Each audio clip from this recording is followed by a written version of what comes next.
Good evening, everyone, and welcome to the Town Board meeting of October 1st, 2024. If we could all rise for the Pledge of Allegiance.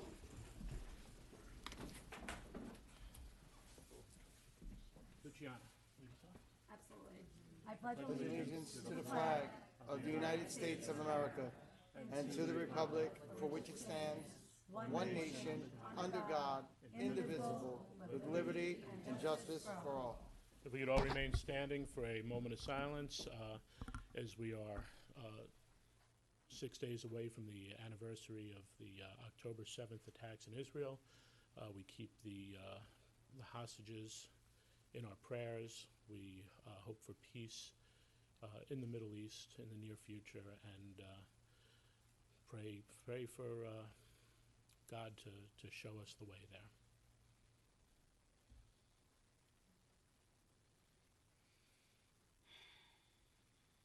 Thank you. Please be seated. Start with introductions to my right. Good evening, Diana Quast, Town Clerk. Good evening, Councilwoman Luciana Howitt. Supervisor Ed Lachterman. Deputy Supervisor Sergio Esposito. Councilman Patrick Murphy. Councilwoman Susan Siegel. Christine Kager standing in for Adam Rodriguez as the town attorney tonight. All right. So I had some copious notes about things that went on this week, which I had left upstairs. So you're saved. I will just. I do want to mention a couple things. We had the Run for Recovery this weekend at the park, which was very well attended. Trying to end the stigmatism of drug use and drug abuse, and have people realize that is a. Don't worry about it, Lorraine. I never printed it. It's still on the computer. Oh, okay.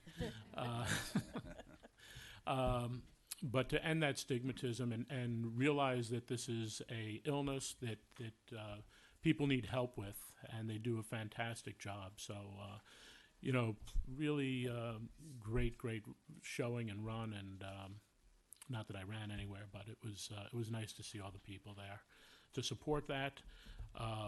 And yesterday we did have a remembrance and a survivor from the October 7th attacks in Israel who was at the music festival, who came and gave his story. A young man, 24-year-old American-Israeli by the name of Atir. And it was a compelling story. I know I see quite a few people who were there last night. And to see someone in Israel, if you don't know, it's mandatory to serve in the armed forces. So to see someone who was a military man in a situation where evade and escape was his only option, and to see what the effect, and to see what was happening with his friends, and then having to trust a total stranger who was a Bedouin Muslim Israeli that he did not know, who helped to hide him, and to hear the experience and see what he went through was just an amazing thing. I really want to give a shout out to the young lady who organized it all, Talia Pearson Cohen. Talia's grandfather was a judge in our town. Her mother is a judge in our town. So they have very close ties to the community. And one of the hostages who was murdered, or one of the concert goers on the right over here, is actually was actually her cousin. So and around the room we have some of the people who unfortunately did not make it out, and were senselessly slaughtered. And we have a lot of things in our community and in our world. Never forget the Holocaust. Never forget 9/11. Never forget any of these terrorist attacks. And as I said, we pray for a day when there is no terrorism, when that is not the message to kill someone for a political statement. It just does not. It just does not make sense in the world, and we pray for that to end.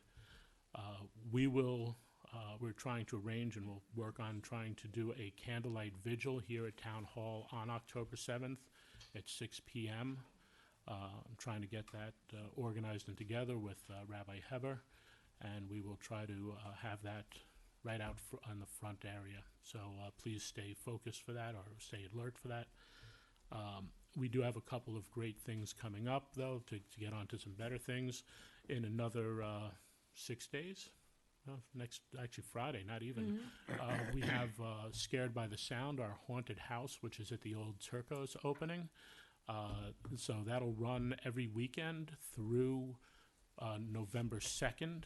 So it'll run the 1st and 2nd of November. That's Friday and Saturday. They do a phenomenal job. They've been doing this for a lot of years, and they've added to it. If you went through it last year, I think they've added a few extra rooms, and it should be a really great time. And I'm sure that Ariana will get up later and talk, but on Sunday, October 6th, we have our Support Connection Walkathon at FDR Park. I believe the step-off is 10 o'clock for that. Yep. So that's another fantastic event. Support Connection, one of our wonderful organizations in town helping those with breast and ovarian cancer.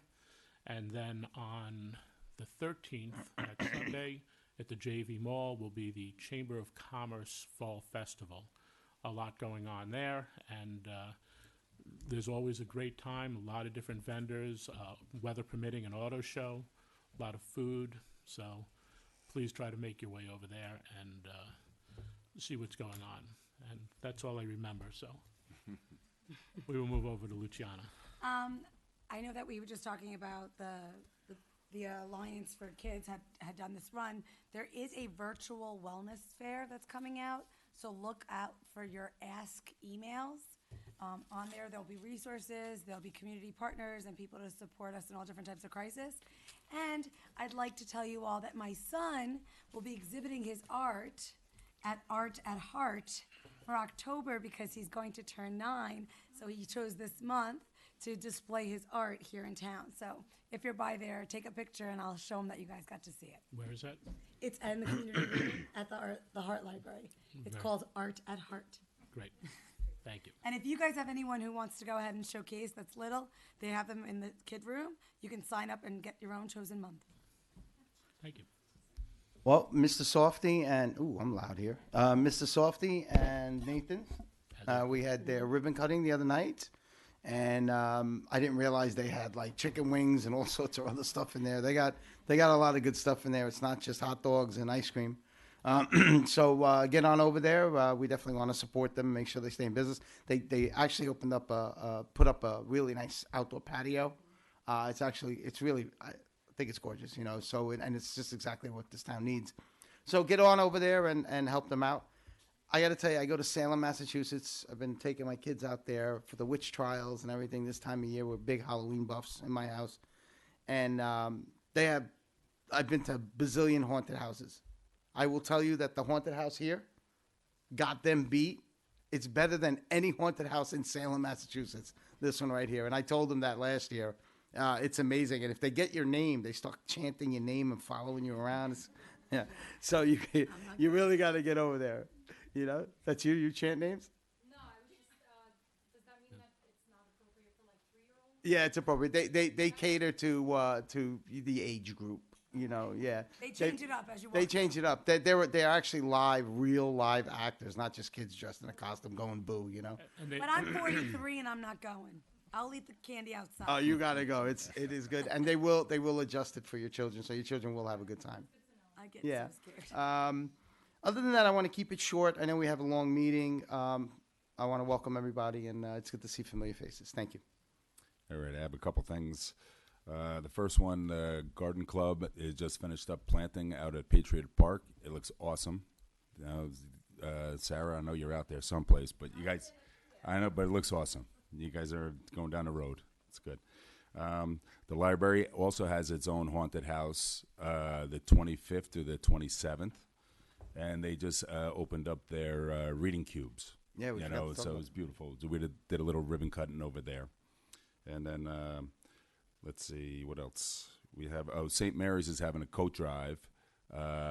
this weekend from 9 to 11, and then Monday through Friday from 9:30 to 2 all week. So if you have any extra coats, it goes to all local people. So, and then the last thing is Yorktown. We're starting to provide a great service. It's paint recycling. So we opened it up and we did a little.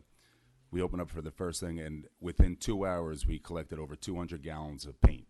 So they're gonna collect it once a month. I'll give you the dates real quick for the next couple months. It's September 27th. I won't pass that, but the October 18th and November 22nd. Okay, and you could from 9 to 1, you could drop your paint off. You don't even have to put anything in the No, paint. it's or great. anything. You don't. Yeah, you don't need to put kitty litter or anything in it. Right. The paint does need a label on it, Yes. and you have to be able to read it. There's certain things they can't take. And I will tell you, there were some comments the first day about it being available on weekends. So twice a year we do e-waste recycling on a Saturday. They will tie in the paint recycling with that as well. Nice. To make it so people who work during the week and can't get there or find a neighbor will be able to get it. It's at the it's actually for during the regular times during the week. It's backed by the Refuse and Recycling Office, which is behind the police station. When you pull into the police station, you stay to the right and you can go right behind there. And that's where if you also have a broken recycle bin, you could take it there and trade it out for one that's not broken. And then the e-waste is usually in the front lot of the police station when they do that. So they'll have the bins moved there so people can bring the paint there at that time. Sorry, Patrick. Oh, I'm all done. Well, we really, that's okay. We'll catch on to at the end. You could get up there and courtesy the floor. Hi, good evening. Just have a few items. One, I just learned that through Senator Harkam, the town has gotten a $100,000 CREST grant. And this is for, I don't think that, since I'm new to the town board, I don't know that they've already discussed it, but I think it's kind of an open-ended kind of money. Yeah, Pete discussed it with me, and we are trying to find the So I appropriate. think if some of the community groups, if you could think of some special project that hadn't been contemplated, this is a pot of money. Also, the town is going to be applying for a New York State grant that involves the town projects, but also the business community and nonprofit groups. 50% of the grant would be for town projects, and the other 50% would be for nonprofits and business. So and we have an October 18th deadline, so if you are with a nonprofit group or you have a business in Yorktown, the business can do renovations, can expand, and the grant would pay for a portion of the cost. But time is very short, so please let the supervisor's office know about that. I have to acknowledge that on the agenda tonight, you'll see a hearing for the solar law. I voted to set up that hearing, and it was my mistake. I said it August 13th when that vote was taken that I thought that it was premature to hold a hearing.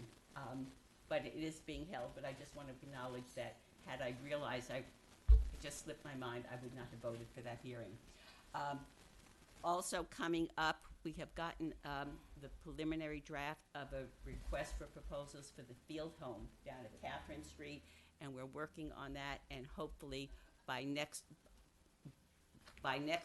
meeting or the meeting after that, we will be able, I am hoping that the town board will be able to vote on a proposal so we can talk about the future of how to save that building and how it can be adaptively reused. Finally, for our Jewish residents, I wish you all a happy Rosh Hashanah, and the year 5785 should be a year of peace for everyone. Israel, the Middle East, Ukraine, and the whole world. Please, everyone wants peace. Thank you. Lashana Tova. All right.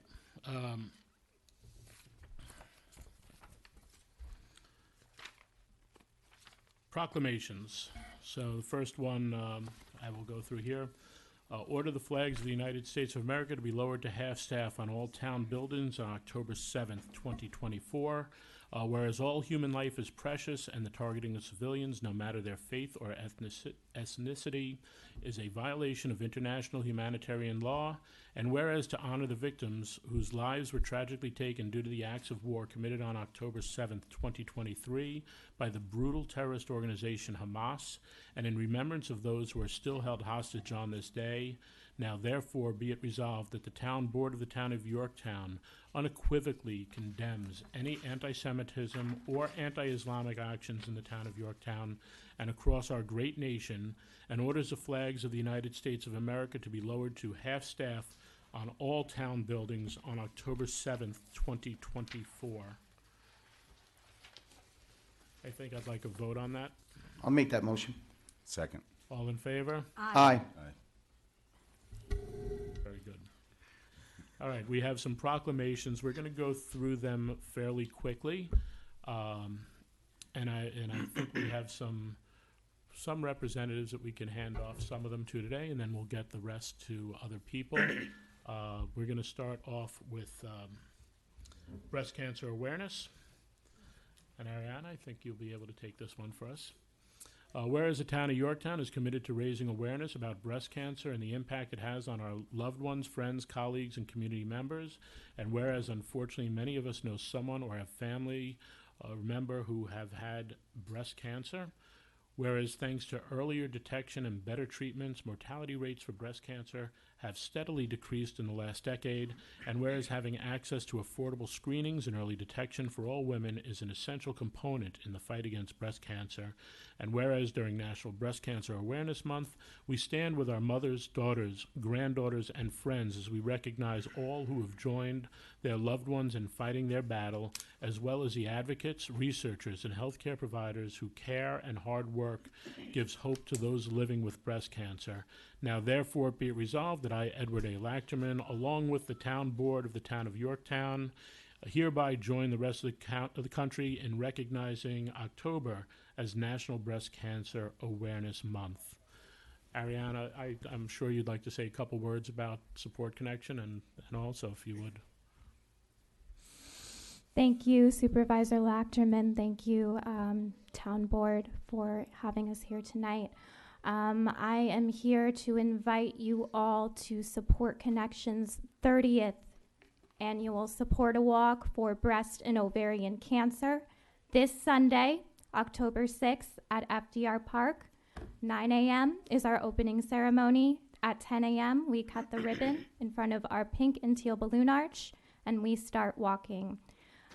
This walk is held every single year. It's 30 years old, and it has always been held here at FDR Park in Yorktown to raise awareness for those living with breast and ovarian cancer, to remember those that we have lost, and to raise awareness for Support Connection's free and unlimited programs that we provide to anyone impacted by breast, ovarian, and other gynecological cancers.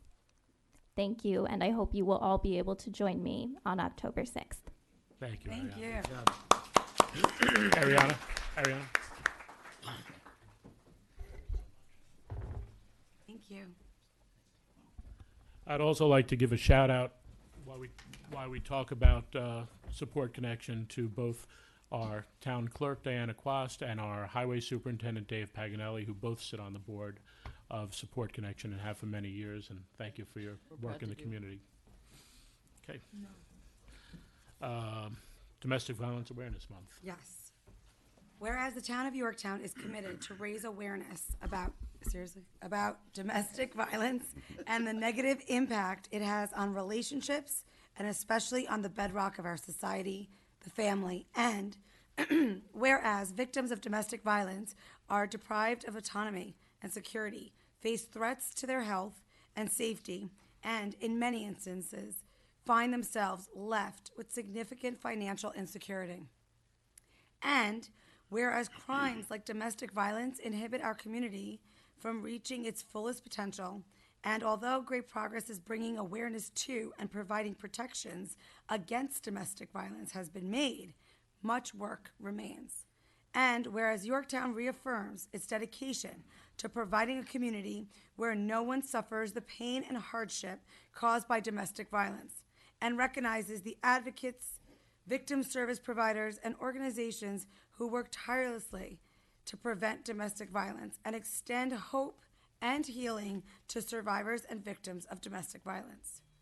Now, therefore, I, on behalf of Ed A. Lachterman, along with the town board of the town of Yorktown, proclaim October 1st, today's date, 2024, as Domestic Violence Awareness Month, urging that we rededicate ourselves to upholding the basic human right to be free from violence and abuse. Thank you. Luciano, I'd like you to take that, put that in your office. I know you work with people that are victims of domestic violence. I and would be honored, yeah. Thank you. Thank you. Before we move on to Down Syndrome Awareness Month, there's a Toyota parked outside in the first spot with your lights on. Someone just texted me. So if anyone has that Toyota, your lights are on and you might want to turn them off because this is going to be a late meeting. Yeah. All right. All righty. Patrick? Down Syndrome's Awareness Month. Whereas approximately 1 in 772 children are born with Down syndromes, representing an estimate 5,100 births per year in the United States. And whereas the average life expectancy of an individual with Down syndromes in the United States has increased to over 60 years of age. And whereas families, schools, healthcare professionals, governments, with the aid of local Down syndrome services, create opportunities, awareness, and facilitate solutions for valued members of our community.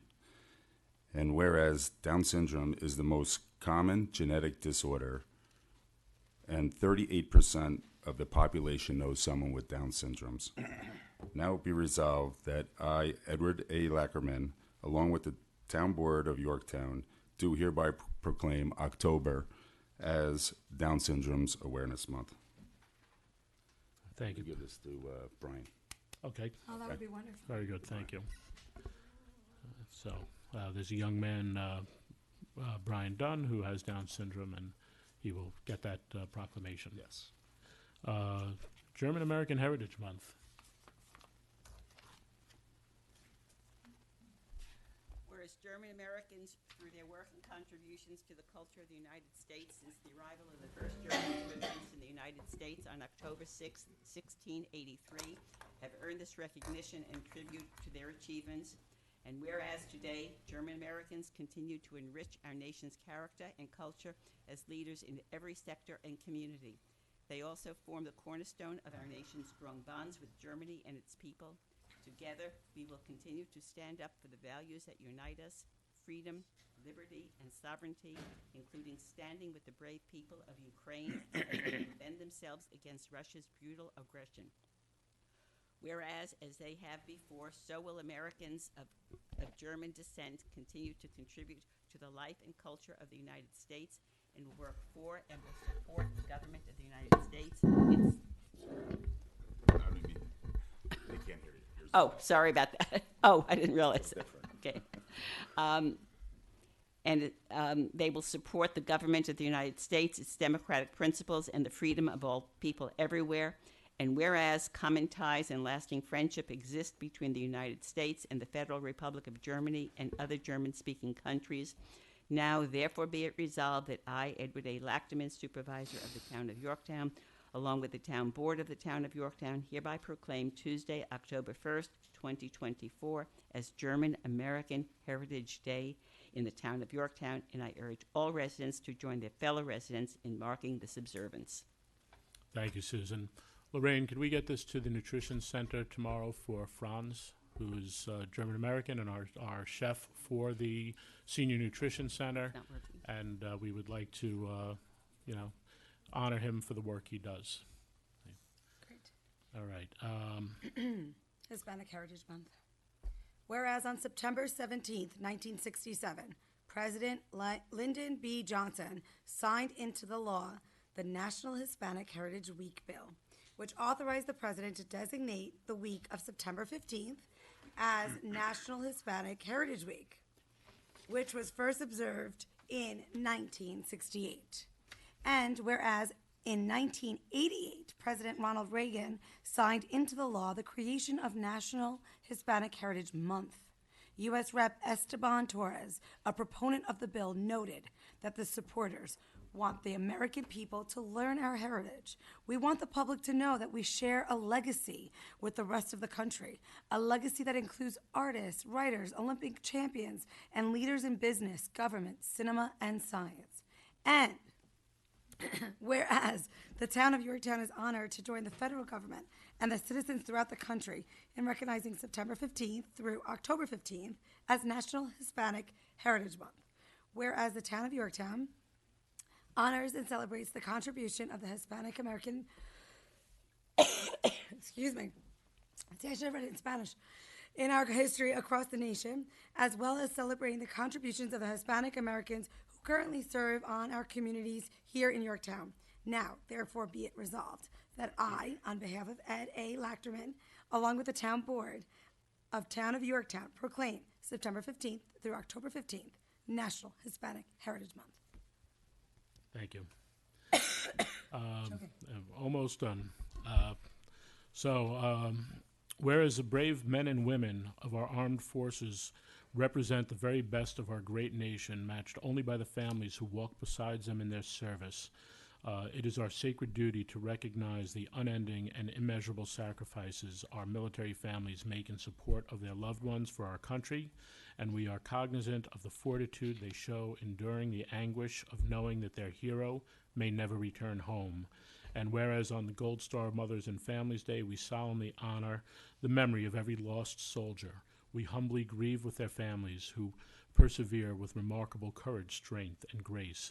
And whereas today and every day we hold in our hearts those who have answered the knock on the door, accepted the flag folded with precision, said their final farewell, and borne the absence of their fallen hero.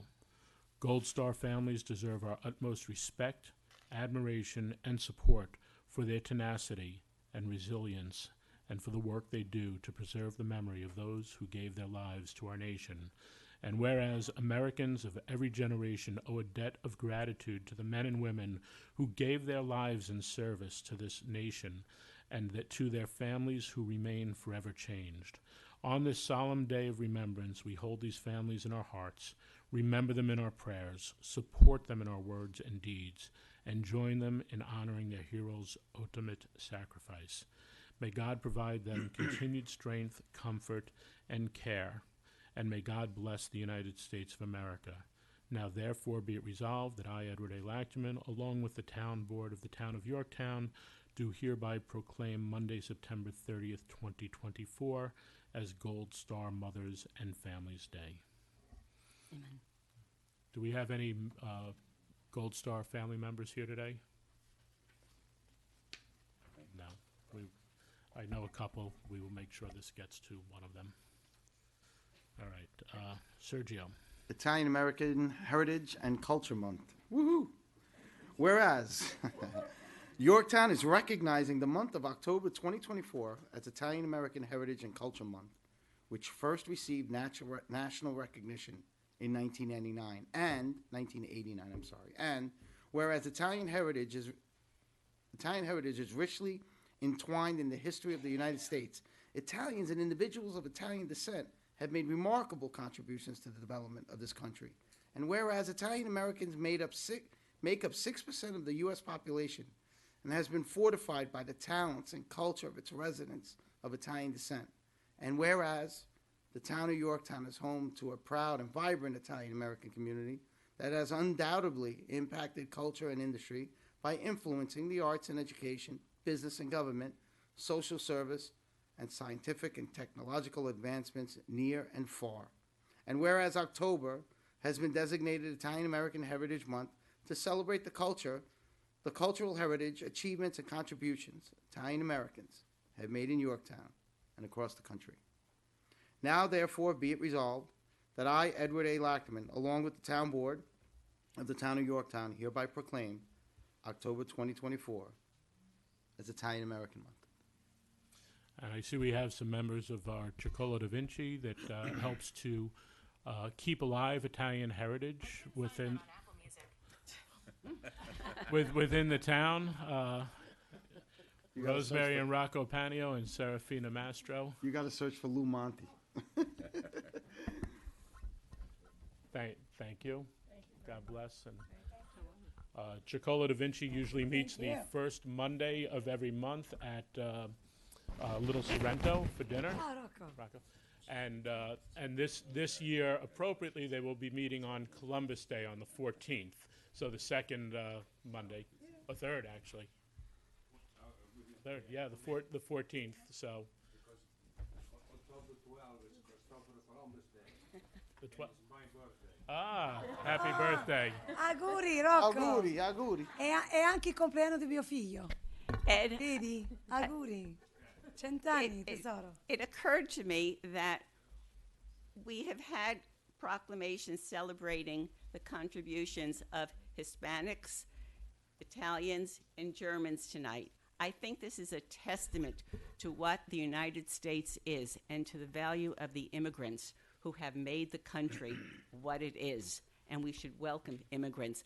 I don't know about my fellow board members, but I know that I am a descendant of immigrants, and I'm thankful that they came to the United States so I can be here tonight. Thank you. Very true, Susan. Well, we could announce it. All right. We have two presentations, real quick.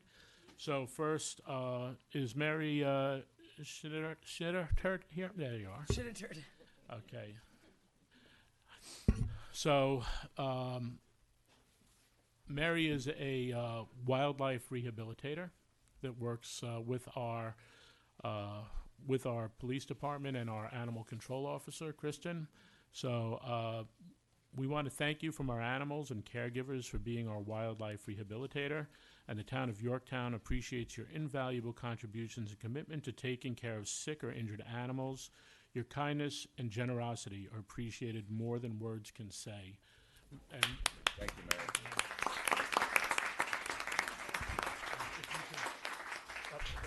we'll let you take- and if you could maybe give us a couple of words about what you do, that would be fantastic. Thank you.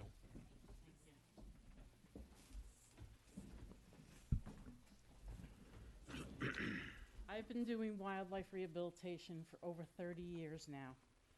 My very first call was for the town of Yorktown Police Department. It was 1 o'clock in the morning, and a deer had crashed through the window of someone's home Was and that was your house? stuck in their No, bathroom. my brother-in-law was the cop who called you, Mike McTighe. The sheet didn't work, did it? No, it didn't. The deer shredded the sheet, yeah. But we did get it out, and it was okay. Even though it was bleeding a little, it was okay, and we were able to just release it. My passion is for fawns. This year alone, we have done 21 fawns and released them back to the wild.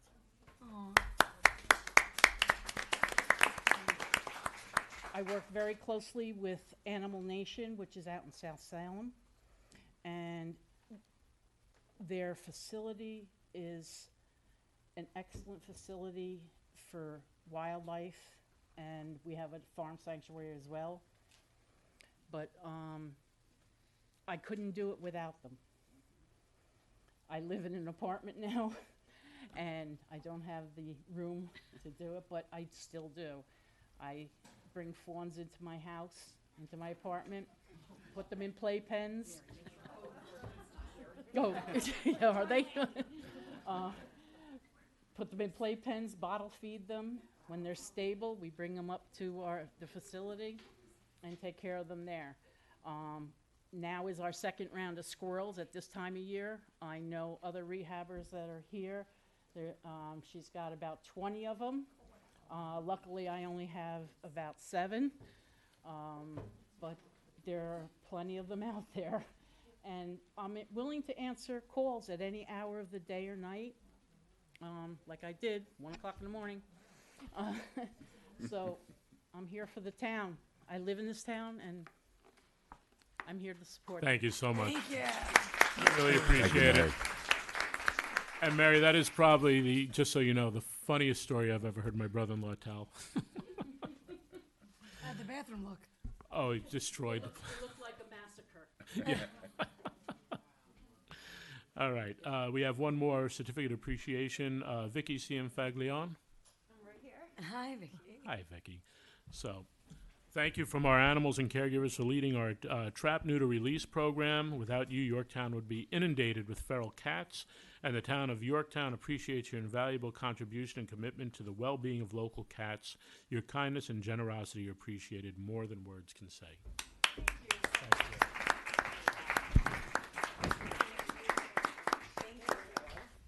Thank you. Thank you. Thank you. Thank you. I do want to say a few words. Sure, Vicky. I really do appreciate being recognized, and also the saying, it takes a village, really applies 100%. And in this case, thank you very much, Town Supervisor Lachterman. I work closely with Diana Quast's Town Clerk Office and the residents of Yorktown. It really boils down to the residents reaching out for help. I'm available also. I wouldn't say 24/7. I do have a full-time job, but this is my passion. And coincidentally, I've actually brought wildlife to Mary, and I've trapped in her complex before. So I've trapped all over Yorktown.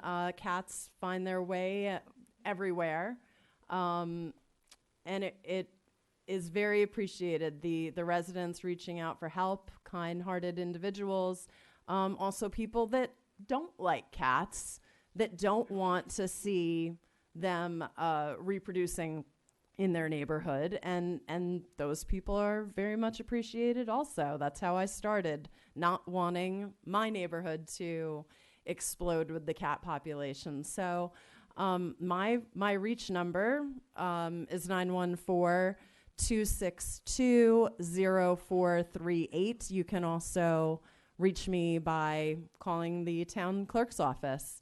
The best way to reach me is typically a text message, but if you don't use text messaging, calling and leaving a voicemail, or sometimes I get the phone, but I do work full time. I don't always have my personal phone on me, but I will help those cats, so please don't be shy.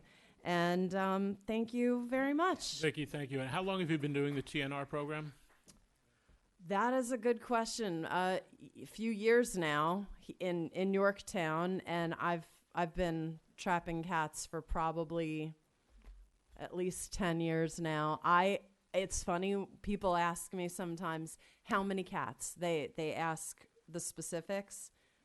You don't know. I really do. I don't know off the top of my head, and I'm not a numbers person. There are other trappers that have said to me, you know, they meet me and they say, I trap cats too. 239. And I'm like, I don't. What is 239? That's how many cats I've trapped. How many cats have you trapped? I do 2 per week from Yorktown. So it adds up. And we've taken kittens. We've gotten kittens homes. We've gotten adult cats homes as well. And so if you are feeding cats and you notice they have an ear tip, the top left triangle of their ear has been removed. That indicates that the cat has already been fixed. And I have retrapped cats multiple times, which is a testament to the program. That I'm catching cats that we have already fixed that aren't reproducing.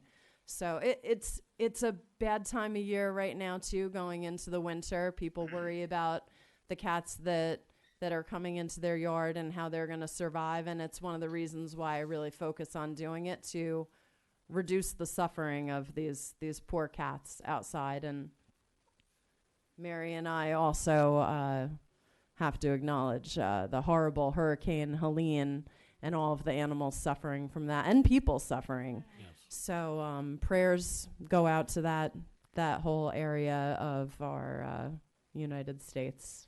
Vicky, can you give out your number one more time for the people at home? Absolutely. Slowly. My reach number is 914-262-0438. 0438. All right, hold up the Absolutely. proclamation. Let's get a picture of you. Here we go. There we go. Perfect. Thank I'll you, text Mary. it. Thank you. I'll text Thank it to you. Thank you so much, everyone, for acknowledging my work. I really Thank you for appreciate the work it. you do. Appreciate it. All right, I did not see John here today. Is our poet laureate not here? I have it for him. He sent it to me.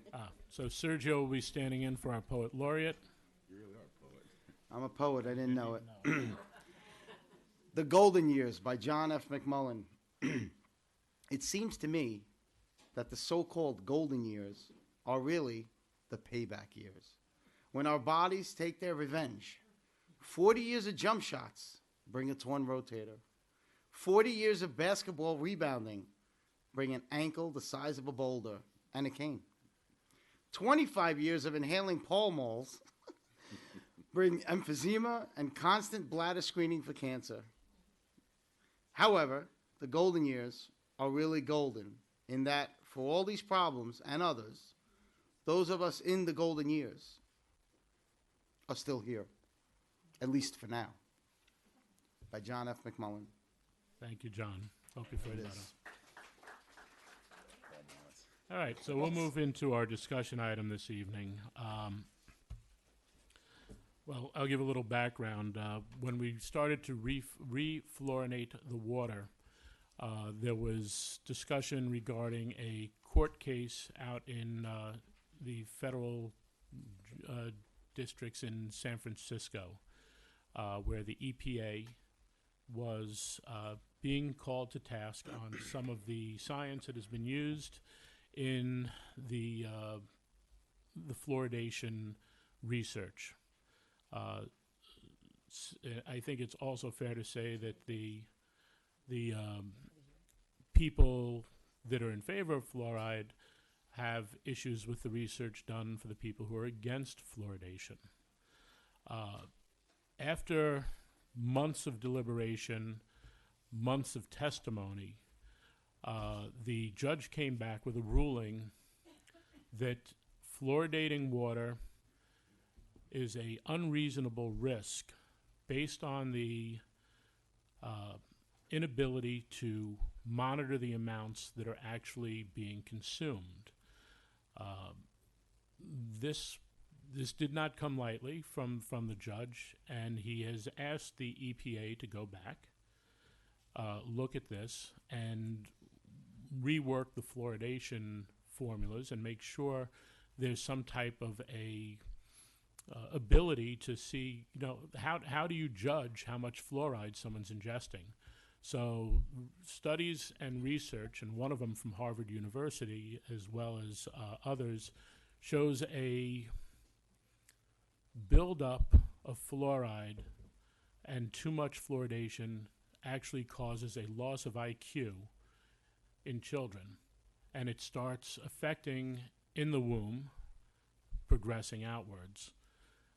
The question that really made me stop and sit back and reflect on this quite a bit was, how do you differentiate between a pregnant mother who's drinking 8 glasses of water a day at 8-ounce glasses or 64 ounces, a baby having 64 ounces of water used to make formula, and a 200-plus pound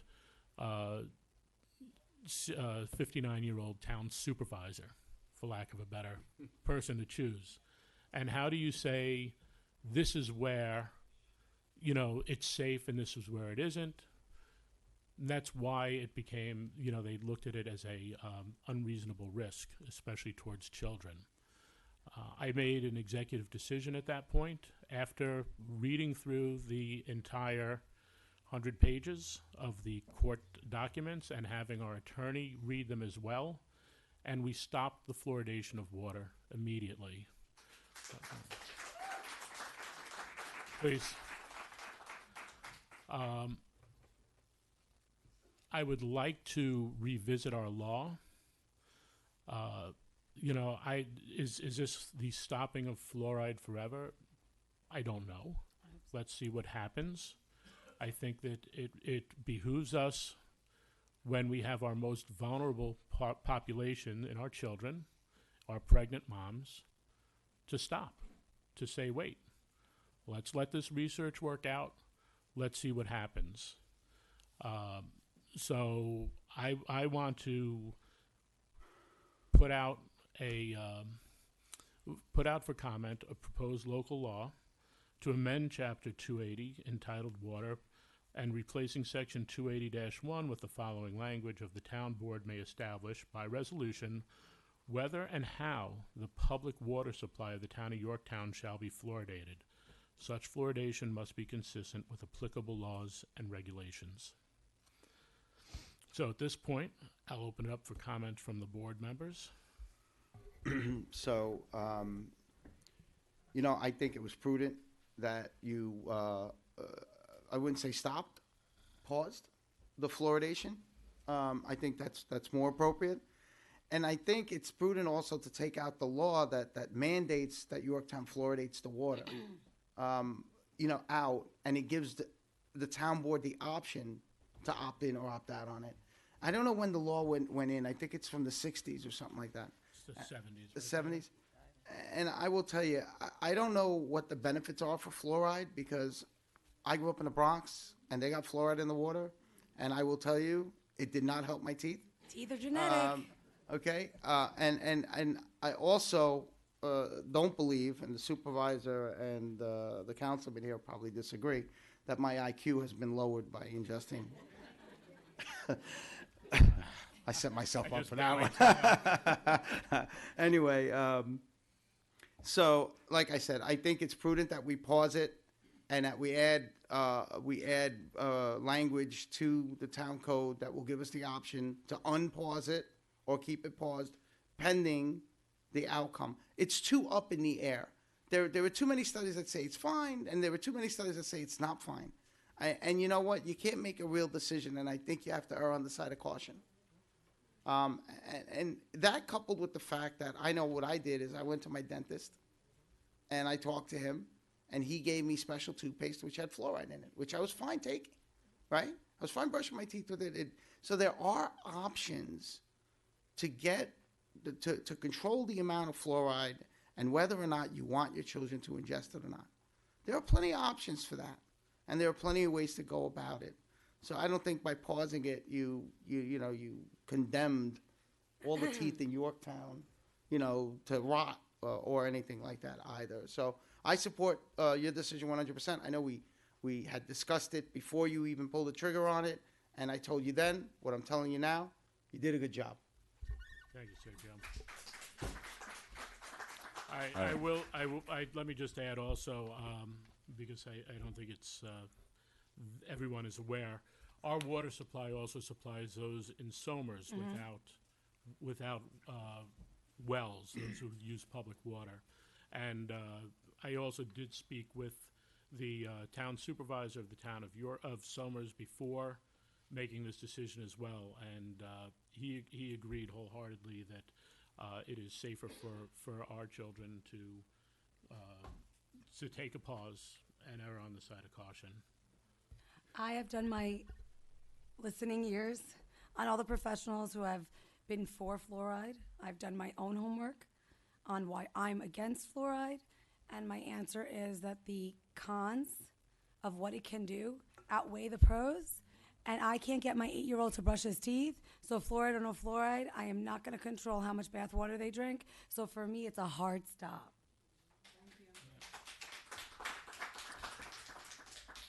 So I think I'm agreeing with Sergio that the word pause is perfect, I think, just because, they came out, there's scientific proof on both sides, according to both sides, but, we're playing with our children.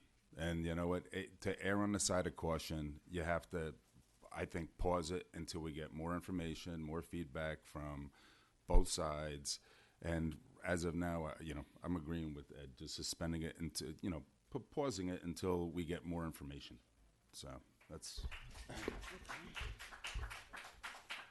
It's going to come as no surprise to people in this audience that I support fluoride. And let me read you a statement. Okay. It's hard to know where to start. There's so much misunderstanding about the judge's decision. Okay. The bottom line is that there's no basis for the shutdown of fluoride that was done last week unilaterally. I'm surprised, Sergio, you said you spoke to Ed and you had a conversation. Well, I, as a town board member, was not consulted about that. At this point in time, and based on all the available scientific evidence, yes, scientific evidence, there is no need for a local law that would allow this board to permanently shut down the system. But first and most important, the public needs to know that last week's shutdown was illegal because it violated Section 1100A of the Public Health Law. That law states that before shutting down, if a town has a fluoridation system, before it shuts it down, the town is required to consult with health professionals, not a judge, but health professionals. It also has to notify the State Department of Health 90 days before the termination. That was not done, okay? Supervisor Lachterman did send a letter to the State Health Department citing the judge's decision, and he was shutting down the system, but that didn't comply with the requirements of the state law. And I think as local officials, I think we are obligated to obey and follow state law. The second point is that last week's shutdown was premature. The judge did not say that fluoride was unsafe, okay? Okay, what he said, and it should, and this is a quote from the report, from the judge's decision. It should be noted that this finding does not conclude with certainty that fluoridated water is injurious to his health. The supervisor never included that in his statement. All he did was include the second sentence, which said there is a risk, okay? The supervisor's actions ignored the most critical part of the judge's ruling that directed the EPA to come up with rules governing the use of fluoride, okay? And the court decision said that could be a minimum of labeling, or at one extreme maximum banning, okay? If you think about, just in today's New York Times, there's an article about tuna and mercury. And what the FDA, the Food and Drug Administration, says, it puts a warning label. And for years it has told people, especially pregnant women, don't eat fish. Don't eat that particular fish. That's a warning label. We all know that. Folks, Guys, please. So we do not know what the EPA will say. It could just say a warning, and the judge also said that the warning could be for specific use, for example, pregnant women, okay? Susan, gear your comments to the board, though, all right. not the audience. Thank you. All right. We've also come to learn that lower court decisions are subject to appeal, and there's every likelihood that this will be appealed and overturned. The third and final point that I want to make is how we as members of the town board make our decisions. What information do we rely on, and what training and expertise do we have, especially on issues that are new to us and are very complicated? Very recently, this board had a decision about construction about the pool at Shrub Oak. I knew nothing about pools, and I listened to the engineer, and thankfully we have a town board member who has an expertise, and we listened to her, and so we learned. Pool construction is relatively simple compared to the complexities of fluoridation. I read the judge's 80-page decision, and I confess that there were parts that I didn't understand, like, quote, regression slopes meta-analysis. I haven't the foggiest idea what that is, and I don't want to brag, but I have 2 master's degrees, but they're not in statistical analysis or in the scientific method. But there are other parts of the report that I did understand. For example, the judge's findings were based on a report by the National Toxicology Program, NTP, that looked at the studies. And the studies that the NTP looked at were in India, China, Iran, and Pakistan, where the conditions were very different from the United States and certainly in Yorktown. The fluoride levels in their water was considerably higher than what we use here in Yorktown. Also, the NTP report clearly states, quote, that it does not address whether the sole exposure of fluoride added to drinking water in the United States is associated with a measurable effect on IQ. I could repeat that, but I won't. Board members also need to know something about the concept called peer review. Scientific studies always go through a process where their peers review their work. Okay, that's very standard in practice in science. The first 2 reports from the NTP were rejected by a peer review panel because they did not follow standard scientific research protocols. When the final report that came out in August that the judge relied on, the NTP handpicked its own peer review panel because they knew the first 2 drafts were rejected by other peers. What does that tell you? For any reasonable person with an objective, open mind, it would say, wait, hold on. The judge's decision was not the final word on the issue. It wasn't even conclusive. In short, there was and isn't any established, accepted scientific evidence that justifies the hasty shutdown of the town's fluoridation system, which I repeat was done in violation of the state law. If the supervisor and this board is concerned about protecting the health of the residents, it should, 1, follow the law, consult with health officials, call up County Health Commissioner Dr. Amla and other health professionals, talk to people at the State Health Department and see what they have to say. We should definitely wait for the EPA to draft rules and regulations governing the use of fluoride, and we should wait to see if the court decisions is overturned. At this time, I'd also like to read a portion of a letter, a statement that somebody sent to the town. Folks, please. This is from Dr. Carl Tegmeyer, who is a dentist. He's a local resident. Dr. Tegmeyer is the former New York State Dental makes money off it. Association chair of the Council on Dental Health Planning and Hospital Dentistry. He's the immediate past co-chair of the New York State Office for People with Developmental Disabilities Task Force on Special Dentistry, and he's a former trustee of the New York State Dental Association. Just 2 paragraphs from his statement.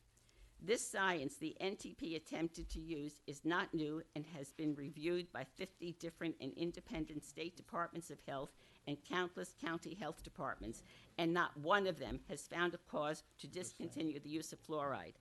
Our town's decision has caused unnecessary fear with fluoridation, not only with fluoridation, but with fluoridated toothpaste and fluoridated mouthwash as well. The town, by erroneously discontinuing fluoride over IQs and instilling fear in our residents, will condemn our children and grandchildren to a lifetime of more cavities, tooth extractions, root canals, missed days of school and work, and needless pain and suffering, not to mention higher dental costs over the lifespan. At this time, the town should reconsider its current position and follow Public Health Law 1100A, fluoridation, and reach out to public health officials whose job it is to ensure our health and well-being. They have seen the science, and they do not see any danger of fluoridation for the people they serve. I see no reason to have this law on the books. I think we should wait. We should wait because it is totally inconclusive, and there are demonstrated benefits to the use of fluoridation. So, Susan. Guys, please, come on. Everybody take it easy. I'd like to address a couple things there, Susan. First, your use of tuna to water is bizarre to me. I don't live on No, People, I didn't. no, please. People can choose to buy a can of tuna or not. You cannot choose if we put it in the water. You can also And choose I to will- buy fluoride, by the way. Yes, there are other ways to fluoridate. I will also say that, to me, unreasonable risk to children. It's a wrap. Thank you. It's a wrap. I will not, and I've said this before. Thank you, but I have said this before when we discussed this, that there's a lot of information on both sides. Everyone's telling me the other side is screwballs. Everyone does it.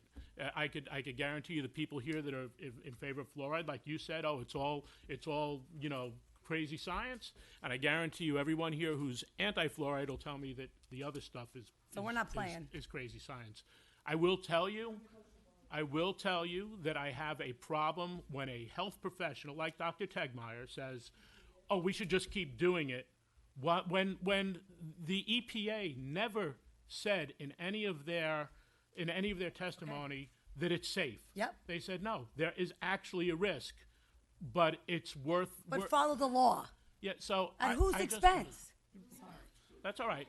So we could talk about the public health law. If they want to come and arrest me for it, or if the public wants to vote me out for it, that is their prerogative. But I was elected to make decisions For them. as the executive of the town. I am the executive branch. You being the part of the legislative branch, and I think that it is imperative that we pause and let the information come in. And the people that rely on fluoridation from a financial point of view, I think that they should at least say, let's get the information, because to me it's very disingenuous when someone is receiving money and fluoridation is great, and almost being the lobby for it, instead of saying let's get all the information. This was not some backwoods country judge. It wasn't a conservative Republican judge who was like, oh my God, we can't violate any rights. This was an Obama appointee federal court judge, and he made Edward Chen, and he made a decision based on months of testimony. And so I think to say we should wait now for them to prove him right or wrong is the wrong way to go. If they prove him wrong, we could start it again. So let's poison our If we people and prove then him- see if he's right. If he's proven right, we could start, or we could stop it. If he's proving wrong, we could start it. And I just think that how do we roll the dice with our kids? I'm sorry. So How I do we just- roll the I dice just with like the children? hold on. I'd just like to address a couple of things. So, number one, the local law that we're proposing here tonight, does not in any way shut down the system. You made a statement, and you said that the local law is shutting down the system. And nowhere in the local law does it say shutting down the system. The local law is saying that it's going to give us the option pending better information. In your speech, you peppered everything with could be, possibly, could be, maybe. That's exactly what the issue is. It could be, it possibly is, maybe it isn't, maybe it's not. I think it's prudent that you said yourself, wait and hold on. And that's exactly what we're doing. That sounds to me like synonyms for a pause, which is what we're doing here.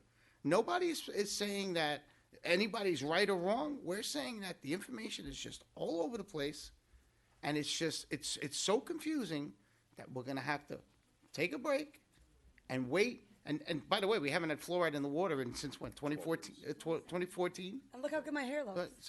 So anyway, since 2014. So if we have to wait and pause in the interest of our children, okay, for another few months while this gets sorted out, what's the problem with that? I don't see an issue. You also made a statement that you said public officials are obligated to follow the law. Yes, you're absolutely right. And we're also obligated, and I take it very seriously, especially when it comes to children, to protect our people. We also have that obligation as well. And sometimes you're placed in a position as a public official and a decision maker and a legislator where there's no clear path forward, and you have to make a decision in the best interest of the people of the town that you represent and that you were voted to represent and protect. So I don't think it's this major deal that we pause, we pump the brakes, we wait. The fluoride has been online for what, a week? Well, yeah, probably about 2 weeks. All right, about 2 weeks. It's been offline for 12 years. So, I mean, just pausing it for a little while longer and passing this legislation that says, hey, you know what? If the judge comes around, by the way, you did mention that you were going to turn the fluoride on, and if the case came, depending on what the outcome of the case was, we were going to make a decision based on that. And you did what you said you were going to do. Absolutely. So I don't think it's a big deal. I don't think it's that big of an issue. There are other ways to fluoridate if you want to, and you could use those other ways in the meantime while we sort this out, while we're not sorting it out, while the court systems and the professionals and the health professionals And the peers. sort it out. That's what I think. I think we're in a good place. I think we're doing the right thing.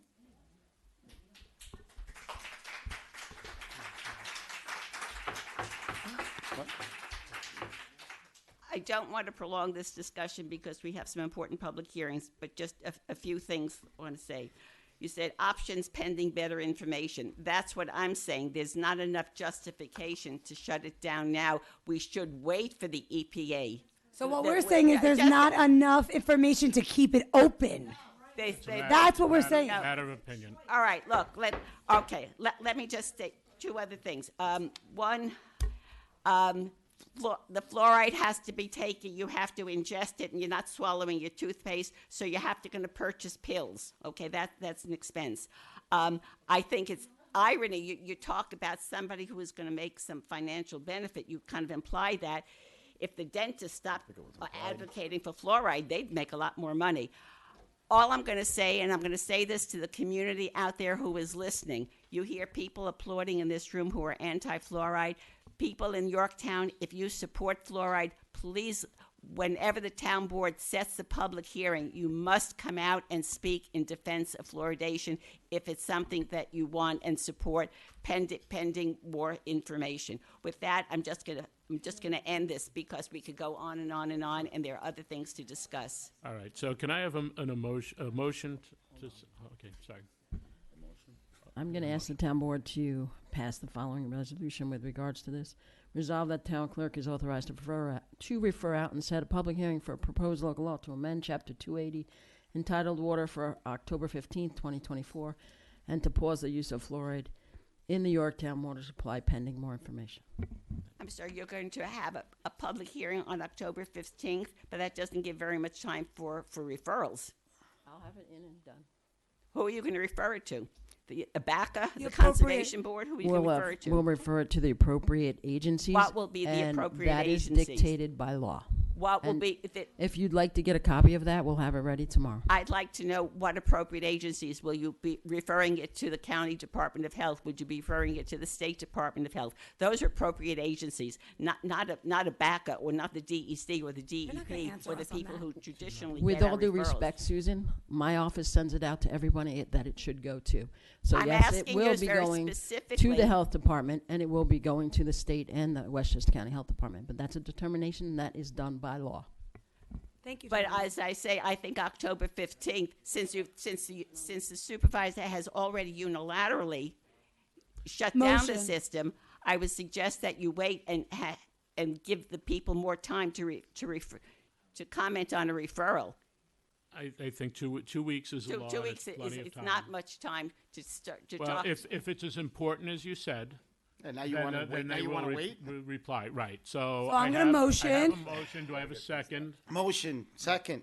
All in favor? Aye. Opposed? Nay. Okay. So it'll People, go out for please referral. speak out Thank you. October 15th. All right. Okay, we will open courtesy the floor. I will remind all residents and of the town of Yorktown, you do not have to wait for courtesy of the floor. You could always email any of us on the town board, our town clerk, any of our departments, including our town attorney, and you are you can call us. All of our numbers are on the website, and you don't have to wait. What I would recommend, look at the agenda. We have a couple of public hearings coming up. If you have comments for that, you can bring them up at courtesy of the floor, but you'd probably want them for the public hearing so they are part of the record. All right? When you come to the mic, please introduce yourself. And we're ready to go. So you could, hold on 1 second, Jay, while Diana gets her clock. Good evening, Jay Copstein. Please take notes. I'll expect answers at some point in time. First, Thanks, Jay. Supervisor Lachnerman, in light of the recent court opinion, thank you for temporarily suspending the fluoridation of the town's public water supply. I agree with the proposed local law to amend Chapter 280 of the town code. You can always add it if you want it. You can't take it out if it's in your water. Members of the town's ambulance corps recently recommended a budget addition of $400,000 to add an additional ALS fly car for the town. The ALS Commission and Ambulance Corps websites have no data as to responses or services rendered, nor are there any information as to billing practices. The governor has signed legislation allowing for the billing of services rendered, even if there is no transport. The board or its designee must review the administrative practices of the ALS Commission as to administrative procedures and processes to determine the necessity of an additional fly car, the funding and revenue sources for an additional fly car if needed. This must be done prior to the beginning of the current budget process. There is a business in the Triangle Shopping Center that has continuously parked for several years an unregistered truck that is open and used for the business's solid waste recycling, apparently in violation of Section 275-30 of the Town Code. Supervisor, you're aware of it. Finally, there are several law firms that regularly appear before the board. I ask each board member if you have any non-town related professional relationships with any law firm or realtor that regularly appears before the board. Board members should remember that perception becomes reality. Therefore, if there is an appearance of a conflict of interest, the board member concerned should request an official opinion from the Ethics Board. Thank you. Already done.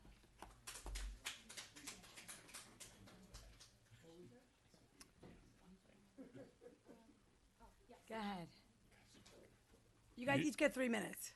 Yeah. Oh. That's great. I'm here in support. I may have a comment. Okay. You have comments. Okay. So my name is. Okay. Okay.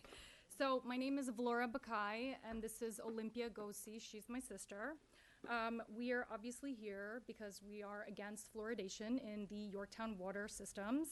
So I agree with you pausing it until, everything is kind of worked out. But long term, I am supporting, ending it, fluoridation. So the EPA website doesn't really explain exactly how much fluoridation is okay. They say 4 mgs per liter. If you do the math, every liter is 33.8 ounces, right? Recommended water intake for adults is 125 ounces a day, or half of your body weight in ounces, okay? So 125 divided by 33.8 equals 3.7 liters of water that you are ingesting, okay? And what that means is you are taking in 4.8 milligrams of fluoride. Is that acceptable? Who knows, right? Because there's no information on that, okay? So with that said, if you calculate pregnant women and nursing women, right? Pregnant women are supposed to be drinking 10 ounces additional water a day, right? Breastfeeding women are supposed to be drinking 23 to 37 ounces a day. So this ties back to the issues where children, right, are being affected by fluoridation in our waters. On top of that, and something that actually recently occurred to me, is I took my daughter to the dentist in April, and her dentist told me that she had developing white spots in the back of her teeth, right? Now, prior to coming to Yorktown, I've been here for 4 years, right? I was living in Yonkers, so, fluoridation central, right? When I asked the dentist what caused it, she kind of looked at me and was like, I don't know, but I've been seeing it more and more. So after going online and doing some research, guess what it's called? Dental fluorosis. And it's caused by fluoridation in the water. So it's not just low IQ, but it's other things. And dental fluoridation actually is white spots, streaks, or pitted on tooth enamel, right? Caused by fluoride collecting in developing teeth, which means children's teeth, right? Okay? Preventing enamel from forming normally. So if we're worried about cavities, why aren't we worried about fluoride causing weak enamel in our children's developing teeth. Which then causes cavities. Exactly. I mean, it's like very counterproductive there. It's like, it doesn't make any sense. So, I am for removing fluoride completely. Olympia, do you have anything you want to say? Well, your time is up, Laura, so Okay. Olympia could come up Olympia and can introduce do it now, herself. yeah. Stand next to me in support. So, my name is Olympia Goji, as my sister mentioned, and I am 100% in support of this pause. And of course, I'm hoping eventually just stopping fluoride completely. I think that there is a lot of mixed information out there. There's a lot of evidence, of course, supporting fluoride. There's a lot of evidence that's not supporting fluoride. And where I draw the line, which it appears that many people in this room would agree, is when you hear the word risk. And for me, when I hear the word risk, that's a hard stop. It's a hard no. And I don't mean disrespect for anyone who does support fluoride, but when we're talking about risks, especially with children, that should be a hard stop. As we've spoken before, and many people have mentioned, you can choose to use fluoride toothpaste, to use fluoride mouthwash, fluoride floss.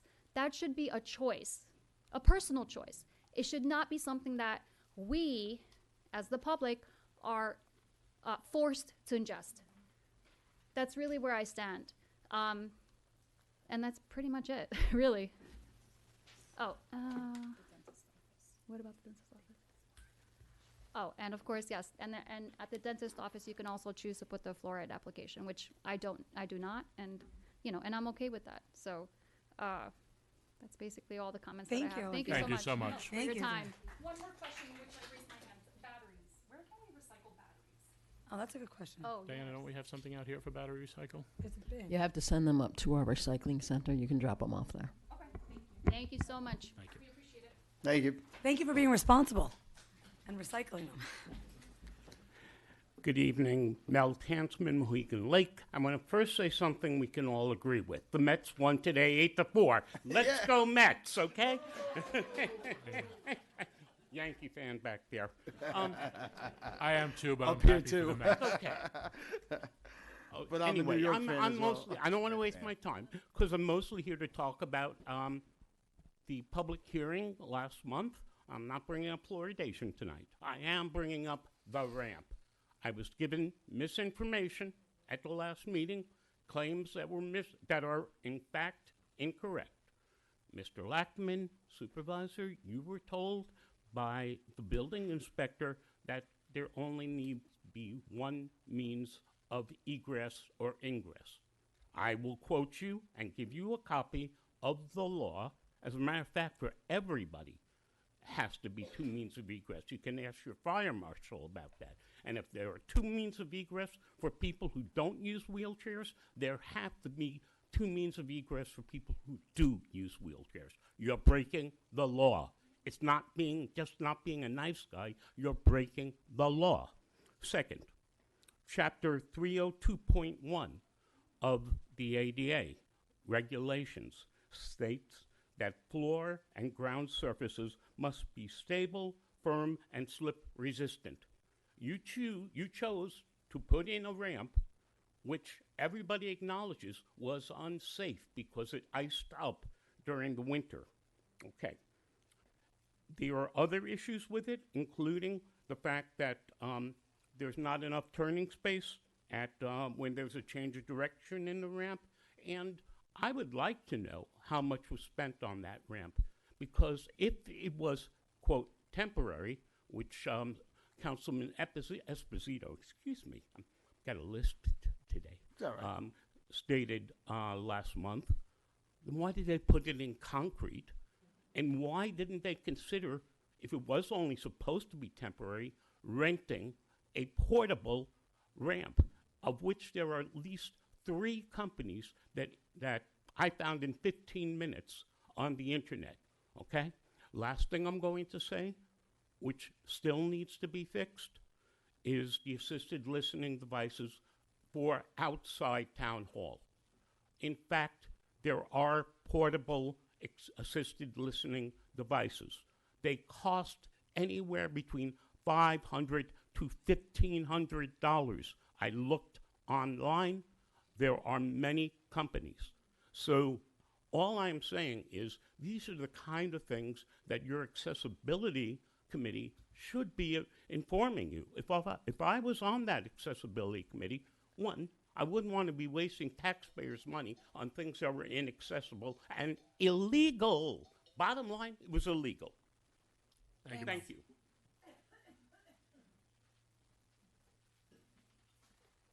Good evening, members of the town board and residents. My name is Alex Virgo, and I've been a resident of Yorktown for about 29 years of my 38 years. What's up, Alex? I've been involved, how's it going, Sergio? I've been involved in emergency services since the age of 14, starting with the Yorktown Volunteer Ambulance Corps Youth Group, which utilizes a dual paramedic fly car system. Currently, I am a career firefighter EMT in Southern Westchester, where EMT paramedic staff ambulances operate. I work on the side as a paramedic in a single medic fly car system with volunteer ambulance transporting units in Northern Westchester, and I volunteer as a firefighter right here in Yorkton Heights Fire District, where I previously held the rank of senior captain. During college, I was primarily involved in founding a student-run campus-based EMS response system that provided a quick response EMT service to the campus.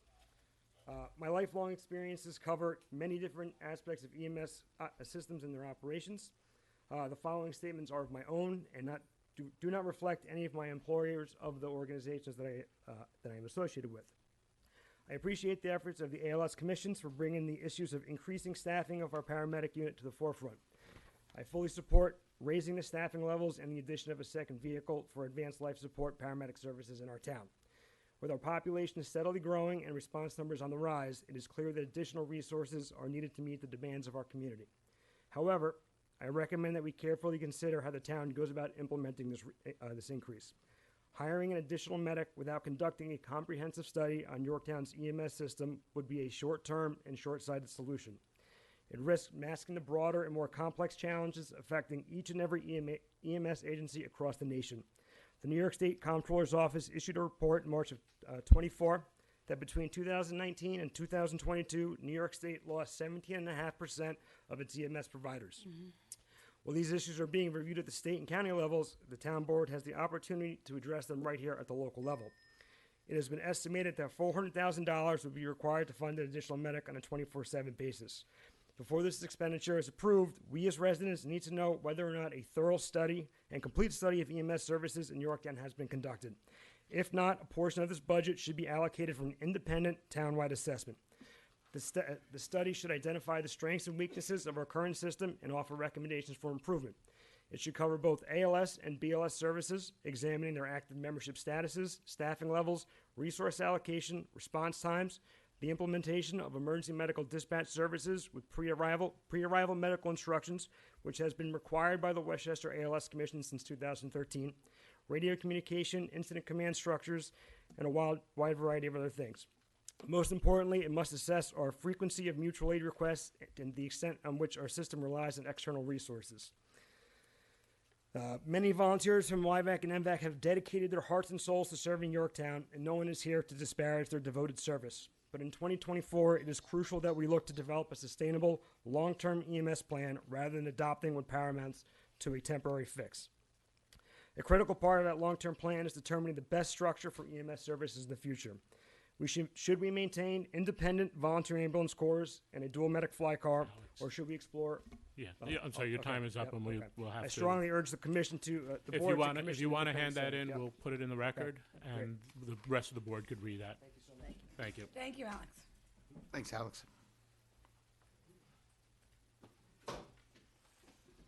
Hi, Betty Amico, resident of Jefferson Village in Yorktown. According to the Westchester County website and the DEC website, there are 11 recycling transfer stations within an approximate 15-mile radius of Yorktown. 9 of these facilities handle construction and demolition debris. I did not include 10 other locations in southern Westchester because that really doesn't apply to us. But construction and demolition debris does not sound like light industrial. As residents of Yorktown, we feel there are already enough of these facilities in Westchester County, And if this goes through, Yorktown will no longer be the #1 place to live and to raise our kids. In closing, we, the residents of Yorktown and Jefferson Village, do not want this facility. Thank you. Thank you.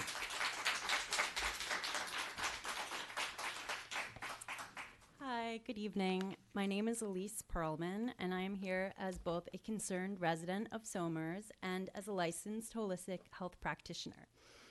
I quietly attended the last meeting to learn about the situation at hand with fluoride, and I am here today to urge that the water fluoridation be turned off permanently. The recent national lawsuit brought against the EPA by multiple action groups concluded that the fluoridation of water at the level presently considered optimal in the United States poses an unreasonable risk of reduced IQ in children, a risk sufficient to require the EPA to engage with a regulatory response.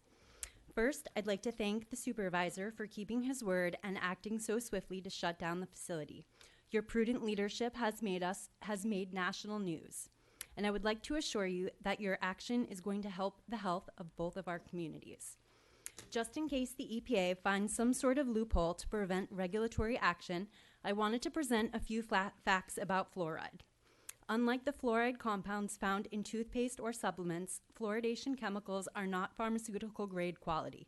They are instead unpurified industrial byproducts that are collected in the air pollution control systems of the phosphate fertilizer industry.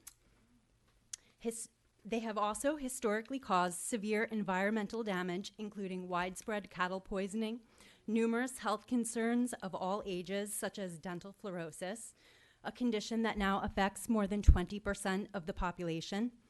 Fluoride is also linked to disrupting thyroid, kidney, and liver function, gastrointestinal issues, arthritis, and increased rates of cancer and bone disease.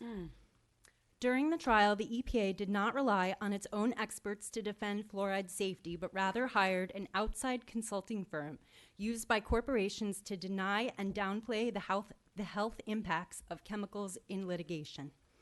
Despite their attempts to cast out, the EPA's own scientists admitted under subpoena that the research calls for an update to the fluoride assessment. The CDC oral health director acknowledge that fluoride interferes with the function of the brain and the body by direct and indirect means. Another expert likened the effects seen in the recent studies to the impact of lead exposure in children. A meta-analysis of 55 studies found no safe exposure level. A 2006 National Research Council report identified fluoride as a significant thyroid disruptor linked to hypothyroidism. And a prominent researcher with extensive experience on neurotoxicity stated that fluoride probably has the most substantial body of evidence linking it to lowered IQ. The senior vice president of the EPA's Union of Scientists and Professionals said, if this stuff gets out into the air, it's a pollutant. If it gets into a river, it's a pollutant. If it gets into a lake, it's a pollutant. But if it goes right into your drinking water, it's not a pollutant. There has got to be a better way to manage this stuff. Fluoride is a drug, not a nutrient. Thank you. Your time is up. Thank you. Thank you. Amazing, Elise. Good evening. My name is Melanie Ryan. I'm a Yorktown resident, and I am a licensed clinical social worker with a dual master's degree in clinical social work and clinical social work research. So I have a very good understanding of the scientific method as well as statistics. So in the last 5 years since a worldwide pandemic broke out, I took it upon myself to also study naturopathic medicine. I spend hours a week studying, looking at studies, researching, reading books, and tonight I brought a book that I would like to read from. It is called The Cure of Tooth Decay. The Fluoride Deception. Fluoride does not heal tooth cavities. There are different forms of fluoride, and the one put in drinking water is usually hydrofluoric acid. In 1987, a study involving 39,207 children aged 5 to 17 showed no statistical difference in tooth decay from using non-fluoridated water or fluoridated water. Several large-scale studies worldwide showed the same results. According to the data published in the July 2009 Journal of American Dental Association, children's cavity rates are similar whether water is fluoridated or not. The dangers of fluoride. Most of the fluoride used in water supplies is toxic waste from fertilizer industry. The Environmental Protection Agency Employer Union, consisting of approximately 1,500 scientists, lawyers, engineers, and other professional employees, is opposed to water fluoridation. So if you take some time to read some books, you might be educated about whether or not fluoride is good for us or not. I'm not against people who want to fluoridate their water. It's perfectly fine if that's what you want to do. We also, I have to say, at one point thought that antibiotics were safe. I personally am suffering from antibiotic toxicity and poisoning and spend a tremendous amount of money out of my own pocket to reverse that. I've dedicated my life now to helping people reverse disease by leading a non-toxic, poison-free lifestyle. That is what I do now. So all I can say is I am very much in support of your decision to pause this poisoning, because that's what it is. Thank you. Thank you. Thank you, Melanie.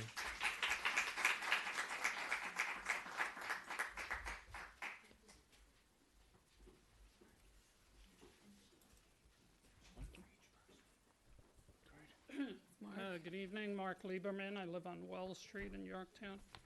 So I have three things I want to cover. One I'm handing out to you. There was an interesting, there was a very interesting article in the New York Times that New York City is putting in place what they call porous streets, porous paving of streets, and it allows for, it allows for stormwater to drain into the ground surface below the road and avoid flooding. So I just suggesting that our town take a look at that, because all towns, just like New York City, are experiencing terrible flooding from these storms. The second item has to do with fluoride. So Judge Chen ruled, based on the National Institute of Health, that higher levels of fluoride are linked to lowered IQ in children. The American Academy of Pediatrics and the American Dental Association have challenged the validity of this study, saying that other reports come to different conclusions, just as you've discussed. But here's something interesting that hasn't come up. James Flynn, who's a giant in the field of intelligence research, which means IQ, stated that in 1950, the average score on IQ tests was 100. In 1960, it was 100. 1970, 80, 90, 2020, the average score was 100 in America. Now, that's really surprising. And the reason is the truth has been disguised. IQ tests are based on scaled scores. That is, the student's raw test score is translated into an IQ score according to a formula. And here's the key part. That formula is readjusted every 10 years. So the reason that average IQ scores haven't changed much is that they keep changing the formula. So the results that NIH came up with.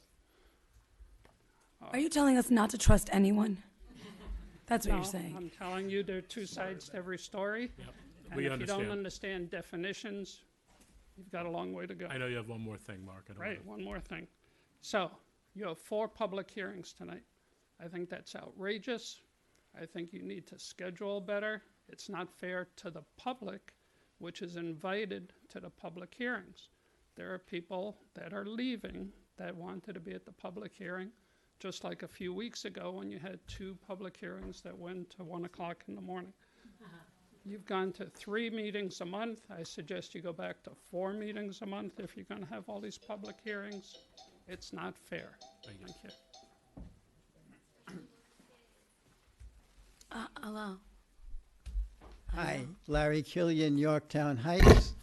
We should all agree the Yankees are winning the World Series.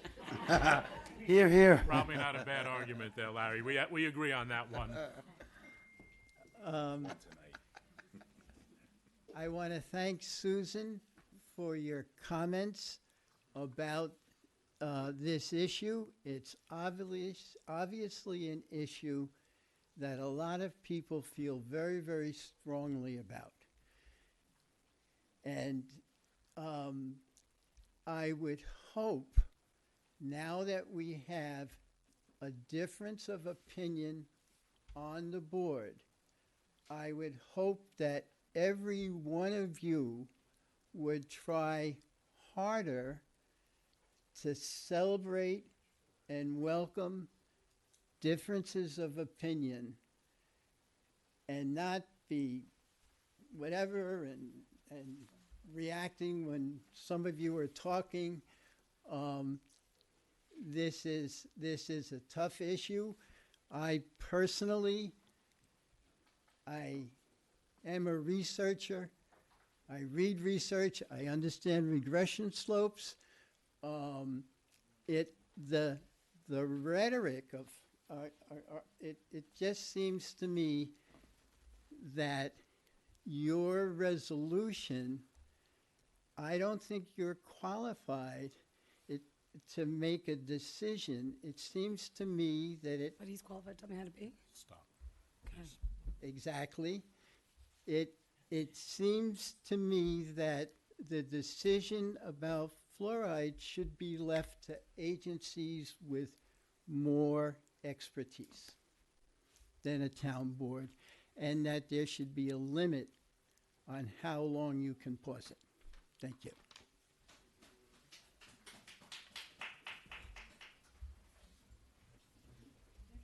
Bob Buchanan from Indian Hill Road, Shrub Oak. I wasn't going to talk about fluoride, but I agree with you guys doing a pause until all the information is in. Thank Okay. you. I want to address the 800 Indian Hill Road. I thought we were supposed to cover that tonight. The meeting went until 1 o'clock in the morning. Maybe I misunderstood the last meeting. I just want to bring an update on traffic. Yesterday, I was getting on Taconic onto Route 6. I was backed up all the way out onto Taconic, the stacking lane. We got down there. And people were running up on the left-hand lane for a left turn and making a right-hand turn, okay? If you put a light on Route 6 to go on to 6N, you're going to have the same thing. You're going to have a long line of traffic waiting to make a left onto 6N, and I guarantee you're going to have people running up in the right-hand lane and making that illegal left. And you don't have enough cops to cover that. Also, just like to address the tax situation with construction.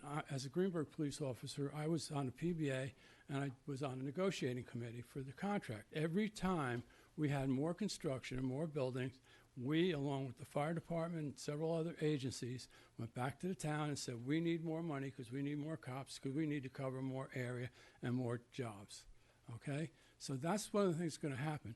This project is totally impractical for the area. I mean, just take a ride and look.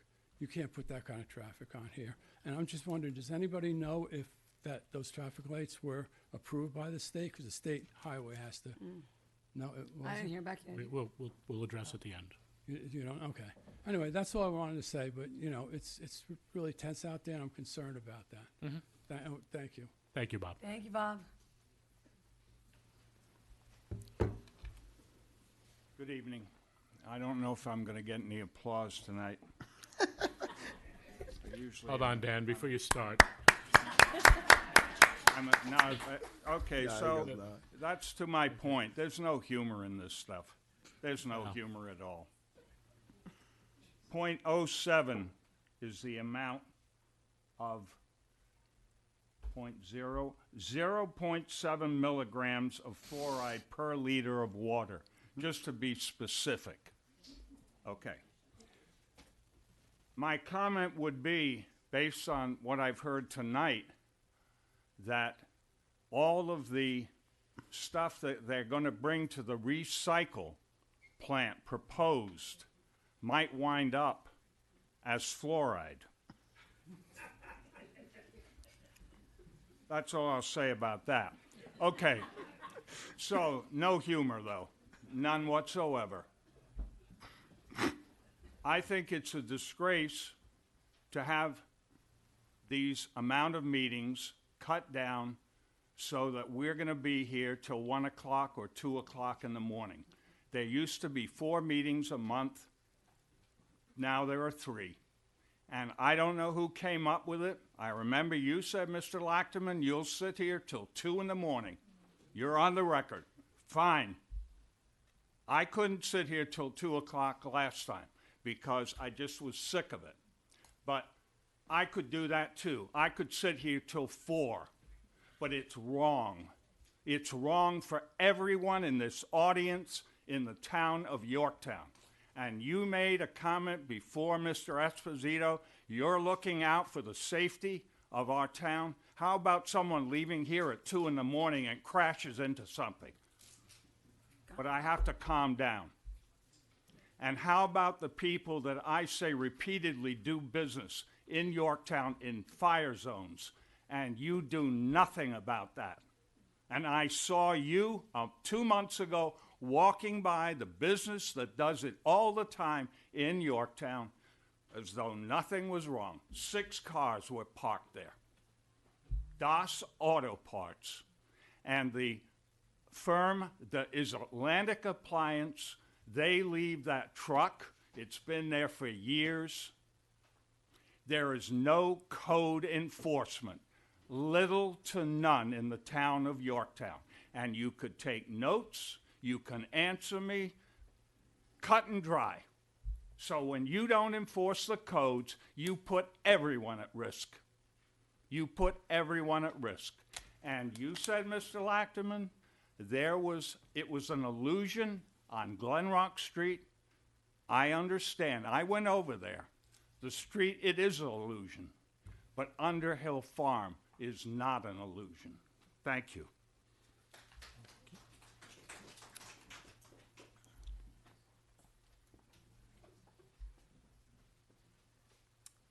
Hello, good evening. Jenny Sunshine. Live on Ravencrest, and I've been here for 20 years. But my husband's family's been here since 1969. Okay, so just wanted to talk about a couple of things really quick. Yorktown has allowed too much development, and especially too quickly. There's a lot of projects going on right now, awaiting and pending and has passed. So that's a huge problem, actually. The recycling transfer station should never happen. That does not belong on Route 6 near Thomas Jefferson Elementary School, and a beautiful stretch of road that's relatively quiet, although it does get very busy and people are driving crazy. And if we all remember, there was a death there by one of the beloved nuns from John F. Kennedy High School several years ago, not too long ago, in that same stretch, exactly where this this recycling transfer station might go. Also, I'm against the large development that is slated to be put next to Navajo Road and 6N area. I live in the Thomas Jefferson Elementary School area, and we do not deserve to have that right near us. And a lot of our students actually are pulled from that area. So our kids also come from 6N and beyond, like Boniello, beyond there. You would think it's Mahopac, but it's not. That's part of Thomas Jefferson. So all those school buses and all of that activity would be right there on Route 6, which we have there's so much going on Route 6 right now, and it's very crowded. So we can't have anything else happening there. And besides, we have too many kids in our school district. We can't afford to have any more kids. We have 1,500 kids at the middle school. I just want to say one other thing besides all of that is that I do have a friend that lives on Underhill, and I was visiting her the other day, and it is impossible to drive or make a left on Underhill right now, and we do not even have any homes or, the 142 units that are, supposed to be built at Underhill. So that's a disaster, and I don't care what traffic studies were supposedly done, but I guarantee you that's going to be a humongous disaster because it already is. People that live there cannot even get out of their driveway. Forget about being safe. I had to make a right in order to be able to make a U-turn to go the other direction. So that's happening right now on Underhill, right near where we are right now, actually. And then regarding the fluoride issue, which I wasn't even going to talk about, but I think that you do need to consult actual scientists like epidemiologists or people from Westchester County or New York State health departments, because that, you know, they know what they're talking about. Thank you so much and have a good evening.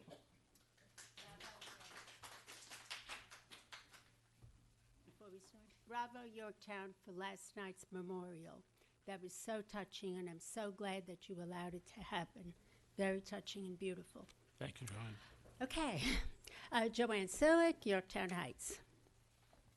I would like to thank the members of the board for the many hours you spend in public service deciding what is best for Yorktown with your vote. You said that the Navajo Fields project is before the planning board now, but eventually it will come to you, before you. The developer requested that the property be added to the overlay district, which allows more than double the density permitted in the current zoning. The 5 members of the board will have to vote to amend that law. If 3 out of 5 vote in favor, the law is passed. But I ask, what is an honest, impartial vote? Rick Pizzullo, a reporter in the Examiner, shed some light on that. He reported that the supervisor... Joanne, this is not a personal attack, and I will address that. You do not need to go making personal attack. I do have an opinion from the ethics board. I am not in violation of the ethics, and I think it's disingenuous for you to sit here and make accusations that are inappropriate. So if you'd like to continue with something else, this is about public comment on projects, not about personal attack. Well, I do disagree with you, but I will go on. Then you could put an ethics violation complaint in. I already have an opinion. As do I. I did that as well. Mhm. And I did that before Rick's article came out, and he did not bother to call the head of our ethics board because, quote unquote, he works for the other paper. Because he could have put this to bed very easily. And he went to 2 people in the opposing party for his opinions instead of going to the ethics board. Mhm. That's where he should have gone. And the head of our ethics board happens to be a Democrat, and he could have gotten the opinion right from him. Made a very poor choice not to, in my opinion. And I just don't think it's fair or appropriate that you go and attack anyone based on speculation and, quite honestly, smoke and mirrors. So I have a lot of respect for you, but I'm not going to sit here and tolerate that. Well, as a resident of Yorktown, I also do have the right to hear my opinion and my thoughts. How about following the law, the ethics law, and please, if you Talk feel... for her 3 minutes, and you can respond. They stopped the timer. No, because I'm not going to let this go on, Susan. It's inappropriate. That's not what courtesy the floor is. My office is open if you'd like to discuss it with me. You have the ethics board. You could put an ethics complaint in if you'd like. I already have an opinion. I do not do any town business with any attorney here. Personal business, yes, I use attorneys in town, which is quite appropriate. I use electricians who work for the town. I've used them way before I started working for the town. There are a lot of business. I try to keep my business within the town of Yorktown. But I think it's inappropriate and uncalled for, and I will give you a copy of if you want to wait after the meeting, I will get you a copy of the ethics complaint or the ethics opinion, Law, yeah. and you could have that, or I'll email it to you because I have it. But this is not speculatory on, I want to accuse you of something. I'm sorry. Nor am I doing that, and I really appreciate the time that we have to discuss it together right now in front of the public and on TV. You will see a statement from me in the paper. Okay. May I finish what I... You may not talk about this, no. This is not what courtesy the floor is about. But you're voting on amending a law. Joanne. The electrician... Joanne, would not they vote. have many attorneys on that project. One of them I have done business with. on a personal level, nothing to do with the town. No gain, nothing. That is what our ethics law covers. And I think it's inappropriate.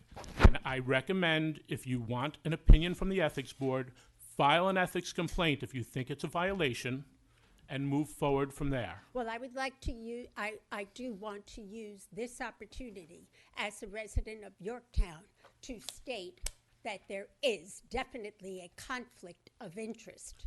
Go for an ethics opinion like I did. I will do so, but I want to make it public. And That's into why the you already record. did, Joanne. Yes. Multiple well, times. No, I didn't finish all my comments that I wanted to make, and I'm not happy about that. I'm really not. However, I will pursue it, and there are other avenues as well besides the one you told me. But there is a difference, Supervisor. There is a difference here because you are voting on someone you know, and so does I know 90% of the people who come before this town. Yeah, you know So- them, but you're not voting. I vote on. You're voting. I know Pat sitting behind you. I vote on him. No, you know what, Joanne? I vote on things with Pat. I vote on things with people I know all the time.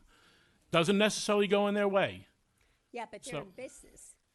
He's your attorney of record as well, and you have a tenant-landlord relationship. Which I've Councilwoman. disclosed, which Yeah, I've but named. So what? You're going to vote on that. Why? I'm friends with you. I could vote for whatever you want too, right? No. So is that not a violation? Joanne, I suggest that we if let you, if Joanne you need to finish up, and then I let's recommend continue. you go for an ethics. All right, Joanne, continue, opinion. please. So, and it's Go ahead. Thank you. I am very unhappy, displeased with how the board is handling this. I expected some fireworks, but I did not expect We to be spoke shut, to Rick. I'm talking, but I did not expect to be shut down by our town board that I have respected in the past and that I've thanked you. But I also have the right to be heard, and you have shut me Not down. about our personal business. You go to ethics for that. Hold on. Let Can we- it- Lou, Joanne. Thank you. I'd Finish. like to put Joan, we could add some extra time if you need to speak still. If Thank you need you. to finish up, okay? Just finish up what you want to say. I appreciate that. Okay? I'm going to repeat that amending this law will set Yorktown on a track of not being the Yorktown that I moved here for personally. I thought I was in heaven without dying. I didn't have to wait online. I saw trees. I saw the color of the palette of colors. I had one tree in Brooklyn, and I'm not making fun of the book or the movie. And I used to look at that tree. I came here, we're not going to have the trees. We're not going to have the trees if, God forbid, those projects go through. I totally agree with Sally. I don't know her, but she's so right. How the heck did this happen? I believe you board members, you come here. You come here to want to do what's right for the town. I don't know what happens to you when you get there. I want to believe that you'll do the right thing. I'm here. I'll leave out the personal part. But it's Yorktown I'm here fighting for and hoping that Yorktown remains the Yorktown we know. And I repeat it, I do not think it's just or fair that you go ahead and vote when you are connected both friendship, personal, and in business. I don't see, there's a conflict of interest. I don't see how that could be impartial. But Councilman Esposito, I really thank you for giving me a few extra seconds to discuss it. And the supervisor will disclose the ethics. Review. absolutely. All right. Thank you, Joanne. I Okay, appreciate it. well, thank you. All right.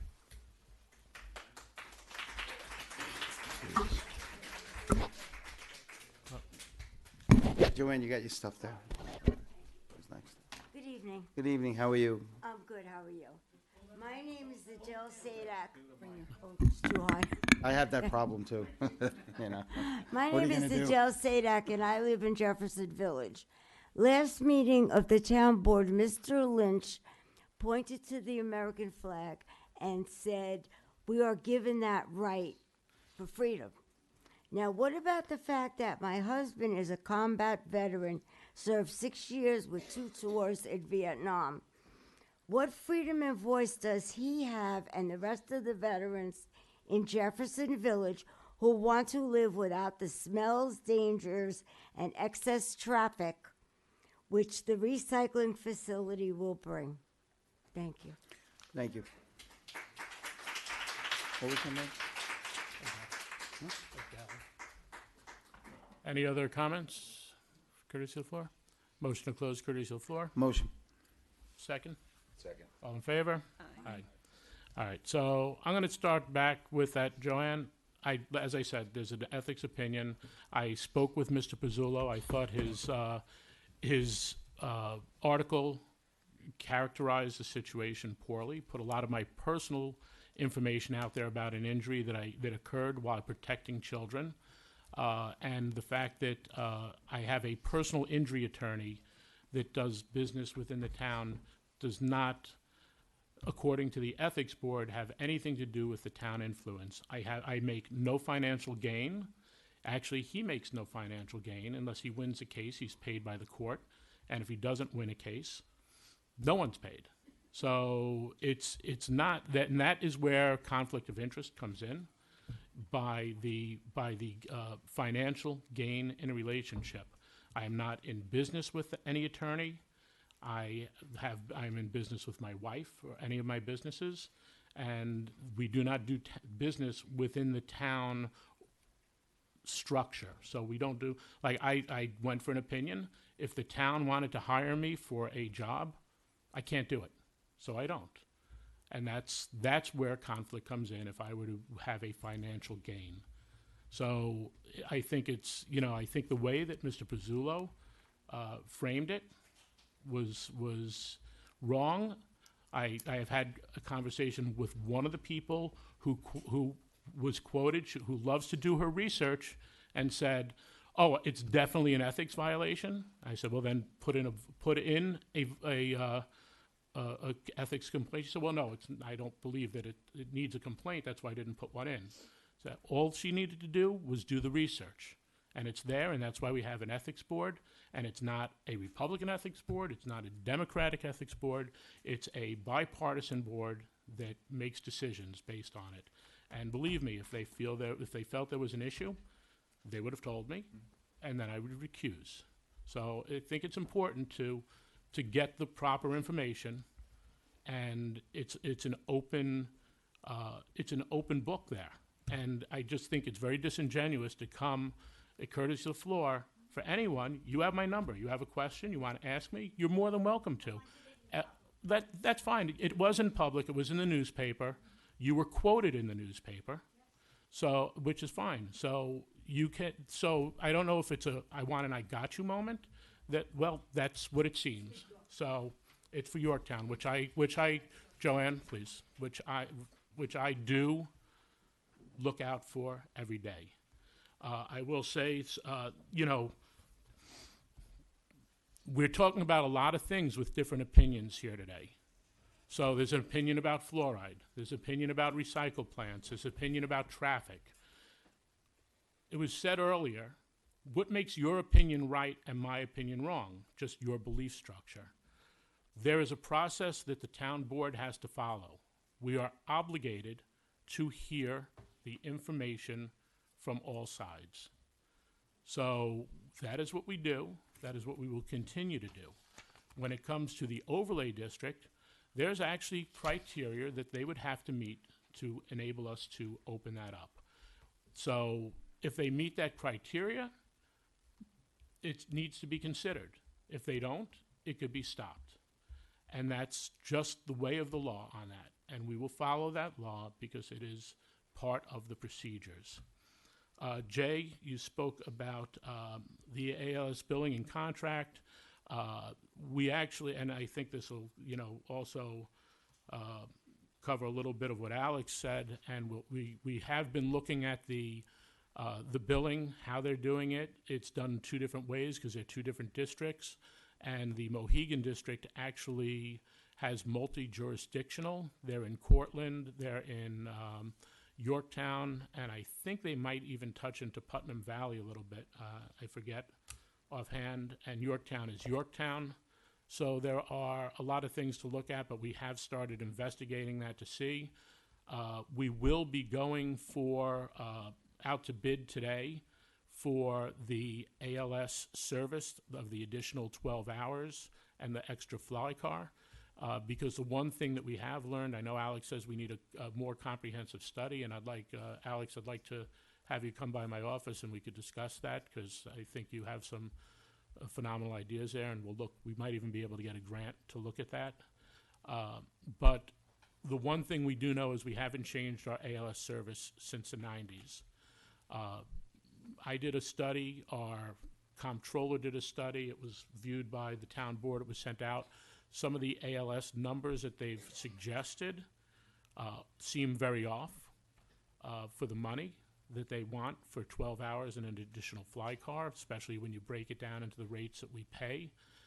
So it has to go out for bid regardless, and we will look to talk to the ALS companies before those bids come back in, because there are some questions that we have, and we want to get through that. But, you know, I think, Susan, maybe it was you that had the article that is a life worth of the cost of a pizza. Well, I think the ALS issue needs more discussion. It's, as somebody who has lived here for 54 years, I think it was it was back in the spring, okay, where there was an ALS presentation, and it opened my eyes to it. And I've been learning and meeting with the ALS commissioners and also with the 2 ambulance corps, and I'm learning a lot that I didn't know. And if I didn't know it, I think most people do not know and did not understand. So I think this brings everything up, and so it needed a full discussion, and maybe it's a subject for a work session discussion. I know you have, it's going to involve your budget because this thing. Absolutely. But I pos- think the point you brought up, which I find is quite accurate, is it's about $30 a household, and that's right now. If we could increase our service, get a second fly car, and have a better response, I think that it's imperative to get the safety first. And like Alex said, it needs a really comprehensive study. And I think that, here's where I disagree with you, Alex. I think getting a fix, even if it's short term, is very, very important. So I had a conversation with Alex just the other day. Alex, can you just, we don't typically do this, but can you just come up and give me the narrative of the calls that happened real quick? You got to hear this. This is amazing. I could tell you, but he could give it to you better. Just the narrative of the 4 calls that happened on, I think it was Thursday? It was Friday. It was a very busy day. Friday. There were multiple calls going at the same time. Every agency in the town required mutual aid that day, and it took much longer than it should have for multiple different calls to get required assets where they should have been.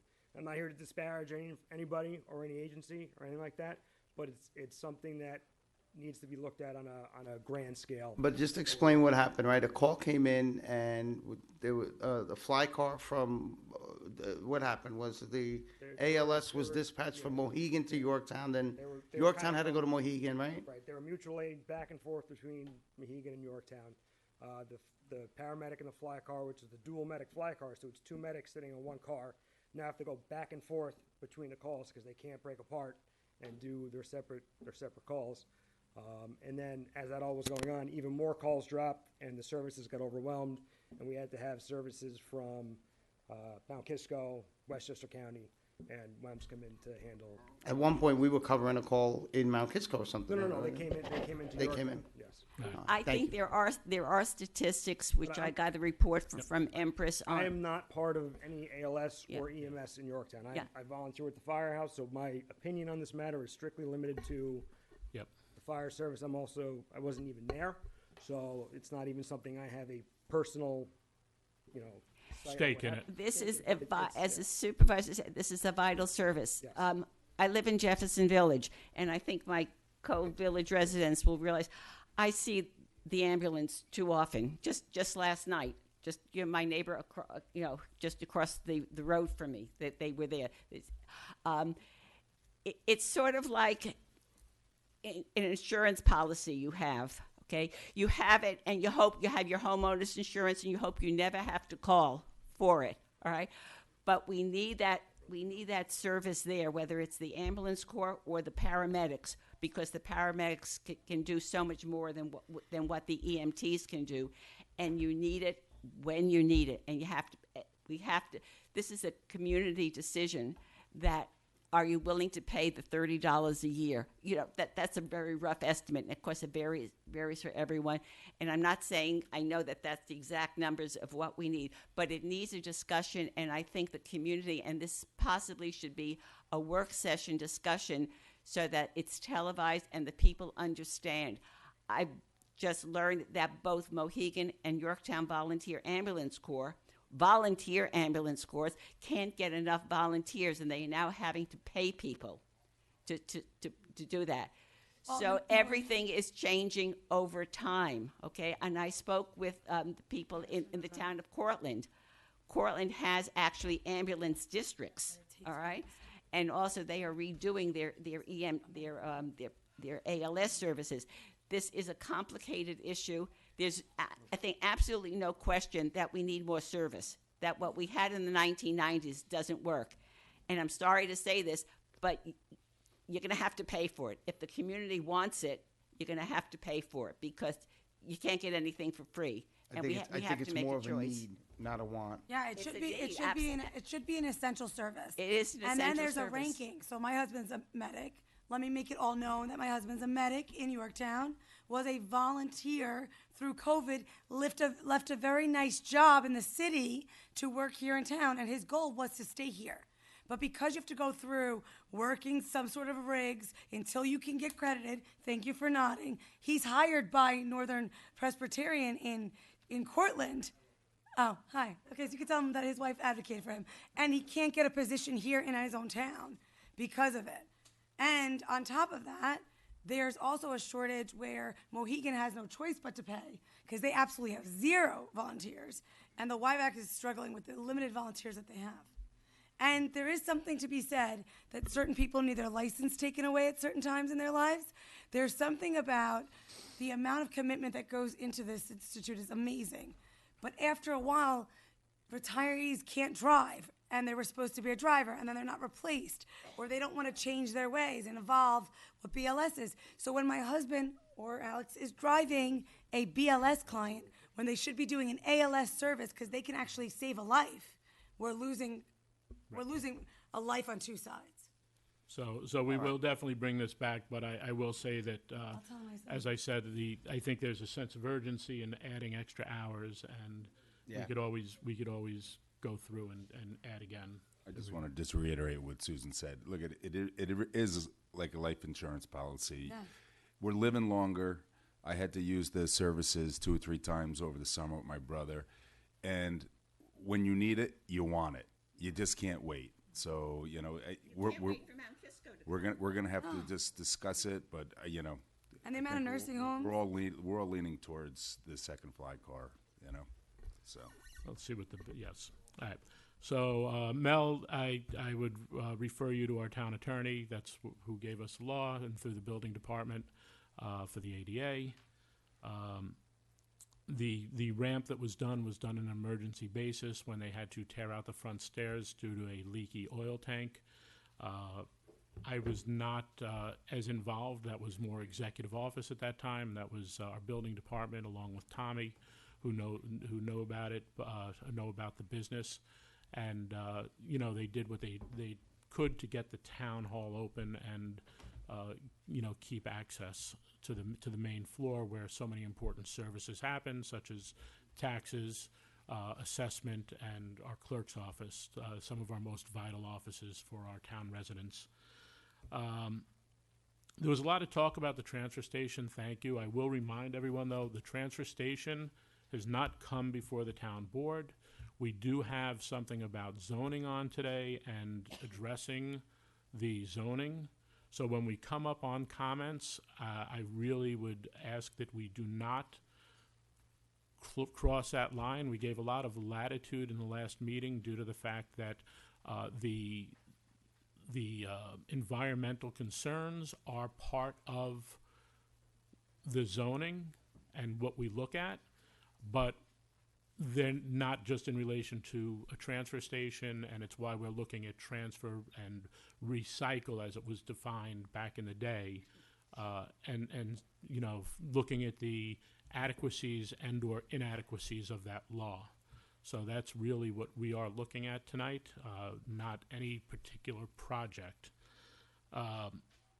Thank you all for your comments on fluoride, for and against. I understand there's a lot there, and there's a ton to unpack. And, you know, look, I think someone said it too, and I had mentioned it in the past as well. You could always put it in, but you can't take it out if you keep going. So if you're going to error, it would probably be better not to have it, in my opinion. You may differ with that, but it would be better not to have it put in until you have a definitive, and you could always put it in. If I put it in and find out, oh, sorry, we were poisoning you, then I can't take it back out. So that's where I look at with that. Ironically, I did call Atlantic Appliance. I think both Jay and Dan mentioned that because I drove by there for the acupuncturist the other day and told them, because I had already gone in when they had boxes and all in there, and said, this is unacceptable. I also feel it's unsafe. Our code enforcement has been off this week. Otherwise, I would have had him go back to check. I have not gone back there, but I'll go back to, tomorrow I can't. I have a funeral to go to. I'll go. No, I'm sure that it hasn't been. I'll go back on Thursday when I'm back in town. I have a funeral to go to tomorrow. My wife's uncle passed, so we're going to go up to that. But I will. Thank you. I will make sure that I go in on Thursday morning, even though it's Rosh Hashanah. I will be. I'll stop by tomorrow for you. Appreciate All right. it. Thank you. Tomorrow's Wednesday, right? Yep. Is it Wednesday yet? No, but Not yet. It'll be Wednesday soon. All right. So yeah. So. I'll go by there for you tomorrow. Thank you. And then Bob, and for anyone with the concerns, ironically, Sergio and I were out there this morning looking with some of the people that are with the 800 East Main Street project to go through what their traffic studies were, to look at them, to tear them apart, to see what we thought, give them suggestions. And we spent about an hour and 20 minutes out there from 9 a.m. till about 10:20. You know, there are some issues. The traffic lights, they spoke about how that would be staged, but there was a whole lot. I will remind everyone, though, and I think Jenny Sunshine made the comment that there's a lot coming down the pike right now. Some of these projects have been around 20, 30 years. So they may or may not come to fruition. That's just the way it is. I look at, like, even in the center of town, Soundview has been about 4.5 years since that started, and they seem to be moving well. And we do have comprehensive road repairs that will be going on. But the project over behind the Roma building is actually, I think, 8 years old right now. So, thank you, Dan. So, you don't know when things start to move, but that was approved back when Alon was our town supervisor. And this one was approved when Matt was a town supervisor. And these things take time. There was a project that came in from across the winery, and everyone's like, oh my God, this is a new project. That project's been around probably 30 years. As a matter of fact, it's the son of the gentleman who owned it, because he's passed away since. The hotel project that was supposed to be behind Cocoa Farms has come around a couple of times. That's been around since before IBM was built. That was going to be a hotel for IBM when IBM was going to be at the JV Mall, where the JV Mall is. So I understand that it seems a lot of things are coming. That doesn't mean they necessarily happen. And we've had this point made before, but I think it's important that we realize that, just because someone wants to come and present something, there's still a process. We want to hear it. It's our job to hear it, but it doesn't mean it's necessarily going to happen. I think that's, really about it. Let's move on. Yep. So we'll move on. Thank you. Pat wants to say. I just want to say one thing real quick. You know, someone out there said that, you know, what qualifies us to, you know, make these decisions. You know, we listened to a judge. The judge did their due diligence for years. And we're just pausing the fluoride because, you know, just because you could read a paper and you could find statistics on that side and statistics on this side. We're pausing it just because, and I do believe the judge in San Francisco did their due diligence and listened to all the facts, all the statistics from everybody, not from the board here, and I'm just speaking for myself. That, you know, I'm making my decision based on what I'm believing that Judge Chen did his due diligence and listened to all the statistics. That's all. Yeah, and I'll also add that we actually have been giving that power to make the decision by all of you, by the vote of the people. And look, we are in the case of the fluoride, I think we are severely looking out for our residents, saying we don't want to take an unnecessary risk. That's our job. You know, we don't want to hurt anyone. That would be a really poor choice, I think. It's people that are entrusted in protecting the public. And So- hold on, Ed, with that, I mean, I think that fluoride in the water is not going to affect 99% of the people in this room. We're looking out for the kids and the infants, and we don't know that. And there's no real hard statistics that we know about, but we're just following. We're assuming that the judge did the due diligence, listened to the evidence for years. That's what. It's my opinion. We're just And it holding will off, be up, that's and all. it'll be up to the agencies in the long run. Yeah, We want to and- wait for that. And then when we get better data, more information, that's more clear, and people might disagree, people might say the data is clear. They'll say the data is clear that it's poison.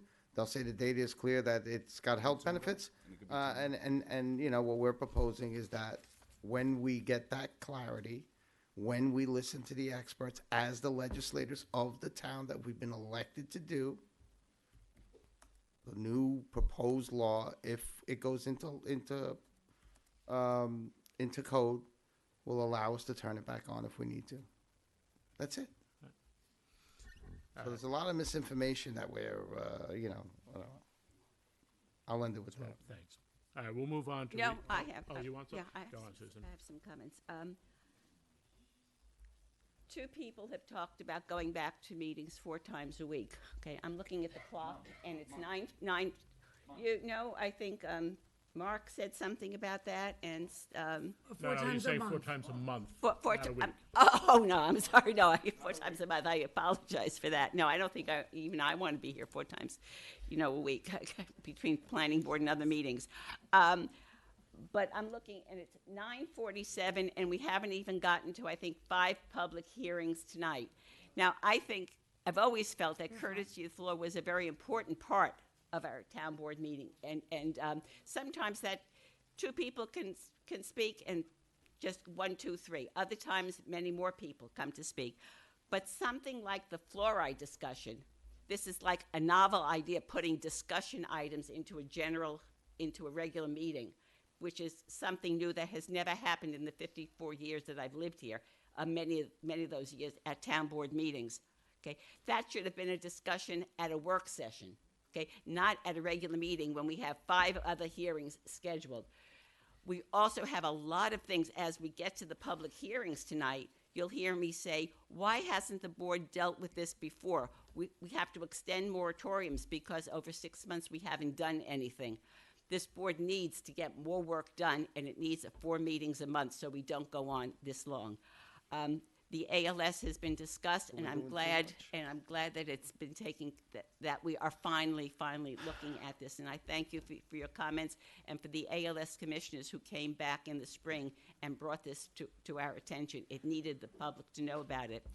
On the ethics issue, without going into detail, I read the very short report from the ethics committee, the ethics board, and the one thing it did say is that it doesn't have to be a conflict of interest, but the ethics board said that if you have a personal relationship, if one of the elected officials or some of the other, the ethics law applies to certain department heads also, and members of advisory boards like the housing board, and I'm not sure which other boards. Okay, you have to disclose a relationship at a minimum. You don't necessarily, it's not a conflict of interest. You may not have to recuse yourself, but you should at least say that when Mr. Smith comes before the board representing a developer, or for some reason, you have to say, well, Mr. Smith is my personal attorney or my personal electrician, but I think I can be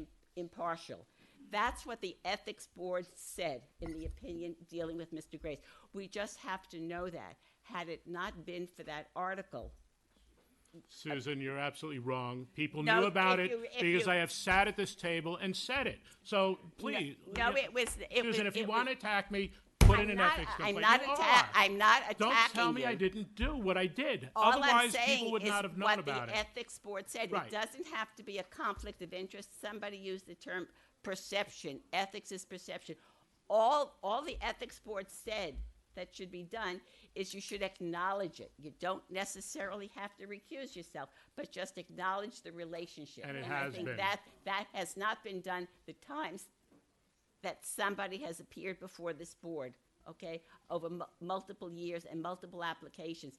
It was never stated that there was a personal relationship, and that's all. I am not saying, and I have not said, that it was a conflict of interest. I gotta been like, So- That okay. warranted a thing, Right. okay? This is The other thing, Mr. Buchanan, if you're still here, the town, the planning department is working on, with our town's outside traffic consultant to do a study on Route 6, because there are the multiple developments that have been proposed for Route 6, all right? And one of the things I'd like to see, and again, this is for a work session where we need more work sessions, is to get that consultant's report back to the town board so we can look at the options, study it, and see, and get it done, okay? That's why we need that additional meeting. And Joanne, I would ask John Tegeta to talk about the status of Navajo, but I'm not gonna have him do that because I'm looking at the clock and we have to get to public hearings. But if you want information, I can tell you what I asked, because you raised a question, I think at the last meeting, and so I did some checking, and I can give you a personal update on what's happening with Navajo.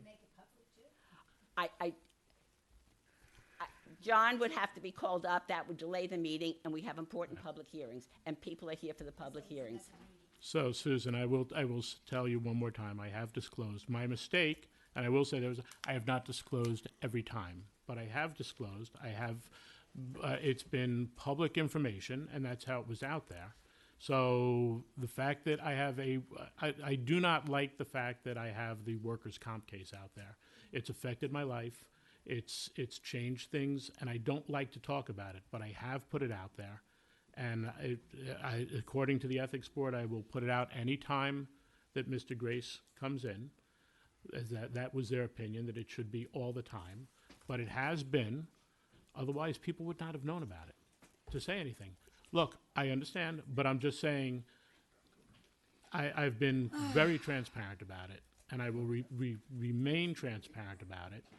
And, you know, I feel that if I don't have this case that's protecting the children, because basically their argument was I should have let them beat the crap out of each other. Your case is not the issue. But Your it case is not the issue. because it's, I don't want to talk about it. Let's go on, Ed. Right. Let's go on. Let's move on. We've Thank got you. to get to the All right. All right, one thing, Susan, you're sitting there saying we need to get things done. We need to get things done.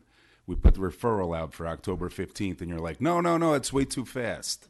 It's way too fast. You can't have it both ways. You can't have it both ways. Amen. Let's move on. I'll Amen. save your time. I'm not talking about fluoridation, you notice. Let's reconvene our public hearing for proposed local law to amend Chapter 300 of the Town Code of the Town of Yorktown entitled Zoning regarding the recycling facilities. We have notice? You already had notice. This is a Well, reconvene, right. Do you have the We comments have from? one from planning board, that's the most, and the only ones that haven't been read in. So the only one not read in, Town Board, Planning Board from today. At a meeting of September 9th and September 23rd, 2024, the Planning Board discussed the proposed recycling facility amendments to the zoning code. The existing law enacted in 2012 allows private recycling facilities in the I-1 zone, which occurs in two distinct areas in town, Navajo Road and the area located at the northeast corner of Lexington Avenue and New York State Route 202. The board discussed the recycling use in the context of a broad environmental policies and actions that the town could participate in or support through various initiatives, including legislation such as the subject use.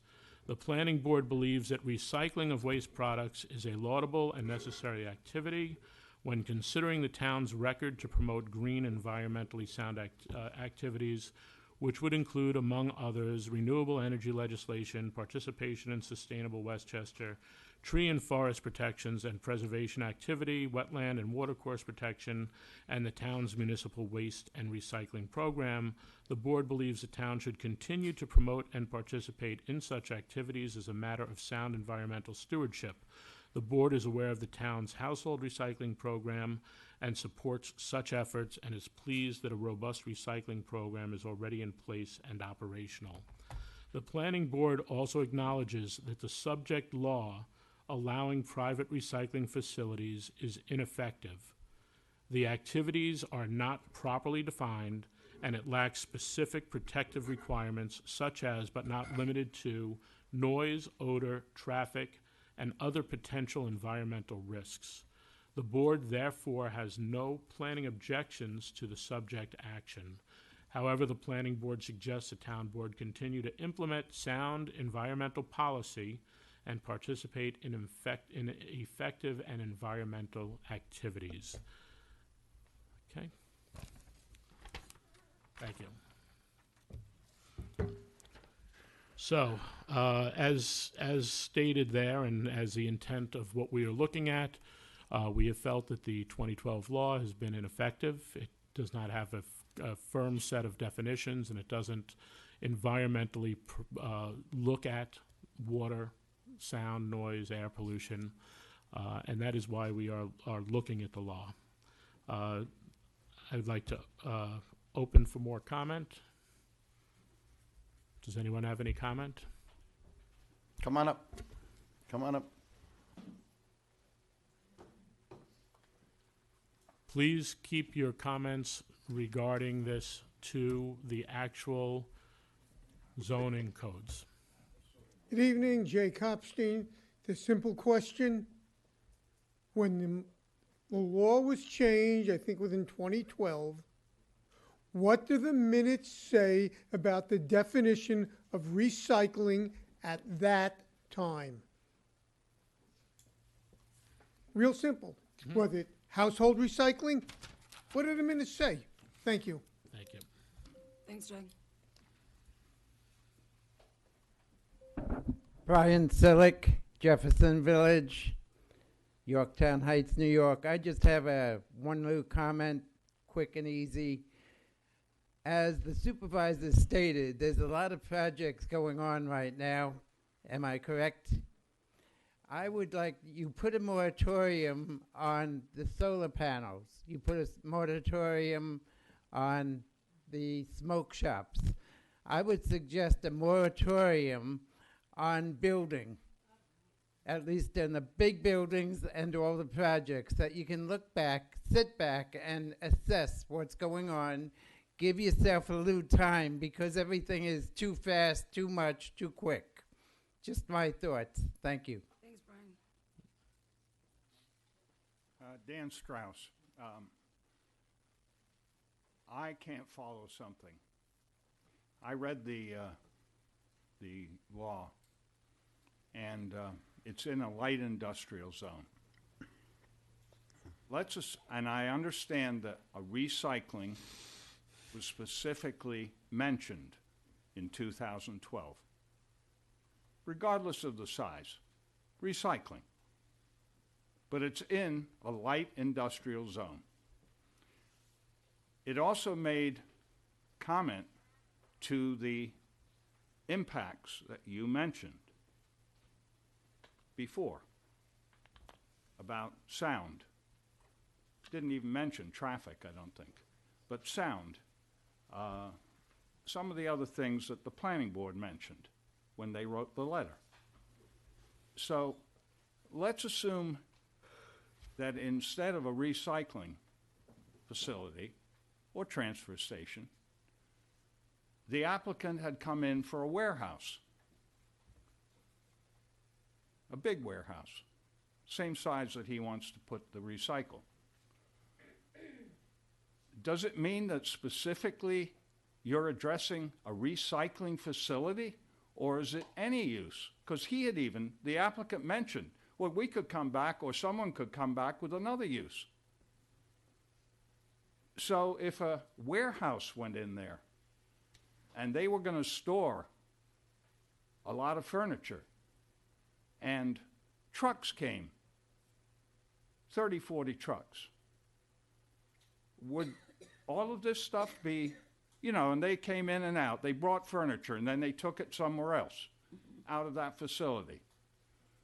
And they were fairly big trucks, but maybe not the size of these major size trucks, because I believe he wants to do commercial also. It's not just residential. But if they brought the furniture in and then they took it out and they were, to me, that would be a traffic impact, but it would also be affecting sound and affecting quality of life and emissions and all of these things. Would you be going back and forth with this thing? Couldn't you, would you say, if we don't like this storage facility, we're just saying no? But is it because it's recycling that you're hemming and hawing with the whole thing? And I'm talking about the rezoning. What if it was other use? If it was another use, would this whole thing be going back and forth? Well, it would depend on how many times the furniture goes in and out. That's all. To me, it's light industrial. Mm-hmm. It's not heavy. I understand there's no heavy in Yorktown, but it's light industrial.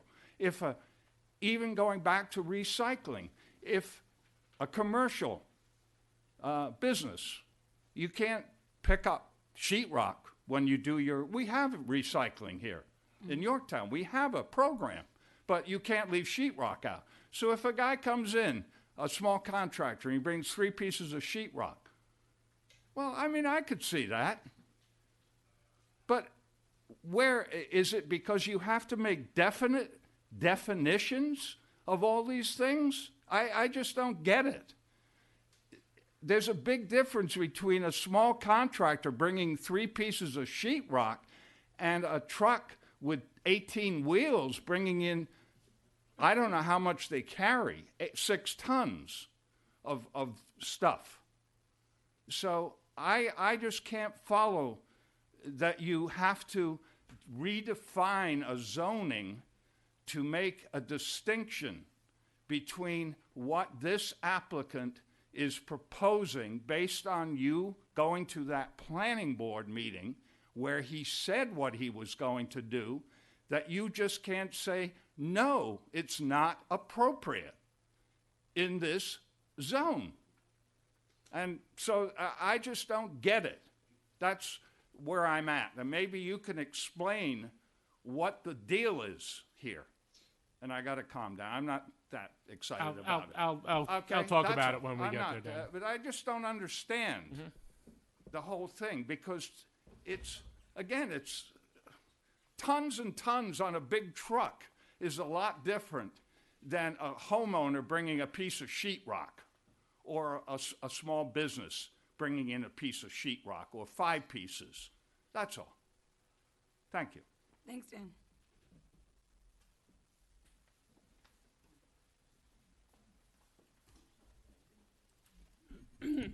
Mark Lieberman again.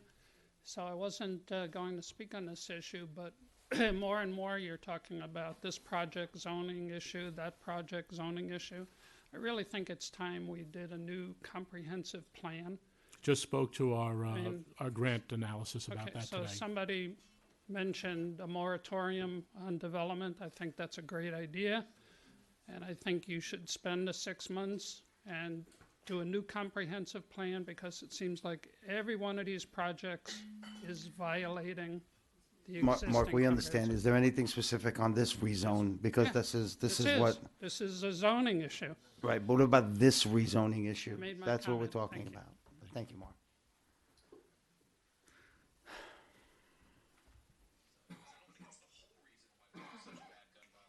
Hi, Charles O'Neill from Jefferson Village. I just want to say, I don't know how anybody in their right mind can say 600 tons of garbage a day is light industry. 8. Period. Never mind the trucks coming up and down, but 600 Charlie, tons? Charlie, it's not about a specific project, though. Thank you. It's about the zoning, yeah. Good evening, Pat Cartolemi. I'm coming up here to talk about some of the points that you brought up in regards to environmental, traffic, and those things that need to be addressed by your code. A lot of that is already addressed in Part 360 of New York State Code in that regards, and is in charge of overseeing transfer stations and recycling centers. So all of them are overseen by the New York State Department of Environmental Conservation, and a permit is required before that's happening. In regards to our specific application, obviously I know that's not what we're here to discuss. There was a memo on July 2nd, 2024 that was submitted to the planning board that explained all that with excerpts from the New York State Code that do keep track of waste that's coming in and out of them, leachate from the facilities, materials from the facilities, off-site roadways, confinement of waste, dust control, vector control, odor control, and noise. There was a reference to that in our letter that was sent in, that the noise is up to 62 decibels is addressed by the state between 7 a.m. and 10 p.m. Just to give a comparison, a household refrigerator operates at 55 decibels. So there are regulations in place for this already, which are in New York State Code, which these facilities have to abide by. The facilities are monitored by the Department of Environmental Conservation. The facility operator actually funds a monitor to come out to the facility and to monitor it on surprise basis, on regular scheduled basis. So there is another layer of protection for a municipality on top of their own code enforcement and their own code for recycling facilities. Pat, understood, but this is a zoning, hearing Oh, I on the understand. zoning. I understand. I said the same thing to one of our other residents, and So I think I that appreciate it. what I'm saying is I think that a lot of the information that you're looking for can be also taken from this Part 360 code to be put into your own code. That's where I'm getting towards into a code change. So that's just what I wanted to bring up tonight. Thank you, Pat. Thank you, Pat. Thanks, Pat.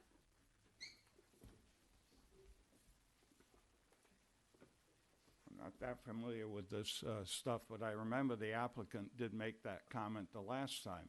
He said someone has to be on site. I mean, I don't see how that has any bearing on anything. Dan, That's all I'm yeah, I'm just I know. I'm, It's I'm not the well, I'm- project, though. I'm making it clear that I'm listening to the applicant, Mm-hmm. and he made the same comments the last time. But That's there's no all. applicant tonight. I'm sorry? There's no applicant tonight. We're not talking about any application. I understand that, but he got up here, didn't he? He did. Well, He spoke about the don't tell- zoning. Don't start telling me what I can say and what I can't. Don't start doing that. I just can't address. I'm and I'm not not going to address. digressing. No, I'm no, I simply- can't address the project. Is my I point. understand that, but I'm simply saying that he made the same comments Mm-hmm. the last time, and he's trying to influence you. That's what he's doing. So that's my retort. I don't care if there's an EPA or a DEC guy on the place, because maybe he'll be sleeping. That's all I could say about that, okay? Thank you, Dan. Any other comment? All right, I'd like to close the public hearing. I have a motion? Motion. Second? All in favor? Aye. Aye. I will make a couple of comments. We have had moratorium on building in the past due to the sewer, and that's probably what caused a great influx after we were able to open our moratorium. That was on housing and all, because we couldn't add to the sewer. But we are looking at the whole thing. Susan mentioned the traffic study. We're looking for a traffic study from town line to town line on the Route 6 corridor. But when it comes to looking at that and the comprehensive plan as part of that in the building, we just had a meeting this morning with actually this afternoon with our grant writer, and he and I had a separate conversation about that because it does need to be done. We are looking at the zoning because, as Jay pointed out, the definition of recycling in our zone was not very well spelt out. And, I don't want to throw shade at the old town board that approved this, but I think over the last decade, things have changed in how recycling is moving. The zoning that is in that area, John could help me, John Tegeter, if you want to step up, that would be good. But I think that warehousing isn't allowed use in that area. John, if you could hit some of the other uses that are allowed in that the I-1. Got it here. I-1, yep. Give me a sec.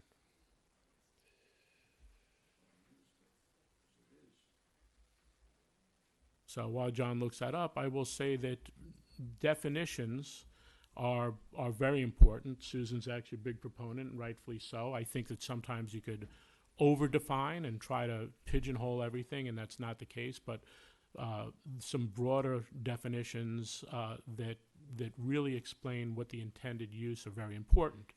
But our zoning does make does have an opening for that, and it's called our ZBA, or Zoning Board of Appeals. So there's a system in place, once again, as we listen to this, about the actual zone. And by the way, we had decided a while ago when Tommy was here to try to do a look at the whole code. Unfortunately, he passed, and then we brought it up in the spring, I think, Diana, where we have our whole code being reviewed for things like this, definitions that are lacking, uses that are no longer valid, and that's also part of what the comprehensive plan will look at as we go through that.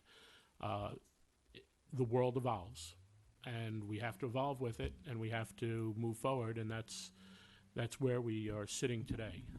So, John, did I give you enough time to find? Plenty. Okay. You're looking for the uses in this particular Uses right zone? now, yeah, because I think Office buildings for business or professional use, industrial or manufacturing uses as follows: printing and publishing uses, experimental and research laboratories, including theoretical research in all the sciences, product development, engineering development, analytical, pharmaceutical, and commercial laboratories, including product testing, manufacture, fabricating, processing, converting, altering, or assembling of machine parts, electrical equipment, electronic equipment, etc., screen and door and window manufacturing, engraving and photo engraving, furniture repair, custom upholstery, interior decorator use, combined office, storage, and light manufacturing use within a building or buildings, allowing for warehousing of equipment and supplies, and allowing for the assembly of equipment, warehousing of equipment with or without office facilities, and then a recycling facility, which is the subject of tonight's hearing. Thank you. So there are other uses, and the look at this law in particular on that area actually was subject of conversation with some of the facilities that are on Navajo Street, and looking at that. So we've been looking at that area for quite a while. Concerns about the laws have been there. The definitive process here of what recycling is nowadays is one thing that jumps as woefully lacking. And the fact that someone wants to move an application, we do not want them to waste their time until this is really defined, because I don't think that's appropriate to people to say, go spend money, and then when you're ready, we'll see if we want to knock it out or not. So the uses, would we be looking at this, Dan? Yeah, we'd be looking. We're looking at all of our zoning right now. Some of the next things like solar, we're looking at zoning in that. Vape, we're looking at zoning in that. So it's a process that we've been on and we'll keep working on, and there'll be other things that we look at. We are looking at the doggy daycare and kenneling. There are a bunch of things that as the world changes, we look at and we have to evaluate from a town point of view and, make our opinion as we feel best for the town to try to have that happen. And then, it was mentioned about some of the New York State code. We follow home rule on a lot of things. We can utilize New York State code in things, and that's a wonderful idea. I will say, though, that the looking at different projects in the area that were similar, that I think it was Peekskill had an issue where those inspections didn't really help, and the place was shut down eventually, and it was in disrepair, according to the pictures that I saw. So there's a concern that could happen. I know you're not the operator of that, but I'm coming from someone from government. I don't have trust in government agencies to oversee things. We had a huge discussion today about the EPA. I worry about some of these things. That's just the way it rolls. So that's pretty much where I'm at. But we will continue looking at the zoning all over and the definitions. Clarify one point. You've talked about zoning, but the comment was made about we need to update the comprehensive plan. Those are two very simple, separate, very different types of documents, and it's also often confused. The comprehensive plan is the vision for the town. It's the goals for the town. The zoning code implements those codes. It implements some of those goals. And as the supervisor said, zoning needs change. You might put something in the zoning code today that, let me rephrase that. We have had new uses in the zoning code that were never contemplated originally. If you go down Front Street, that's one of the examples that I cite often. The old building where the Penny Saver used to be, that long one-story building that was vacant. And I think it's called Fun Amusements, the people that build all the big inflatables that come to all our fairs and the kids all love. They wanted to either the rent or buy that space. There was nothing in the code. When the code was written 30, 50 years ago, no one had those kinds of uses. So the town had to create a new use for it. This happens all the time. So the zoning code is what has to be changed. And the zoning code, many sections are woefully outdated. And the definition, I was on this board in 2015 when we dealt with the sober home, if anybody remembers. And I think it was the home use that was out of date. And what was a family was out of date. The family in 1930 is not what a family is today. And that's how zoning changes. So we don't need to update the comprehensive plan. We need to update the zoning code, and we need our department heads to go to prioritize which of the codes that are the most out of date and do that. But I disagree with the comprehensive plan. I do think we need to look at it because the goals have changed. But out of curiosity, you were very involved with that. How long did that process take? Because I think Mark threw out 6 months, and I'm sorry, Mark, you gave me a good chuckle. Susan, how long did that? Comprehensive plan, I think, started before 2005. It was adopted in 2005 after many, many years, and then there was litigation, and the court threw it out, and then it dragged on through 8, 9. I came on in 10, and I said, we got to get this done. And we had a tight schedule, and we got it done. We made some tweaks, times changed.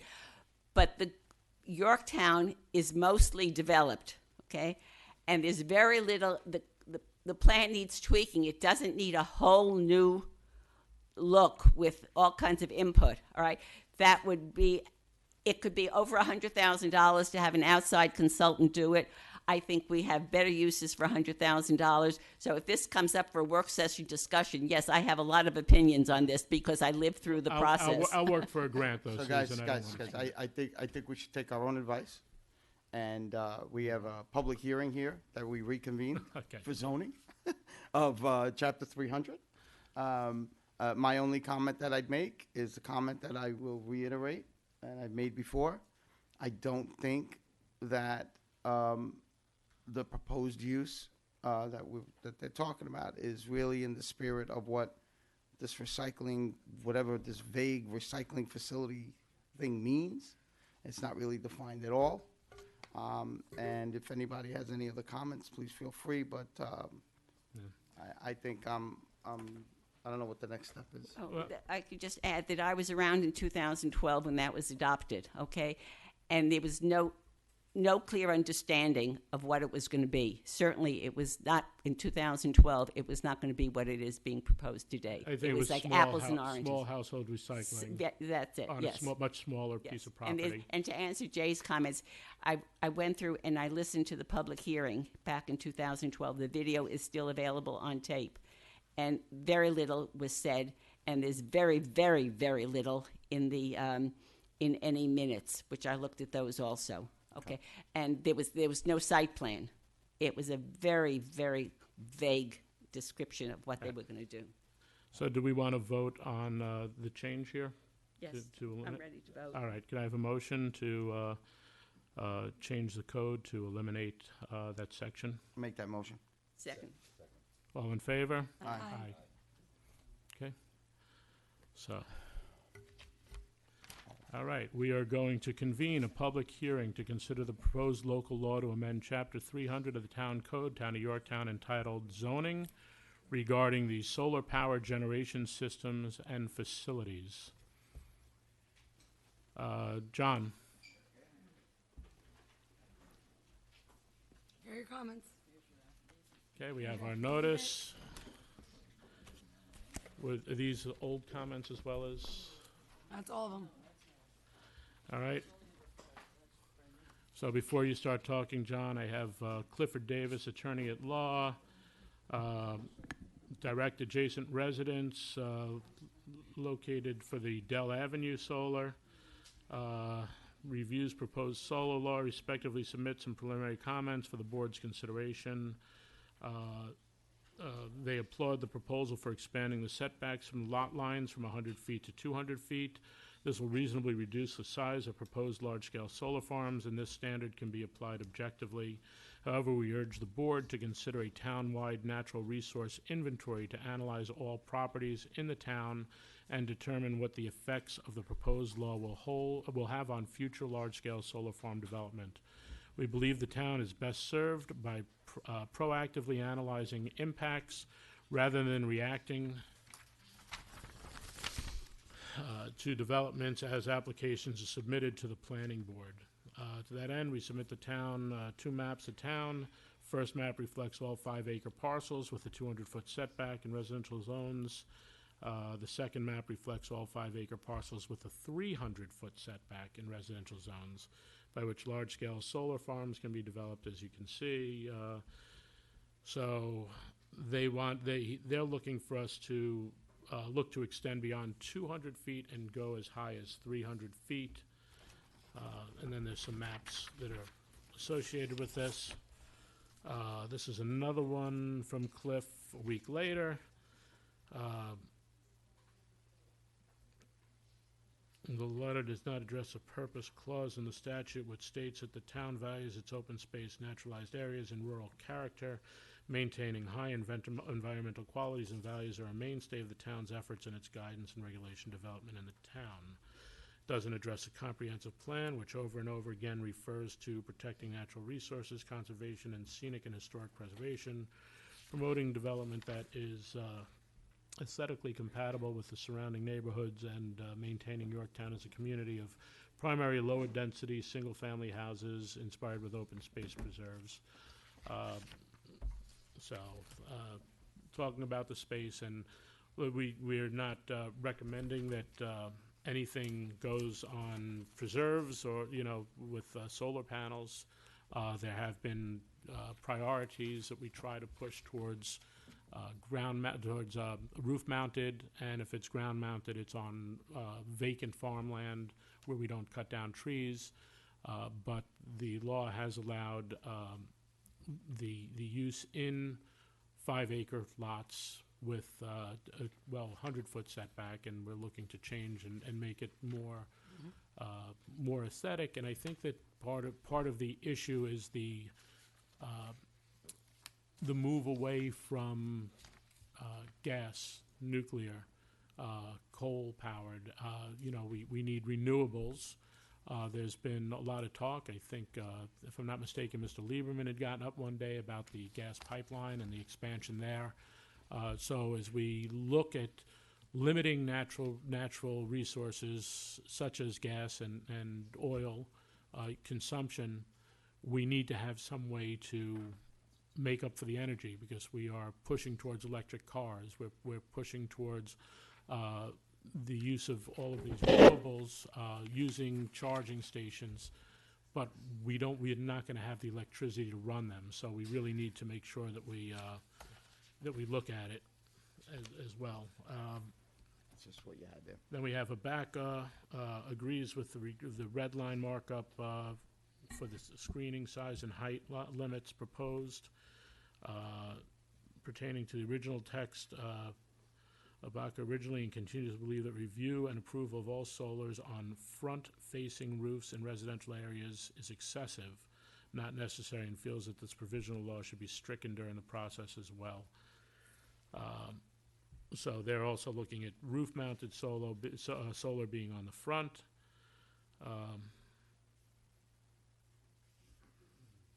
Saying that applicants generally have aesthetics in mind, and here's a copy of the law with it.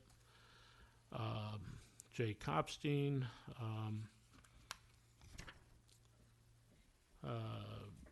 paragraph A, taking advantage of safe, abundant, non-polluting energy resources. Was this amended law written by the town attorney or developer's attorney? What does this mean? Who is taking advantage of this resource? Residents of Yorktown or residents somewhere else like New York City? We have not, I think we have not really defined where that solar goes to, correct? That's sort of a business. No. Yeah, so. Where the energy goes to? Yeah, but I don't know if that's something to look into. Goes in the grid. A little more. Goes into the grid. All right, thank you, I John. think it's dispersed from there. So it could go anywhere, but it does go into the grid, which means it can go here as well. Yes. All right. Decreasing the cost of energy, the owners of commercial and residential properties, including single-family houses. Question the statement, enrolled in community solar, my savings is insignificant. Well, that's a whole nother issue with community solar. Increasing employment and business development in the region by furthering the installation of solar energy systems. Somewhat disingenuous, although, while it may be true. No long-term increase in employment in Yorktown since solar farms do not require local employees. There may be development in the region at the expense of Yorktown with no benefits to Yorktown. Perhaps the town of Yorktown should get a defined percentage of the value of the energy created in addition to the taxes collected. Some great points. The proposed amendment also lessens the screening requirements and additionally totally removes the fully screened requirements. John, I'll let you address that. We have Conservation Board.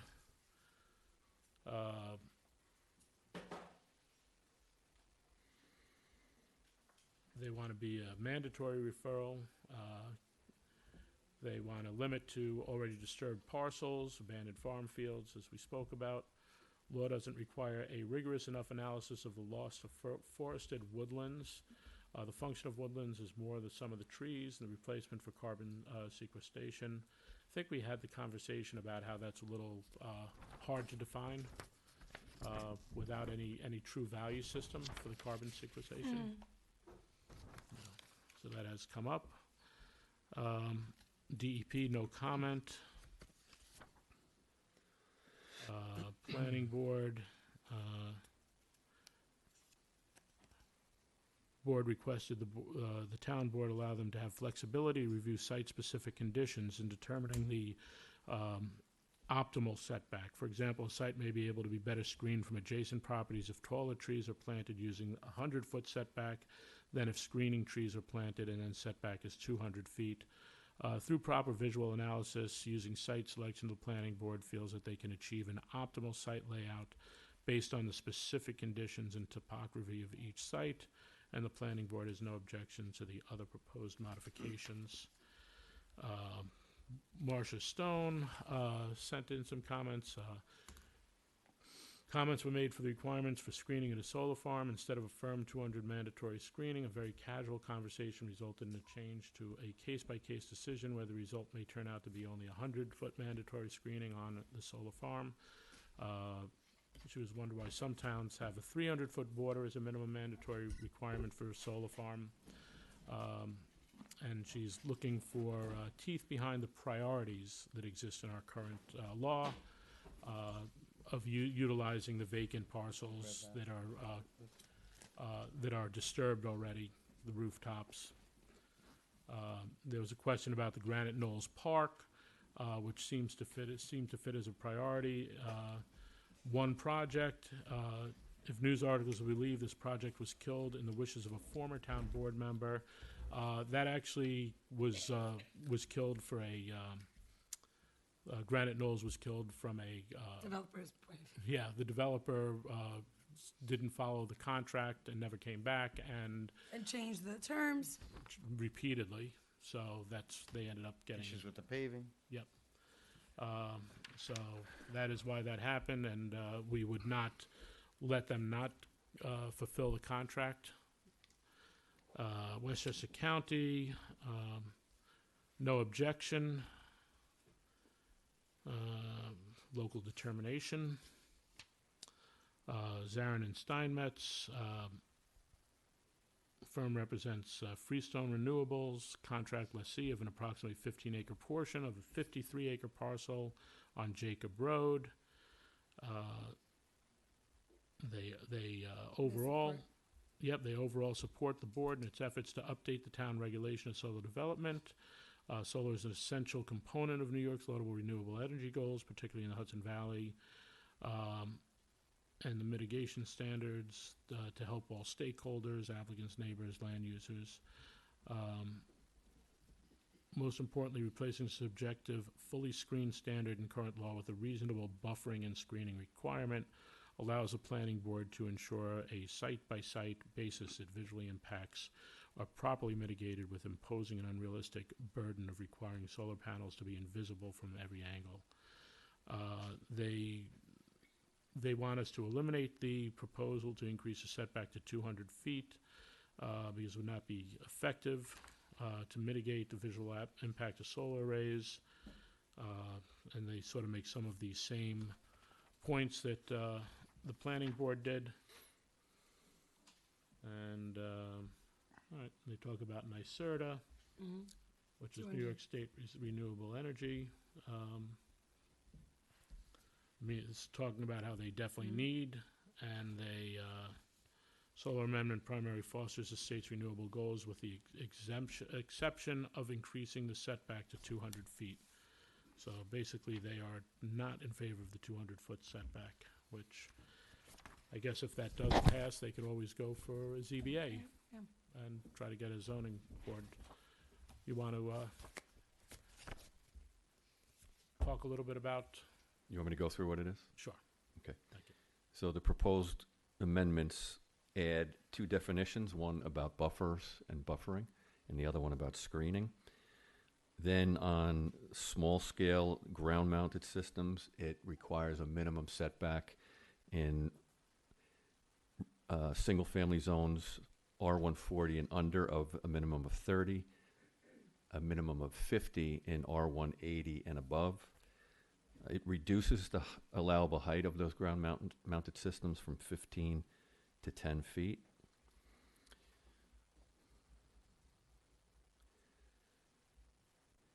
it proposes changes for large scale, the landscape screening requirement, which is paragraph 3G, and it does change the language that you spoke about in a couple of the commentaries about being fully screened. It goes to a more,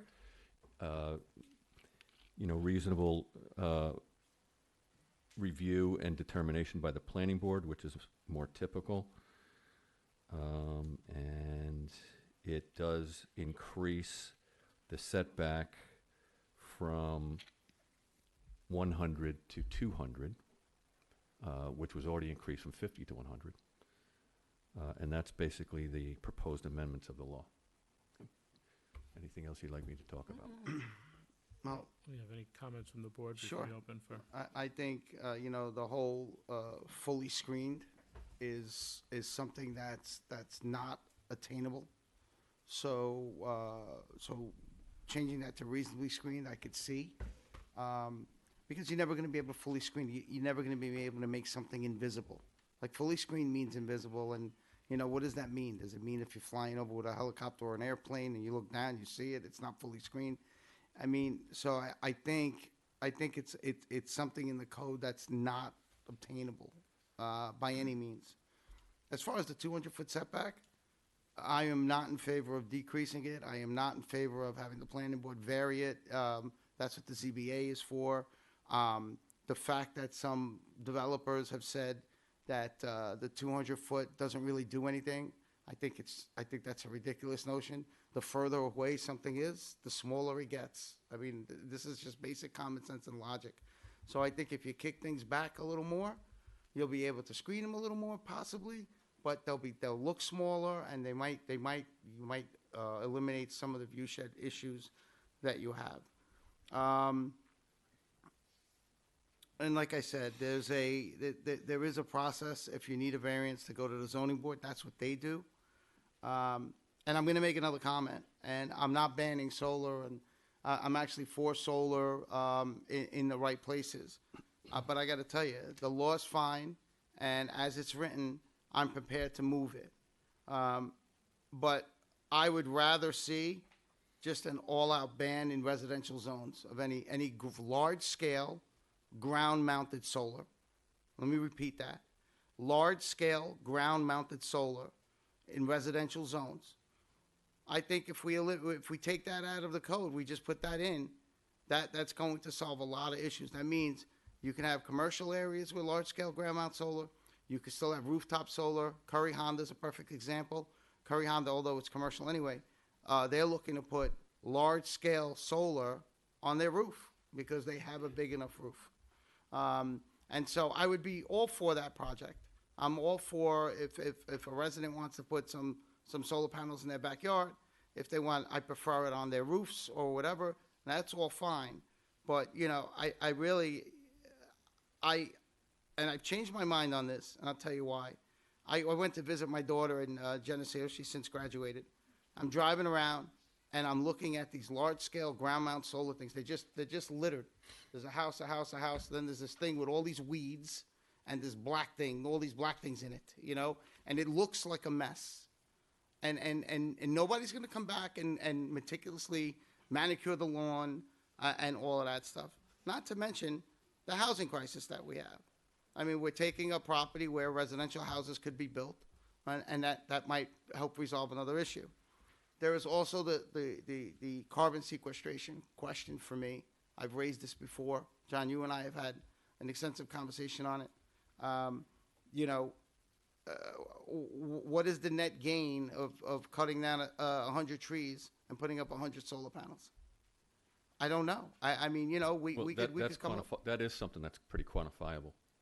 There's a model formula that needs to be used in the law that all of the applicants are using to show what that is. And I understand it, and I just don't think that even though there's some benefit, or there may be some benefit, I don't think it rises to the level where we have to take down all of these trees, in order to put up all of these panels for a net gain of 5 or 10%. I don't know, Well, let's say. it's more than 5 or 10%. But It depends on the don't know. project. We can't say it's more than five or 10. It depends on the project and what the project is and what that's gonna yield and how many trees are on the property, right? A property could have 100 trees, or a property could have 1,000 trees on the same parcel. You know, you can do, my question is though, to you, is, if somebody wanted to put a solar farm on an existing farm that has already been cleared years ago, that, you would be able to do it in the farm zone or whatever zone, right? We You don't would have a still- farm zone. What is that? It's the, They're all in residential zones. they're all in residential? And you know, they may be Oh, part of wow. the ag district, Yeah, or they're they putting may not be. agricultural zoning, yeah. But it's agricultural land. And by the way, we've done 1, 2, 3 farms, and none of them were free from removing trees. Right, but Although not- they did not- have some open fields. Right, right. But not to the level of something that's just a woods. I mean, I think we'd all agree. So, you know, those are my comments on it. If not putting them in residential zones is not amenable to anybody, that's fine. But I am certainly not going down below a 200-foot setback. I think that every car dealership should put it over their lots, and all commuter lots should have it. Canopies of them. They wouldn't have to deal with the snow either, John. Patrick and Susan. Okay. There's going to be pros and cons to everything. We heard that here tonight on Yes. some other things. Yes, we did. And there is. And there's some really reasonable ways of looking at all of that. And so, Well, for Mount Pleasant instance, did a really pretty job with it. who did? Mount Pleasant did it. I know, there's been some things around, there's some places around that have done it. IBM. It depends on, you know, the quality of it. But I would say, I think it would be a mistake to have your commercial areas have all of that over their parking lots. And there are, by the way, still some commercial properties that are vacant that if you go to what you're saying, you could have, for instance, State Land Corp become a hill full of solar panels, which you could never screen Shield, from Route yeah. 202 or Little Sorrento's when you're out eating a nice dinner from their outdoor patio. So But they you could do got to that now. think deeply and long about the impact of what you're doing. But they could do that now. No, they can't. They can't? No. In a commercial property? No.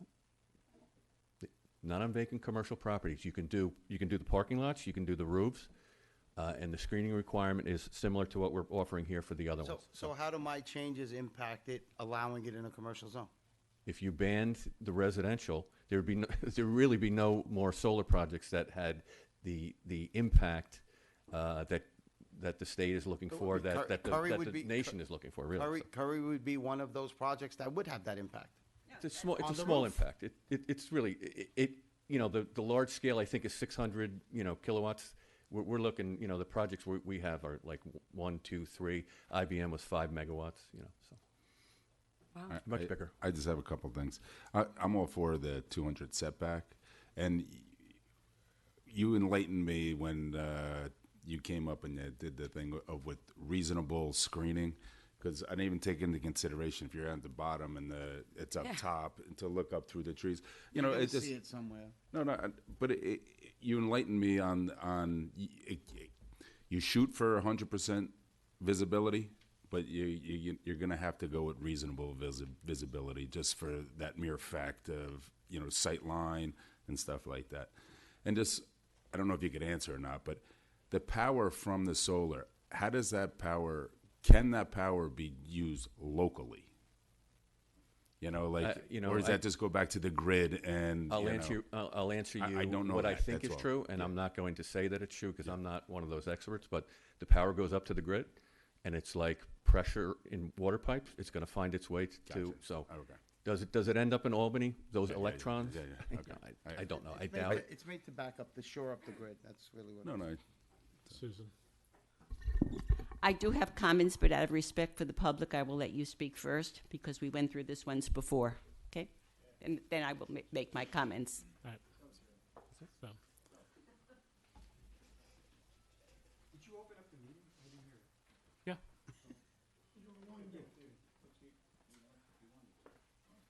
Good evening, members of the town board. Hope everybody is awake.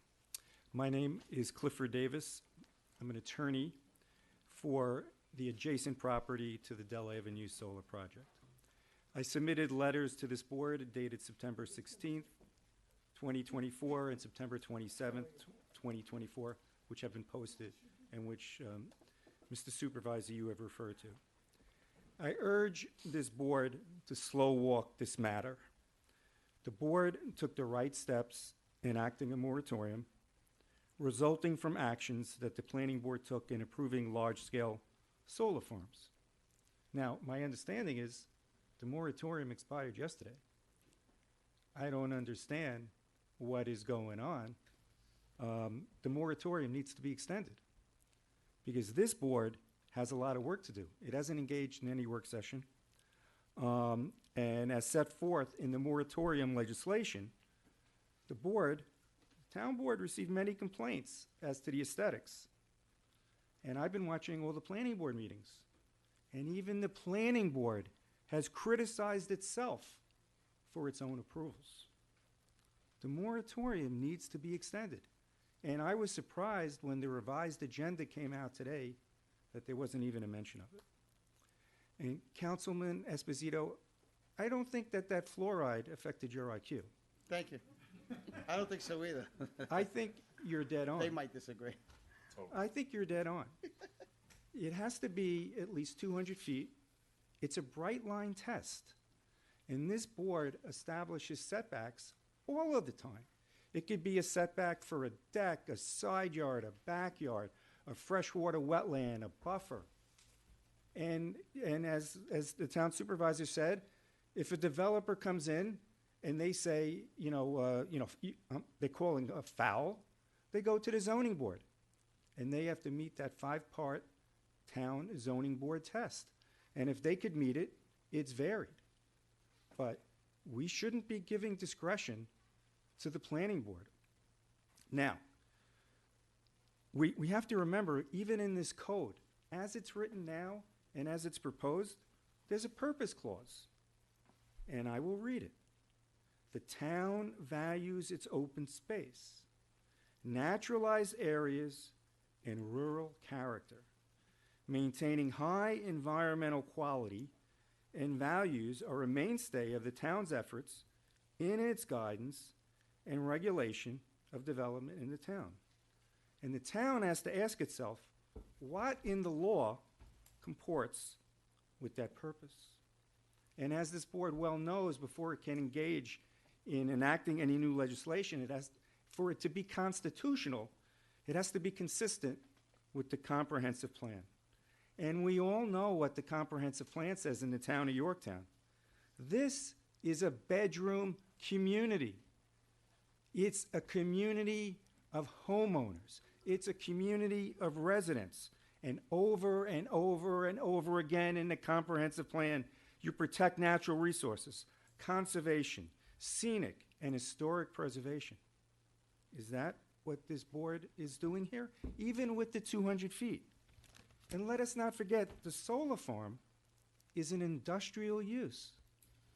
And perhaps we have to rethink why you would allow a large-scale solar farm industrial use to be permitted in a residential zone. When you move in a residential zone, you have expectations, and those expectations are of, that over your property line, that there is not going to be an industrial solar farm. Now, the 200 feet is great, and we believe it actually should be, greater, because it pushes back the solar panels. And Zarin and Steinmetz and the planning board, I think they're getting it all wrong. They're somehow giving the impression that within the buffer between the property line and pushing the solar panels back 200 feet, that you can't screen. Nobody is saying that. I don't even think that this law is saying that. You could always screen from the property line. It's no different when somebody plants arborvitaes on their property line in, a quarter-acre property. So you can always do that. But when we talk about reasonable screening, we can't just say it's reasonable screening from the house. It's a residential zone. People go in their backyards. People should be able to enjoy their properties. Properties change over time. There are tear downs. There are subdivisions. If somebody has a large area, there might be a large house on there, but someday they could be adding 5, 6, 7, 10 houses on their property. And if you're only analyzing the view shed from the residential structure, you're penalizing that landowner in a residential zone with their expectations. So we believe it should be at least 200 feet, that it should be reasonable screening from the property line. However, if the developer, in doing their due diligence, picks a crappy property, they can't come to the planning board and say, look, we did our best. We did our best, but we can't screen. Because it's a resident, it's a property owner. They shouldn't be suffering at the hands of a large-scale solar use. That's ridiculous. This law shouldn't be tilted in favor of solar farms against this bedroom community. Where does that come from? Where is that in a comprehensive plan that you're throwing the homeowners, quote, under the bus? But the planning board's capable to understand what reasonably screening is. But Well, go ahead, Cliff. reasonably screening, but from where? Thank you. Under this code, proposed code, it's saying the residential structure. Now, has anybody done a study of what that's going to mean throughout the community? Are you encouraging certain developments to come in? What is the town going to look like from a solar farm perspective in 5 years, 10 years, 50 years? Is Yorktown going to become the solar capital of New York State? Are you going to be encouraging developers to come in and to look for crappy property with bad topography so that they don't have to spend any money on screening because they're going to tell the planning board, we can't screen? That's ridiculous. Now, if this board has any questions, I'm willing to make myself available to protect Yorktown's homeowners. With me tonight I brought along an expert urban planner to hopefully assist this board in addressing these issues. George James. But I just want the board again, and it's required under SECRA to do an analysis. And we've provided maps of a 200-foot setback, a 300-foot setback, and you really need to understand how this law will impact the community. Because what happens in Yorktown, I mean, you know, you look into downtown and you say, well, how did this happen? It's because everybody was reacting reactively when an applicant comes in before the planning board. This board has to be looking from up above and analyzing where the town is going for the next 20 years. What are you committing to? And I don't think that the board has done its homework yet. And what you have to analyze is what the effects are going to be. And I submit to you that the law as written from the view shed as the residential structure will be inviting the solar panel, the carriers that are coming in who are very sophisticated and they know how to look at all the properties, and they're going to come in and say, the town of Yorktown is encouraging us. It's no different than when the IRS passes legislation for taxes. So you're encouraging people to act, and that's what's going to happen. They're going to look for crappy property, and residential homeowners are going to be hurt. And then people are going to say, well, how did we get here? Well, this is the time where this board has the opportunity, and you should extend the moratorium, and you should say, well, how did we get here? You know, let's analyze it. Let's do it right now. And let's see where we want it. And even in the priorities section, in order to put teeth in the priorities, just like in the Telecommunications Act, there should be a provision in there that if you're a solar farm operator, you have to first show that you meet level 1, the undeveloped properties, the farm, the agricultural. Then that developer has to come in and say, well, there are no properties available. Then the developer comes in has to show that there are no properties developable to be developed on top of like a Curry Honda. And only then do you get to the mature forested land. And it's just not an issue, by the way, of analyzing carbon sequestration, of saying, what is the effect of this? Once you take down trees, once you take down a forest, it's gone. And if that's what Yorktown wants, that all their forests to be gone, well, that's what's going to happen. Because they're just going to, because their experts are going to come in and say, oh, there's benefits, there's benefits, there's benefits. And then once the trees are gone, the habitat is gone, and the beauty is gone. And you can't put a price on that. So if with the board's indulgence, I would like my urban planner to address the board. Jay, do you have an issue with him jumping ahead of you? Unless you're his... She's going to talk for half an hour. So, urban planner, you're on notice. Who needs a mic, right, Jay?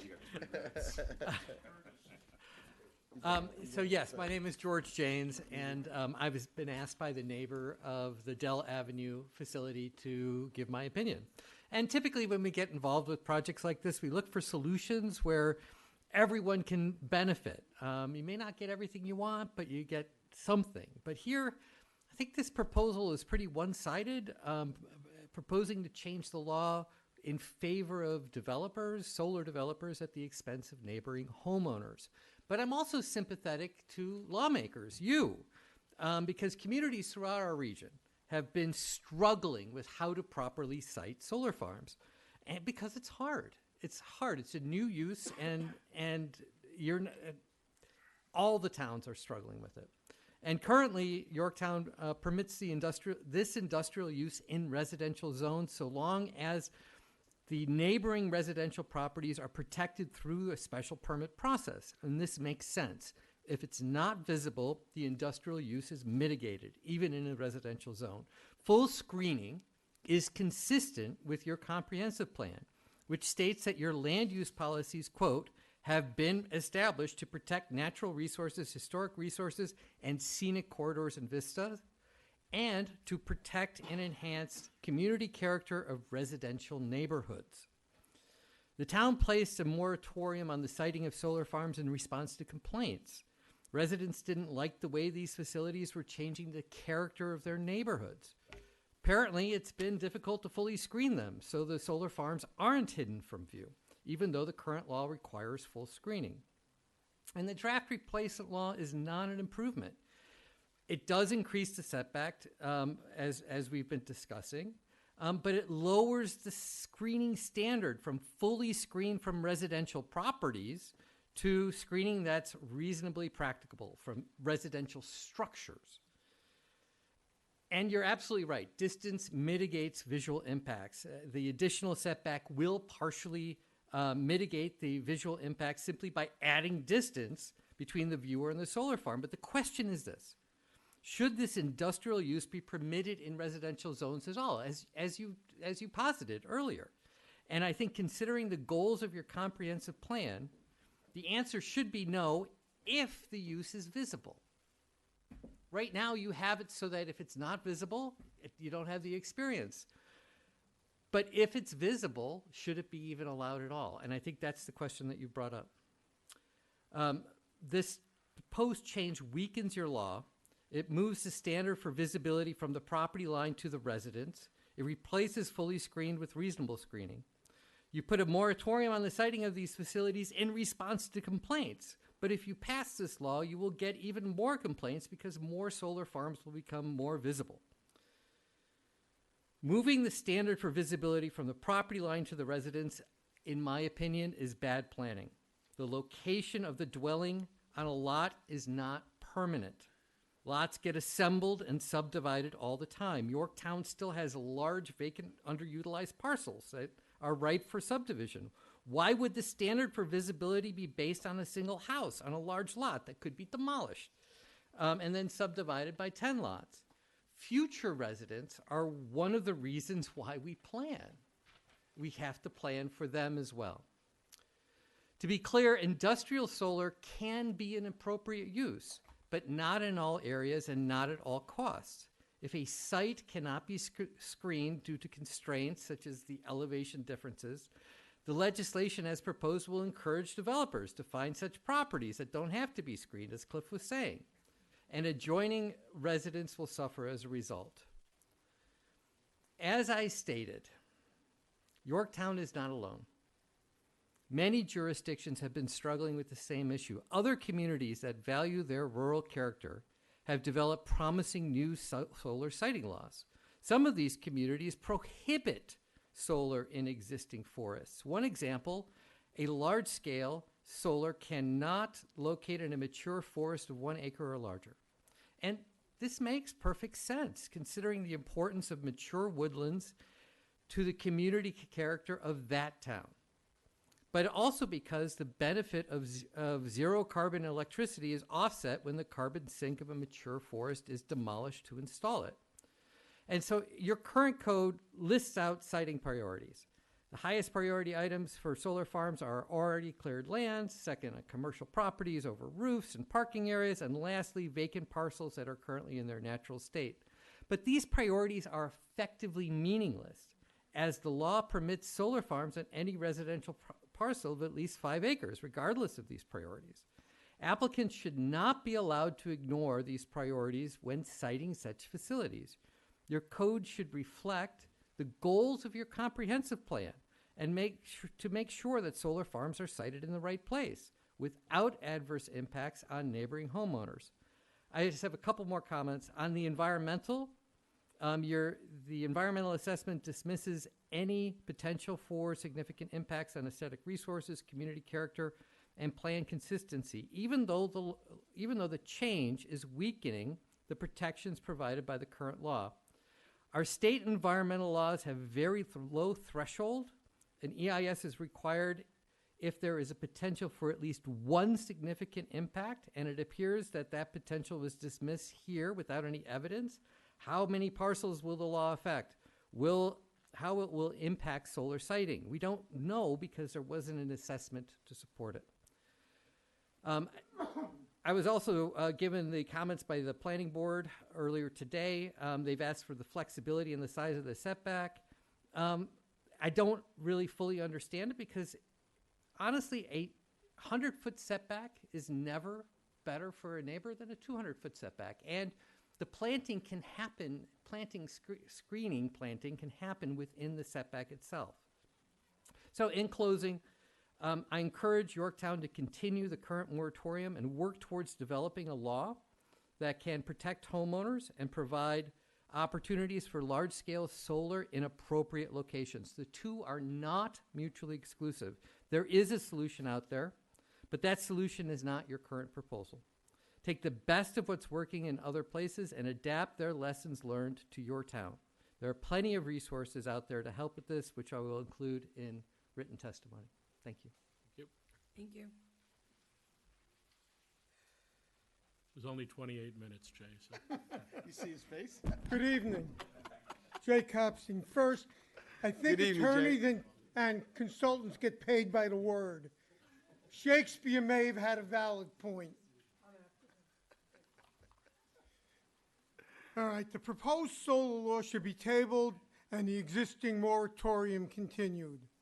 The proposed solar law as written may not benefit Yorktown, but may turn Yorktown into a platter of industrial glass. I am excluding residential solar from my comments. The solar farms built or proposed are to be connected to the Con Ed system. To determine the benefit to Yorktown, what is the peak load consumption in Yorktown from the Con Ed system?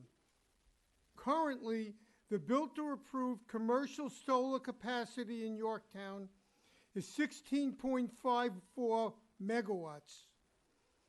The proposed additional capacity is another 6.75 megawatts. Is this capacity for Yorktown, Chappaqua, or New York City? Further, the proposed law eliminates the requirement for a site to be fully screened to a site being reasonably screened. While the implementation of this adjustment may be reasonably interpreted by the current planning board, who knows how a future planning board may interpret it? Further, the term reasonably is subjective and will open the town up to litigation.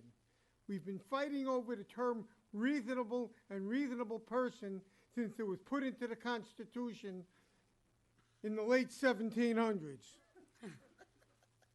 Also, in addition to the property taxes collected, the town should consider how to increase the revenue stream derived from any new solar farms. It should be noted that solar farms are passive and will create neither jobs nor sales tax for Yorktown. And finally, the destruction of habitat is not fully taken into consideration during the environmental assessment. The removal of trees does not only impact carbon sequestration and pollutant removal, but also negatively impacts birds of prey, such as owls. The result is an increase in pests, such as chipmunks, squirrels, field mice, snakes, and other pests, since their predation will be decreased. Thank you. Thank you for not including the supervisor as a pest. I appreciate that. Thank you for not including the supervisor as a pest. May I have the red folder, please? Sure. You done?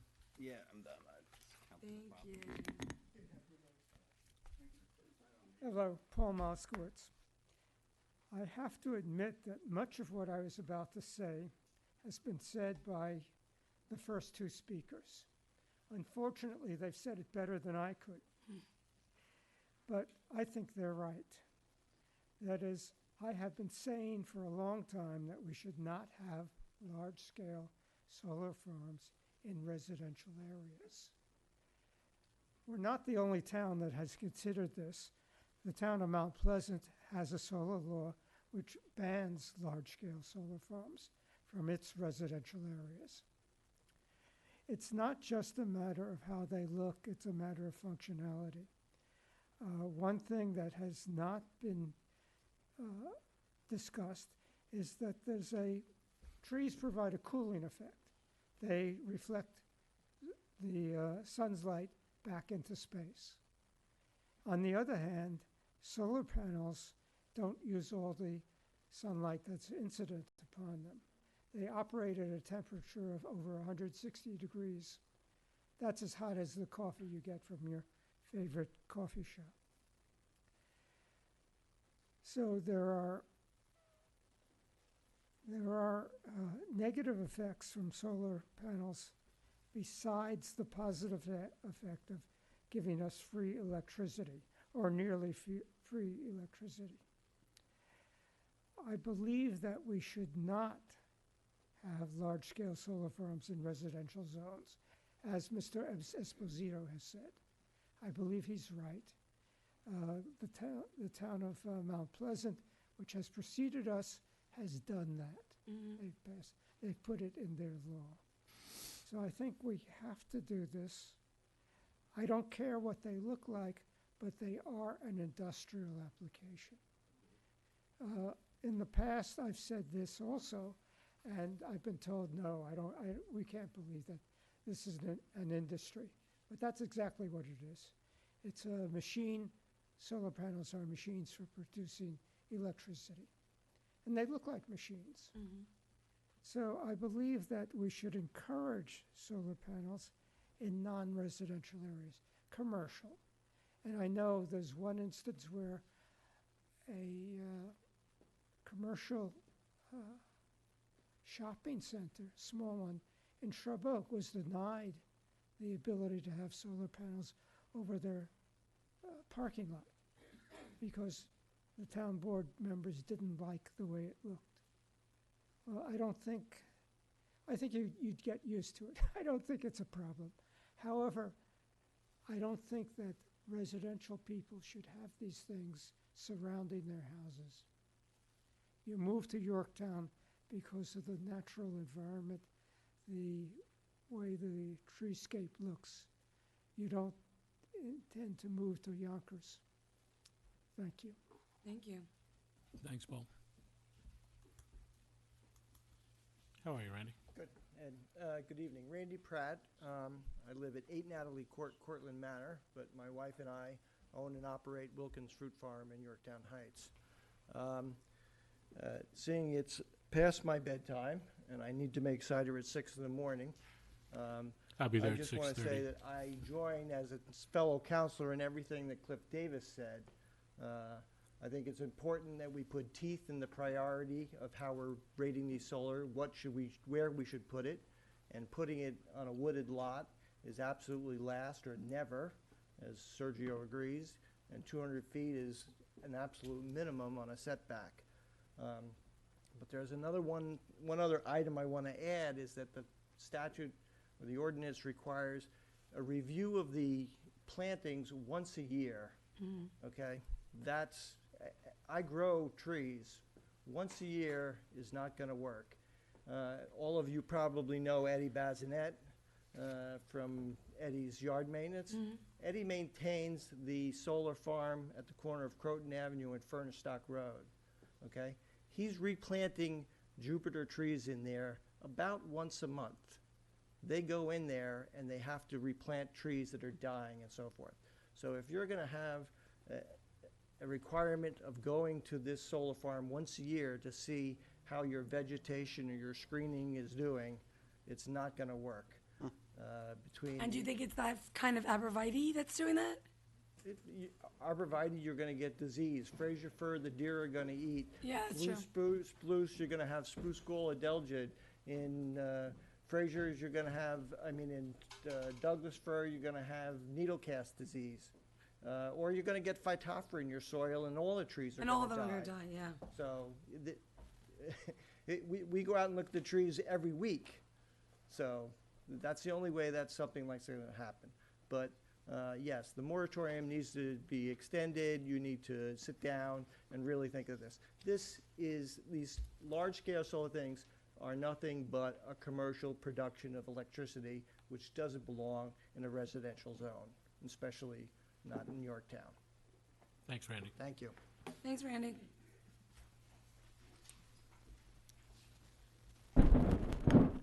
Good evening again, Mark Lieberman. So first, I'm very concerned with your procedure for letters. So I sent a letter to each of the an email to each of the town board members. I know it was received by one because one responded to me, but you did not have my letter in your file. When did you send that? Over a week ago. Did you send to the clerk's office, or? No, I sent it to each of the It's in town our board email. members. Okay, I'll take a look. All right, so here's the letter. After a 6-month moratorium on solar energy projects for residential neighborhoods, I was quite surprised with the brief discussion at the planning board meeting on 9/23. This was after a no-comment session by the planning board on 9/9. The brief discussion on setbacks was extremely subjective, and I'm hard-pressed to understand this discussion as guidance for a law that affects the residents of Yorktown so dramatically. Dramatically because the board appears to be moving in a direction to have residential communities right next to those solar industry uses. Instead of focusing on enforcing the priorities established in the law of using cleared commercial space first, cleared residential farmland second, and woodlands last, the proposed law fosters further intrusion into our residential neighborhoods. Instead of focusing on saving as much woodlands and fauna as possible, the new law would encourage developers to purchase beautiful areas of the town first without effectively dealing with the screening problem. I wouldn't want to see these solar panels from any room of my house or anywhere on my property.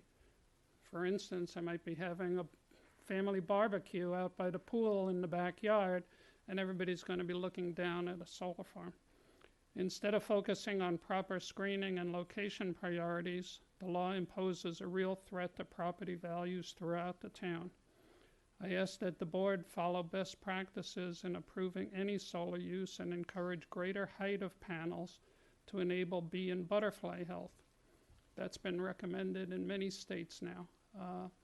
instead of having whatever you set 10 feet off the ground, you don't allow enough undergrowth to encourage bees and butterflies. And Yorktown, as you know, is a monarch butterfly town, and the bees are dying off. I ask that you allow experts to study impacts on the SEQA and take a good hard look at what changes, if any, might be made to the current law. Please do not rush this through. All Yorktown residents are depending on you and the board to protect our interests in town. And as some of the people said, hey, you moved to a town like Yorktown for community. You know, I could have moved upstate, had 10 acres and no neighbors. You moved to Yorktown because you want a neighborhood, you want to get to know your neighbors. If you're going to have a solar farm next door, you're not going to get to know your neighbors, you're not going to build community, you're not going to encourage people to move here. I also don't appreciate some of the comments that you make, such as Sergio's not here right now, but screening, you can't screen 100% because someone's going to be in an airplane looking down. I mean, you don't minimize things like that. You don't slough things off. It's not appropriate. It's not serious.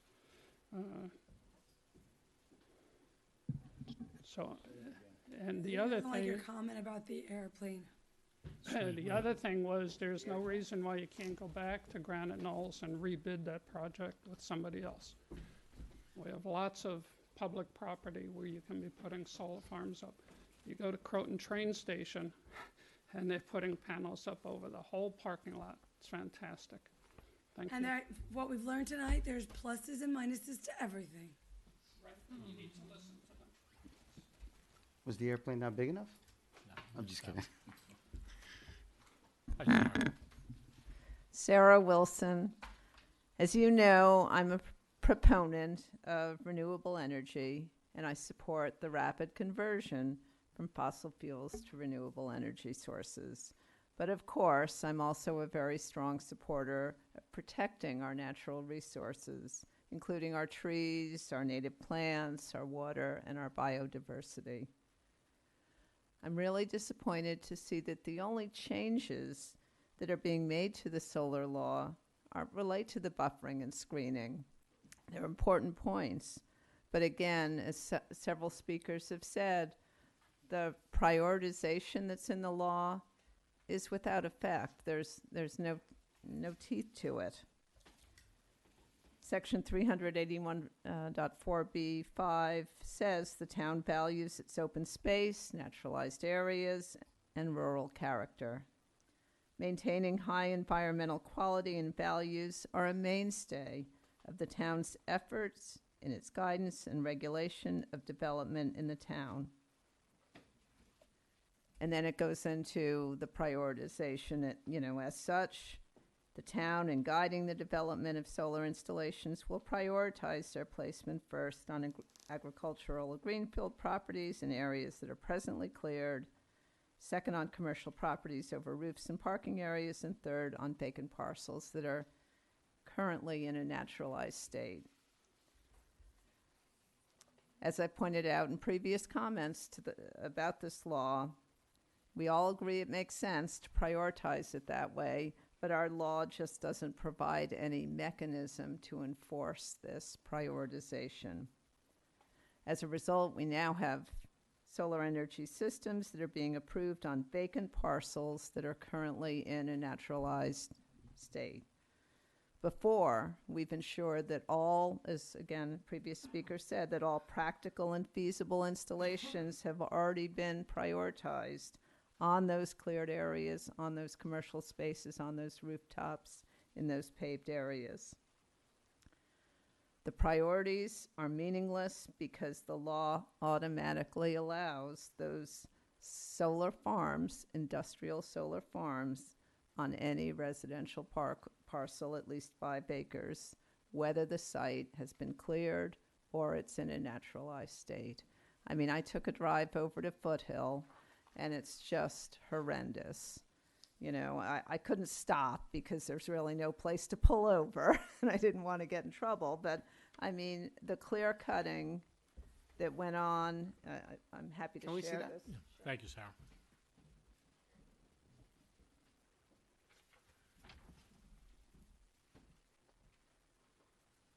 it's an entirely forested area, and it's just been entirely decimated and clear cut.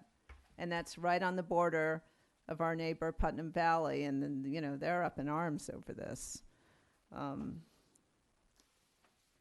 So, you know, currently, all the applicant has to do is to meet the, you know, the law's requirement for the permit. As long as those requirements are met, you know, we really can't deny the application.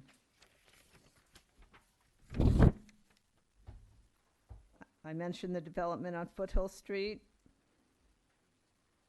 Right now, the current law, as we've talked about, only requires the comparison of the generation of energy that's going to be created from renewable sources compared to the carbon sequestration, and that just isn't sufficient. It doesn't take into account all of the benefits of these wooded areas, whether it's on minimizing pollution, supporting wildlife and biodiversity, influencing the effect on temperature, improving water quality, minimizing erosion, and not to mention the impact on property values, having the wooded areas and versus these industrial facilities. The stated purpose and intent of the current solar law is to promote the use of solar energy and maintain that high-quality environment that values the town's open spaces, naturalized areas, and rural character. If the town board is going to amend the solar law, and I recommend that you do so, I urge you to address where those solar systems are sited. Instead of having it be open-ended, you know, a certain size site, think about each application that's coming and consider, is this suitable? Have we dealt with all the rooftops and paved areas and cleared areas and, you know, former golf courses and farmland and all these different sites, and have a mechanism not to allow the approval of these forested sites. So I urge you to extend the moratorium, to enable that siting issue to be addressed, and to put some real power and enforceable authority behind these stated priorities to approve the installations, you know, on what we've talked about. So I would encourage that it be extended to allow the time to work this all out. And thank you very much. Thank you, Sarah. Thanks, Sarah. Dan Strauss again. This one I know a little bit more about. You should extend the moratorium, first off. You could go back to meetings that were held, hours and hours and hours of discussion, and the same thing was talked about. The only thing that's missing, and he is a very sharp attorney, the gentleman back there, if he wasn't representing an owner, the planning board would have pushed that Dell right through. I was at one of the board meetings, and I talked about the screening. Mr. Zimetz, I believe, he was trying to spin the screening law that evening. And as far as I'm concerned, there should be no large-scale solar in residential neighborhoods.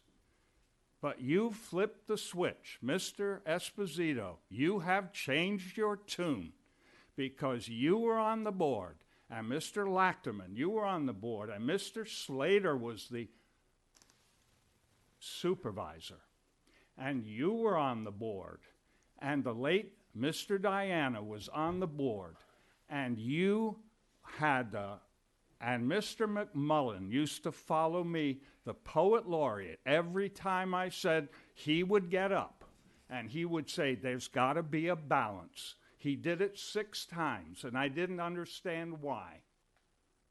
And then finally, Mr. Lachterman, you said, thank you, Mr. McMullen. There should be a balance. There's no balance. And Mr. Tegeter has used the word, and I'll bring it up again, empirical. It's all wrong. And I know you're upset maybe because I'm talking this way. But I'm upset because I've been sitting here for hours and hours and hours listening to these meetings, and you approved the Foothill, and you look at that as though you don't know what was going to happen.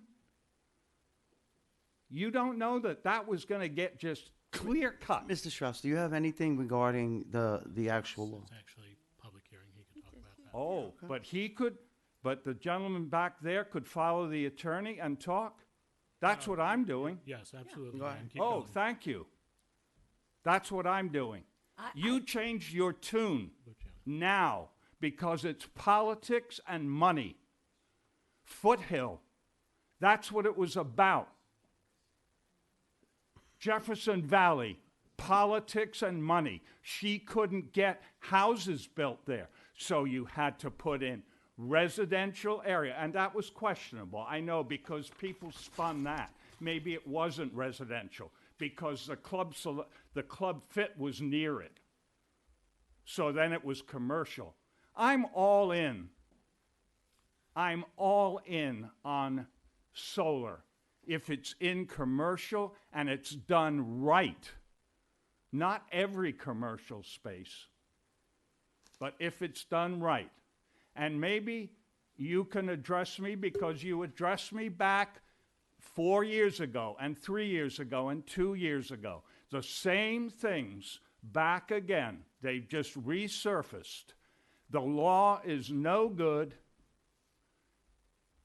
You just said it before. You said it before. The reason there was a criticism was that you made light that if you were in a helicopter. I'm just letting Or you know. airplane. That's all. And I understand you can't screen everything completely. That was my point. Yeah, that was your point. But you used a helicopter. Okay. And people took exception to that because it was a little flippant, kind of a flippant No, I don't think so. remark. I'm just trying to make a point. Anyway, the deal is, what I'm saying is, there should be no solar in-ground in residential neighborhoods. Is that clear enough? And you should put the moratorium forever. And I will just say this also. I will say this, that there are other towns that you could have followed, and I brought it up. Some only, Mount Kisco, they only allowed, I believe, 40% of a property to have a solar. And boy, there was a big developer that he walked away because of that. I know, I've read up on this stuff. And I will also say this, the night that I was told that I was making remarks that were wrong about screening, I said about the solar project that wanted to come in where now they're doing the medical building, or they're proposing the medical building. I said, is it going to be screened, and are they going to screen it forever? I said, by the time 6 months comes around, half the trees will be down, and I'm on the record saying that. And there's a gentleman who's at Wilkins Farms, and he's saying they're doing once a month. Don't tell me that they're going to screen it. Those trees will be dead in 6 months. How's that? Just like this should be dead. There shouldn't be any solar in residential areas in Yorktown. You're trying to change the town with your building and solar and this thing and that thing. And people, just like the remark he made, you're going to come here and then you find out what it's really like. Thank you very much. Thank you, Dan.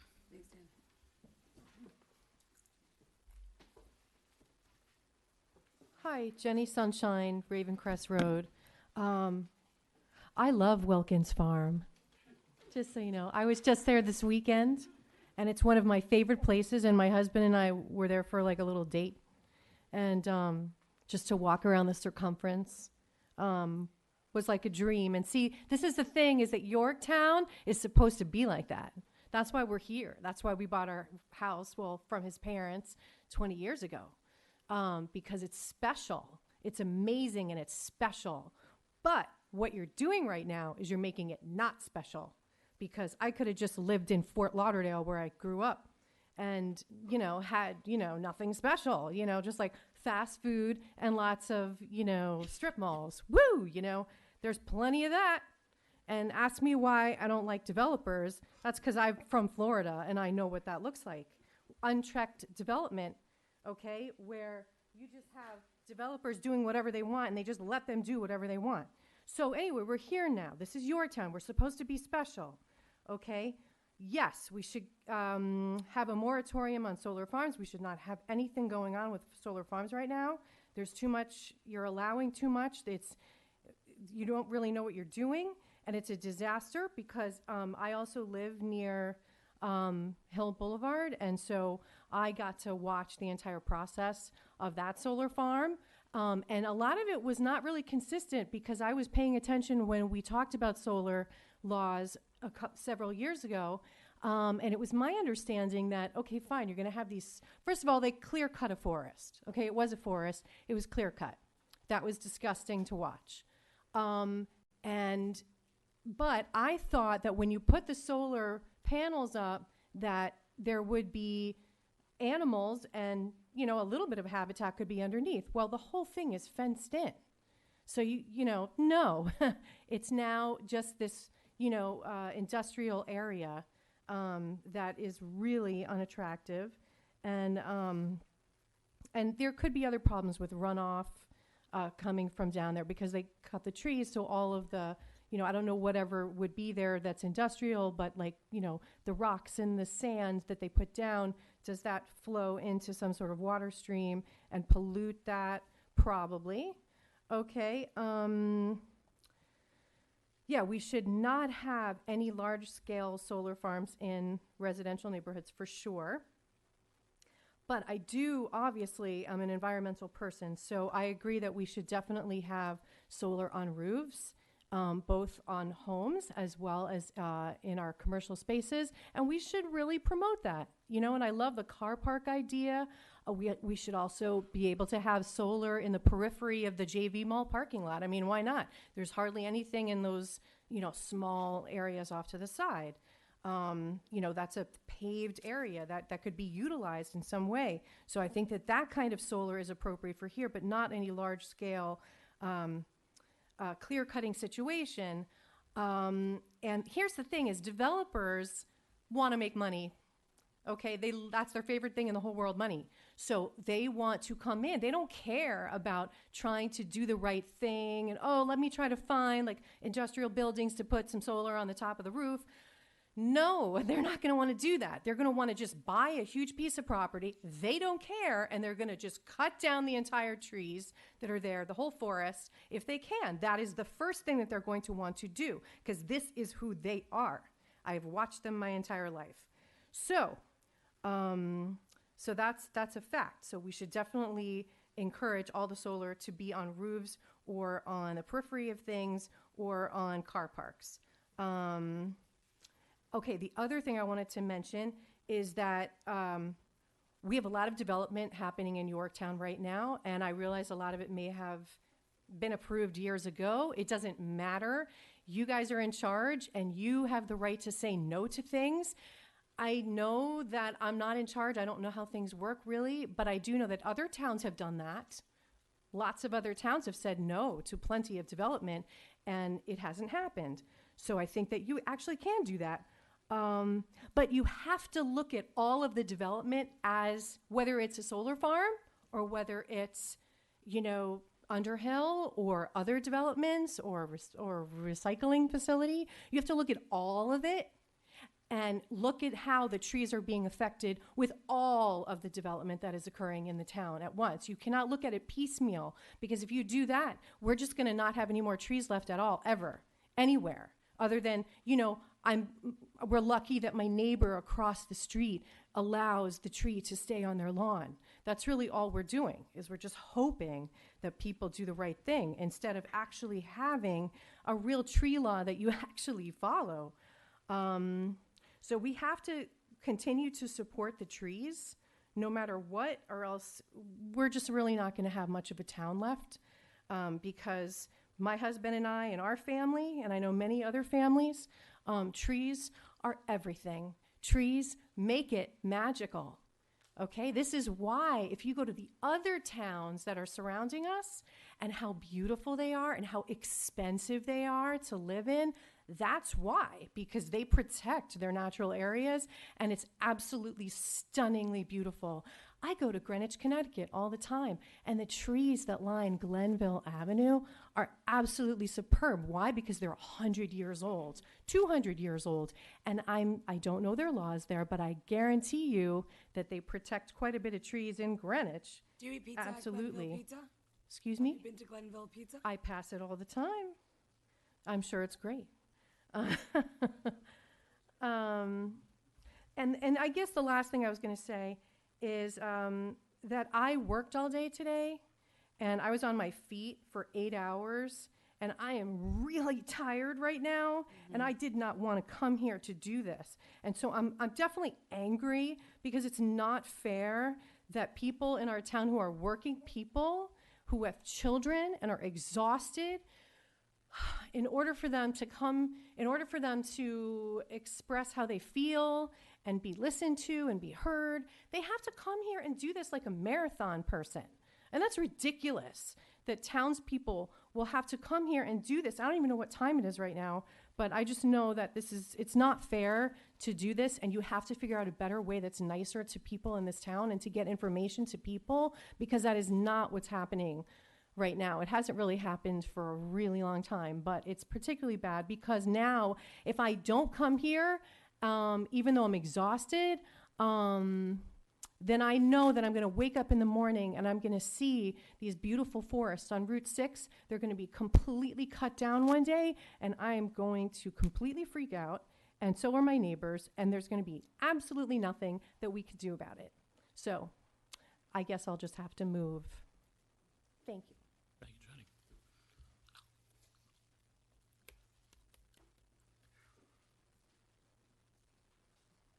How you guys doing? Matt Lauria, just a quick disclaimer. I'm just speaking as a town resident, not as any representative from organization or agency I'm part of, just as a local resident. Thank you for sticking out, by the way, tonight. I know it is getting late, so I'll try and be quick. There's been a lot of talk about screening and everything else regarding zoning and laws. The one thing I haven't really heard a lot about, even though I know it's part of code, but it can be part of zoning and law, is the implications from fire protection and emergencies after that. If you do a quick Google search of solar farm fire, you'll see a number of them pop up. And one of them is just as new as 5 days ago. You had a number of fires within upstate New York, some as small as an acre, some as large as, large-scale solar farms. One of them burned for 4 days. Yeah. What is within, the plan? Everything is green. And I'm not trying to do with fear-mongering or trying to say, against green energy. My question really is, if it's in a residential zone, even a commercial zone, a large scale, Dangerous. not so much that they're dangerous. Everything is great in theory. Everything is green until it's burning or until it's a problem. And the smoke coming off of it isn't so much green. It has serious, implications to the environment, but not even that, but just who do we plan on sending to deal with this? I understand the fire advisory board, but stuff gets to that board after it goes through series of zones and everything else. They don't really have authority to say yes or no to a project. They give recommendations, I believe, correct? Mm-hmm. But they're kind of dealt the hand that, hey, good luck with this. What do you think about it? Like, it's not going to be great, but this is what we're dealing with. So my question really is for zoning and stuff like that. I chose to raise my family here. I have wooded areas behind my house. If someone intends to put a solar farm behind my house in that large wooded area that no one really can develop on, I'm going to deal with that. Not saying that there's going to be an emergency, going to be a fire. No one plans that. But it's essentially saying the same thing if you want to say, let's put a chemical factory back there. Not saying that chemical factories burn or have incidents daily or weekly, but when they do, it's a significant event. So just because this is more of an environmental or green energy concept, it is an evolving technology. PV panels don't really burn themselves, but the hydrocarbons, the polymers, the supplemental battery systems, the rest of the components within that entire system are capable of burning, and they do produce a tremendous amount of different things that are challenging for not only the fire service, but the towns and the environmental agencies to deal with. Who deals with this? who takes ownership of this? If someone needs to call somebody, is it you're calling the integrator, the builder, the vendor, the purchaser of that energy? Who is ultimately responsible to dealing with this in that moment at 2 o'clock in the morning? Do you call a 1-800 number? Do you have to have somebody within a certain distance of town that has to be there? Like Con Ed, you call Con Ed, they have to be there, right? This, and a third-party vendor, you may call them, they can be as far away as Ireland. You know, or where am I getting my information from if I need to, if there's an emergency, do I have to have a guy call Ireland? You know, so that's just more of my question as a long-term thing. Is the unintended intent, you know, lead to a long-term consequence? Do we want to be part of that Google search? Because we had a great intention to do something that was great for the environment, great for the community, but we are now part of that small percentage that had an incident, and not saying it will or won't go well, we had to deal with it. So now we are part of those case studies that you can look up online of communities that learned on the fly. So do we want to take it slow or be one of those that are part of that search? I know there's a battery storage hearing that's after this, correct? So they're different technologies, but again, they're all part of this very similar challenges that many services are facing, not just zoning, but those zoning and those laws do have serious implications. So a quick question, it's Sure. really yes or no. Were there battery storage as part of those facilities that had the fires? Some yes, some no. Okay. So I don't want to say yes or no, but it's just, you have to look at each one case by case. Thank Some were related, some were not. Thanks, Matt. Hello. Good evening.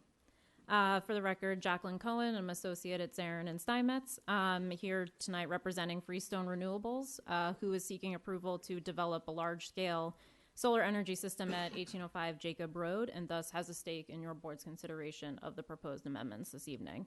So my comments tonight are twofold and primarily focus on policy and zoning.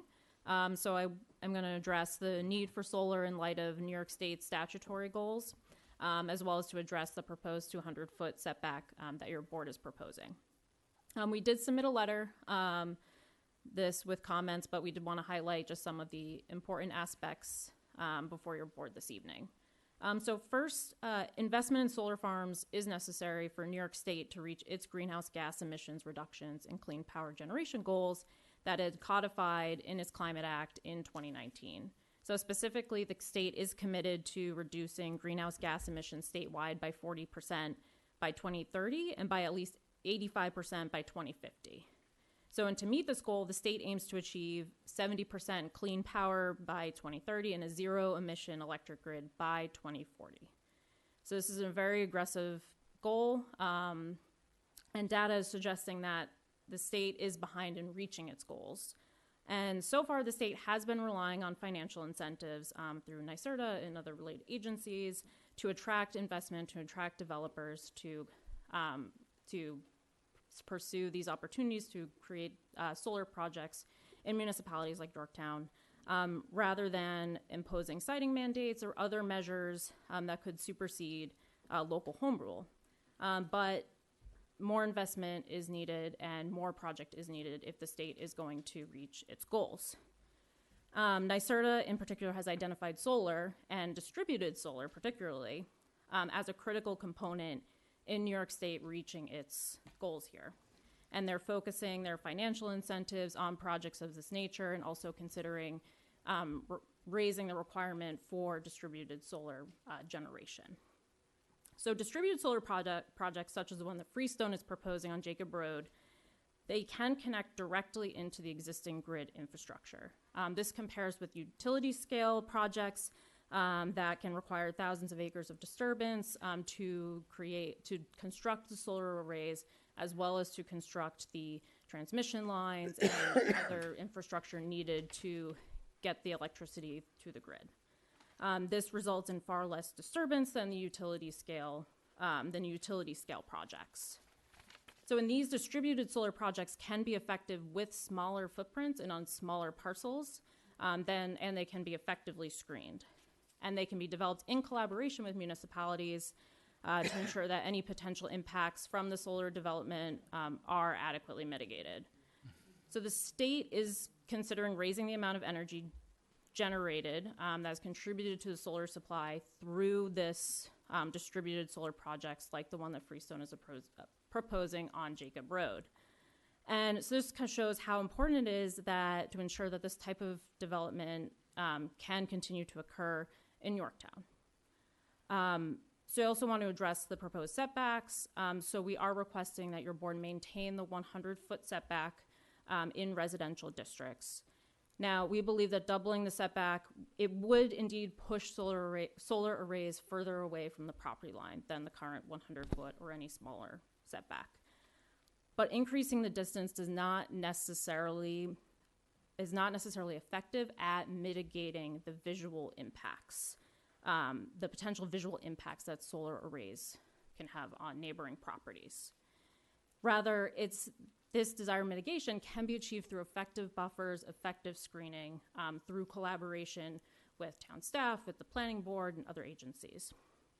So developers can work with the planning board to design a plan that takes into consideration site-specific conditions, including topography, existing wooded buffer, and other conditions specific to the site when determining what's the best location, what's the best configuration, and what is the best method of screening, types of trees, heights of trees, and where to place them in order to make sure that all visual impacts are addressed. So for example, Freestone has been working with the planning board as well as staff to create a robust screening plan that is mindful of the topography of a specific site on Jacob Road.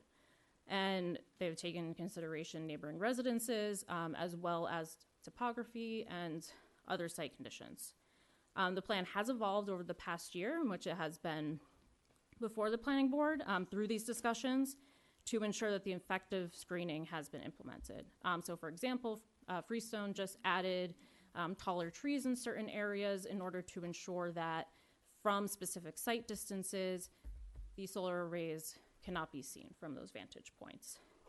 And we did submit some of these line of sight profiles with our letter to your board that showed just how sufficient screening can shield views from neighboring properties with plantings at year one heights. And these trees will of course grow over time. So as Freestone plan shows, effective screening can be achieved at 100-foot setback. Additionally, if a 200-foot setback is imposed, effectively the efficiency of these systems will be reduced. It will call for the need for more projects in order to generate more electricity. And quite frankly, developers will not be able to spend as much money on a robust planting plan as they would like with the larger setback in order to screen the projects. So if your board does decide to proceed with the 200-foot setback, we would ask that you add language to the provision that provides the planning board discretion to vary the setback based on site-specific conditions. We understand the planning board has asked for this flexibility in their recommendation, and we believe that granting the planning board discretion here is appropriate. The planning board has the expertise to exercise its discretion in varying setbacks here, provided that the solar array is adequately screened. The planning board regularly works with developers to devise site plans that make sense for individual sites and that mitigates all potential impacts of a project, and an appropriate setback can be achieved through the planning process here. So in closing, we ask that your board consider the importance and necessity of solar, as well as consider maintaining the 100-foot setback, or allow the planning board discretion to vary the setback if you decide to proceed with the 200-foot setback here. Thank you.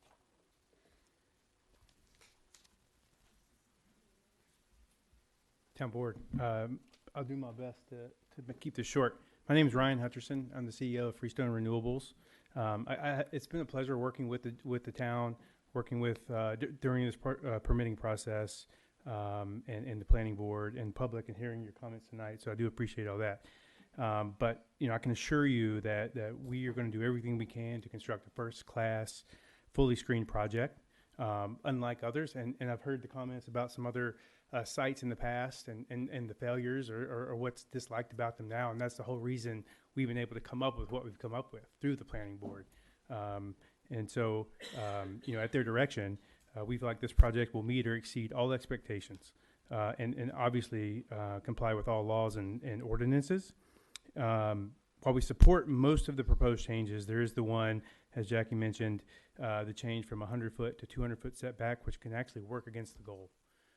We can effectively screen up to that 100-foot much more effectively than we can if it's pushed out, where you're going to have a large clearing in between now. So you're going to have an open space. It's not going to be trees, because we're going to need that space to have the sun hitting the panels. So it's not going to be wooded. We've already given a additional 60-foot buffer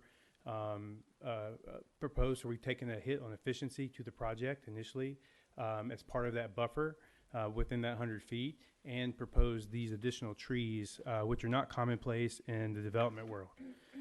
We can provide much more effective and complete screening with the current setbacks as they are today. And really the way we're able to do that is by these oversized trees. We're planting 12-foot trees in some places. We use physics. We use all the computer data and actual topography to determine what the line of sight is at the property line and at the homes. And we've shown that. We submitted those. So we'd love for you guys to have a look at that if you haven't. But we've been able to, on day one, cover the line of sight. And so, these trees grow at 3 to 4 feet per year. So by year 2, you've got another 4 feet on top of that, and there should be no way to really see these from drivers by or adjacent homes. Couple other points here. The setback would actually reduce, and stay with me here, but the setback would actually reduce the project revenue by 26%. And it significantly reduces the efficiency of the panels. So the panels are now at an angle, which is really not ideal, which may even require additional tree clearing so that we can get more access to the sun at certain times of the year. But the 26% in revenue, I understand that financial viability should not be considered in any policy matters, but it directly impacts our ability to be able to afford the extra trees. 12-foot trees are very expensive to bring in, and we think it makes sense to do that in this case. But when you start whittling down and now you can't afford those anymore, we're back to more traditional regular screening that you would see, and not like Hill Road, because that is bad. And that's actually an example of one where you push it away a little further. If that had a further setback, you'd be able to see underneath every single panel in there, right? It's actually better that it's brought forward so you only see the panels, because it could be worse in some of those cases, right? And so we're able to prevent that by planting these larger trees in 2 rows of buffer, so you don't see any of that. As a result, of all of these things, we agree with the planning board's desire to see a design flexibility in the regulations over a setback requirement that would lead to, this will lead to a better screen, more efficient solar projects. And the work on the screening that the planning board and Freestone has undertaken over the past few months, I think is really an exhibit A in proving how effective this approach can be, because not every site's the same. And just one other thing I want to add. That map, I got to see that for the first time today. It's pretty disingenuous because, yeah, sure, there's a number of properties, and that's what it looks like at a 200-foot setback, but those have not been screened for being suitable for solar. So there's wetland components, there's slope, there's subsurface, there's hosting capacity on the grid. That's the most important fact. We don't want to build additional power lines. We're connecting right into existing power lines, and that's a big part of why these projects make sense. So there's no additional transmission with these. And if you look at that, we've done that analysis, and there's probably like a handful of sites, and one of them is a golf course.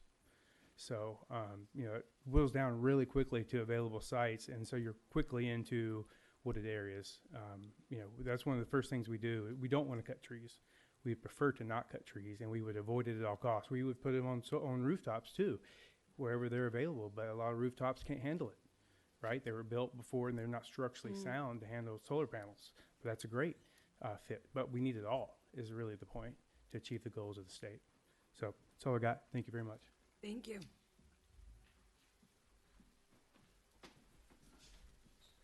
So my notes say good evening, but I'm just checking to make sure I can still say that. Yeah. We're getting close. It's close. I'm getting used to it also. I can never get used to it. And I'm going to do something that lawyers never do. I'm going to be brief. So, good evening. My name's Jody Cross. I'm a partner at Zarin and Steinmetz. I'm speaking tonight on behalf of Sol Systems, which is the other solar system that's pending before the planning board. That one's on Dell Avenue. And we're proposing an approximately 9-acre system with 15 acres of disturbance on a 62-acre site. Here with me is Rachel Moreland from Soul Systems.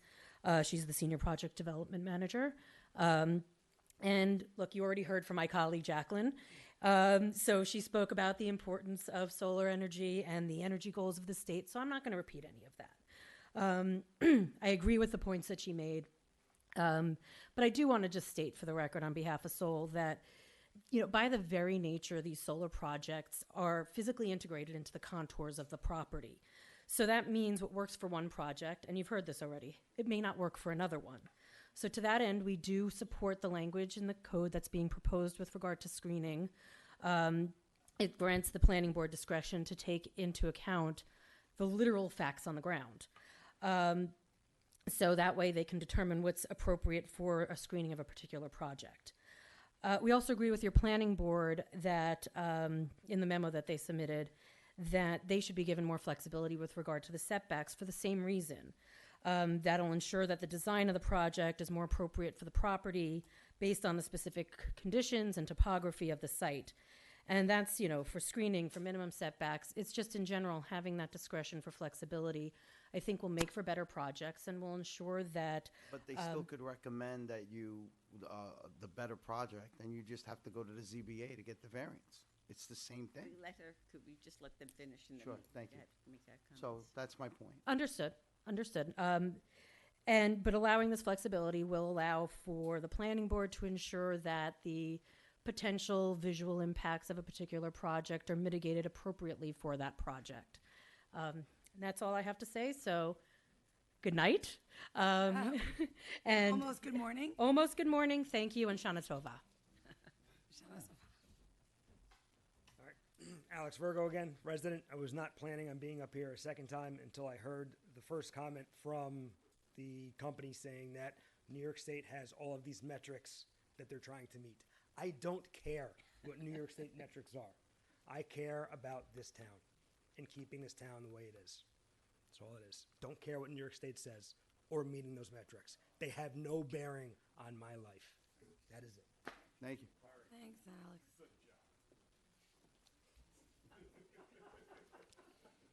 Good evening. Jerry Tortorella.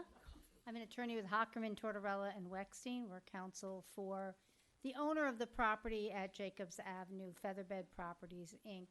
And with me this evening are members of the Colangelo family, and they have the Colangelo subdivision that was approved a few years ago. I have John Colangelo in the audience and Hi, John. Maria Costanzo. Hi, Maria. So I want to help you understand how solar actually can be instrumental in enabling a well-reasoned, well-designed subdivision to come into being. The property that the Colangelos have obtained approval for was conceived as a legacy project. It was a project that they thought they would be proud of and they wanted the town to be proud of long term. And it had 4 components to it when it was originally proposed in 2015. And we've been working on it 9 years now.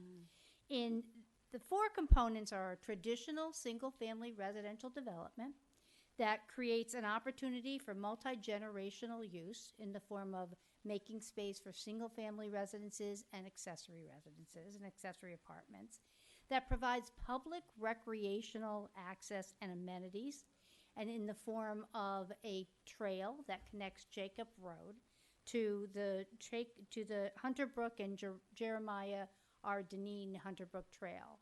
And it also provides for the conservation of almost 5 acres in a conservation easement in the section of the subdivision that abuts Hunter Brook. And then it also promotes sustainability in the form of agricultural production and, for our purposes, alternative energy sources. That subdivision was designed and it was laid out in such a way that those 4 components and objectives could coexist well, and complement one another. Instead of maximizing the development on the subdivision, we subdivided it into 5 approximately 1-acre single-family residential lots and retained an approximately 47-acre parcel that would be suitable for solar use, agricultural use, and residential use. And that's how the project was put together and envisioned.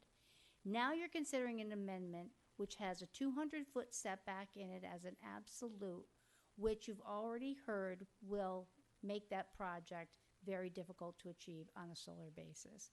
The reason solar is so instrumental in this project for the subdivision, the Colangelo subdivision, is because it created an opportunity for some resources and financial revenue that would enable them to support the infrastructure on such a low-density development and allow them to be able to create the other benefits of the project, including the public access and the trail system.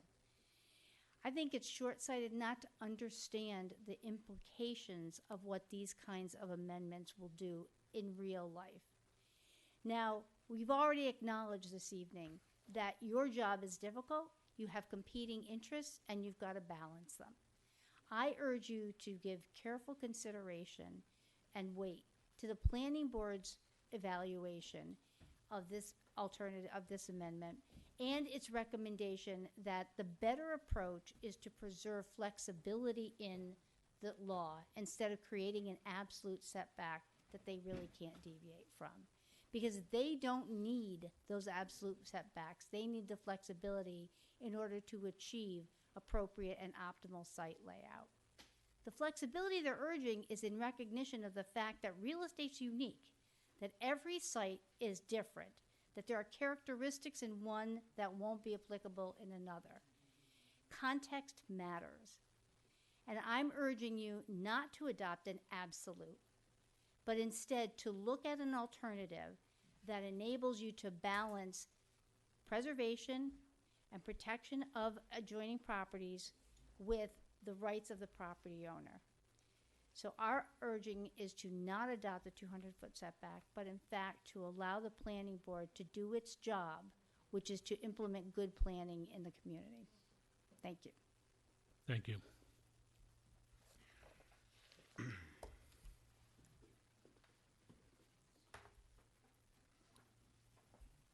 I'm not so sure that I know what I can say and what I can't say. Well, how about good morning? So, and I'm here for the long haul tonight. I'm here So are for we. the long haul. I know. I didn't think this was supposed to be about a project. You always say, like, it's not about a project. You said that before when I was talking, but now tonight it's about a specific project. It's Isn't not about it? a project, it's about their Isn't experience. it? No, I'll answer. Isn't it Jacob Road? Go through it, don't worry. Am I wrong? Aren't they talking about Jacob Road? I'm not wrong. I agree with you. You agree? I do. Well, you, Mr. There's multiple projects that. Multiple, but Jacob Road seems to be the focus, right? It's not about one project, it's multiple projects they're talking. I understand that, but tonight is about one project, isn't it? No, They talk about they've multiple spoken about 4 different projects Four? tonight. Yes. Yes. Four? Yes. Oh. Jacob Glenda. Road, the one off. Oh, of- yeah, and then they mentioned the one that's 9 acres, I'm sorry, it's only a small acreage on a big lot. Okay, I got that one. That to me, that's. They're that using works. examples, But I'm but- still saying, there should be a moratorium, Okay. okay? Jacob Road seems to indicate that they're looking for the planning board to be more involved, which I'm not in favor of. Because I don't think, as you make the comment very frequently, that they're the experts. I do not believe that in this town, moving forward, things that are done, that they are the experts. I understand that they are volunteers and they give their time. It's my opinion. You're experts on some things. You have control over certain things. I think you should have control. Why is the planning board having control? Why are they granting flexibility? I don't want the planning board to be granting flexibility. I want you to make the decision. Put a moratorium forever. Again, moratorium I'll at say that it, point. forever. Just for what you're saying. And to this gentleman, we have new people tonight. A gentleman who talked about in a residential zone, fire. If it's in a big expanse out in the wilderness, we don't have those. But if it's out there somewhere and a fire starts, there's no jeopardy to maybe 50 houses. Oh, that's a new one tonight. I never heard that one. That's very good. And then the last gentleman who said, it's about us. I don't care about whether Governor Hochul wants more sustainable energy. In fact, there was an article in the paper said that they're in trouble. Sustainable energy program is not what it's, what's the word? Give me a word. It's not. Cracked it's, up to be. Right. There you go. Thank you. So I'm not a fan of all this stuff. By 2025, we've got to have this, or 2030. So you do what's right. Forget the planning board. You do it. Thank you. Thank you, Dan. Good evening again, Clifford Davis. I'll be very brief. To the extent that there's nobody else that wants to talk after me, I respectfully request that the board keep open the public hearing. We were going to do that anyway. Okay, so. then I'll shut up. Thanks. Thanks, Governor. Ed, I do have some comments. Sure, well, let's, There's no, no- well, no, we can't close. We could adjourn, but we could, we'll let Susan make her comments and Okay. see if anyone else wants to. Yeah, I got I'm glad that I didn't read my comments because most of them have been said. So I'm going to go to basically the last page of what I was writing. I'm asking my colleagues to adjourn this hearing. Thank you, Supervisor Lachman, because it's very premature. Let's quickly enact a 3-month extension to the solar law, which we obviously need. Then let's roll up our sleeves and get to work. Let's have a work session to discuss possible amendments. Several have been suggested here. Banning it from residential, or maybe doing it on a case by case because we want to allow some of the farms that have pasture land, and that's residentially zoned. Okay, certainly the issue of balance, and to the issue of balance, and I think Dan used the word empirical, and I used the word. I raised the issue in August 13th about the need to balance the value of trees, and Sarah mentioned it, and somebody said, well, we need the empirical information. Here's a report that has several pages, and a lot of it is quantified on the values, and I will be sending everybody a copy of this tomorrow, and there are lots and lots of documents, academic documents online that talk about the value of trees, and some of them have formulas for quantifying. So we can do that. So I think there's no question, in my mind certainly, that we cannot enact these amendments. I won't go into why they're flawed because I think that's already been stated. Basically, the 200-foot setback is offset by the looser requirement for the buffering. So if the idea was to enhance visual impact, one cancels the other one out. And then there's this entire issue, which I've been talking about since 2020 when the first law was adopted, and then again in 2022, about the issue in residential areas and the balance of trees. So let's not do that. And I just want to repeat that I support solar. I think we have to encourage solar. And I definitely would like to see the town board go back to doing an RFP for the Granite Knoll solar canopies, which I think is a no-brainer. There were issues with the previous bidder. Okay, that doesn't mean that the concept of having the solar panels over the parking lot is bad. And I think that's it. And I think in baseball terms, am I a cleanup person at the very end of something? Because I think we have heard everything we need to hear. Sure. And I think we need to, have a motion to adjourn and then a motion to schedule a public hearing on extending the moratorium. I already intend on, Susan, but I don't agree with 3 months. It should probably be 6 months because we're coming into the holidays. We have November with losing a meeting. We can't just vote to extend. We have to go for an open meeting. And I think when we but- have a meeting, the town board has to have an open discussion at a work session on possible amendments.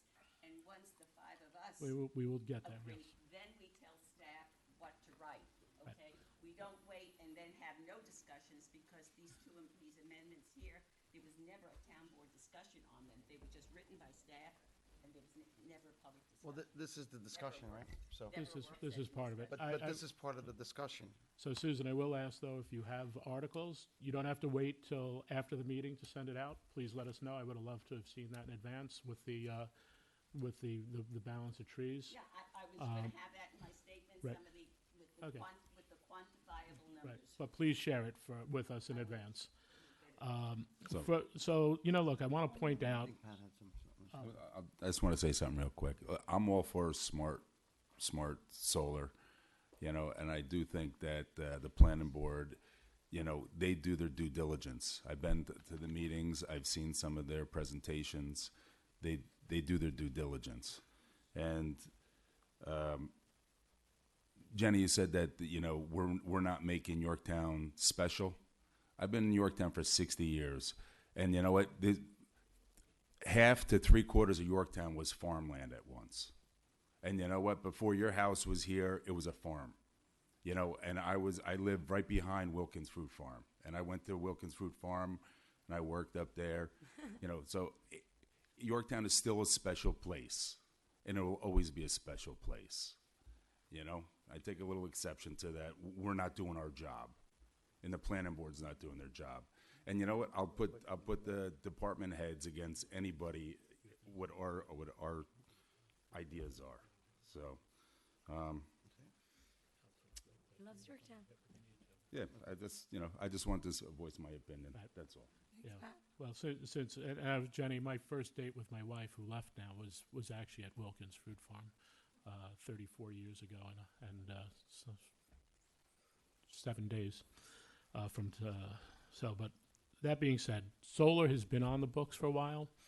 There's this misconception that we're trying to open the door for solar. That door's been open, and we're trying to look at it, and we're trying to make sure it's smart.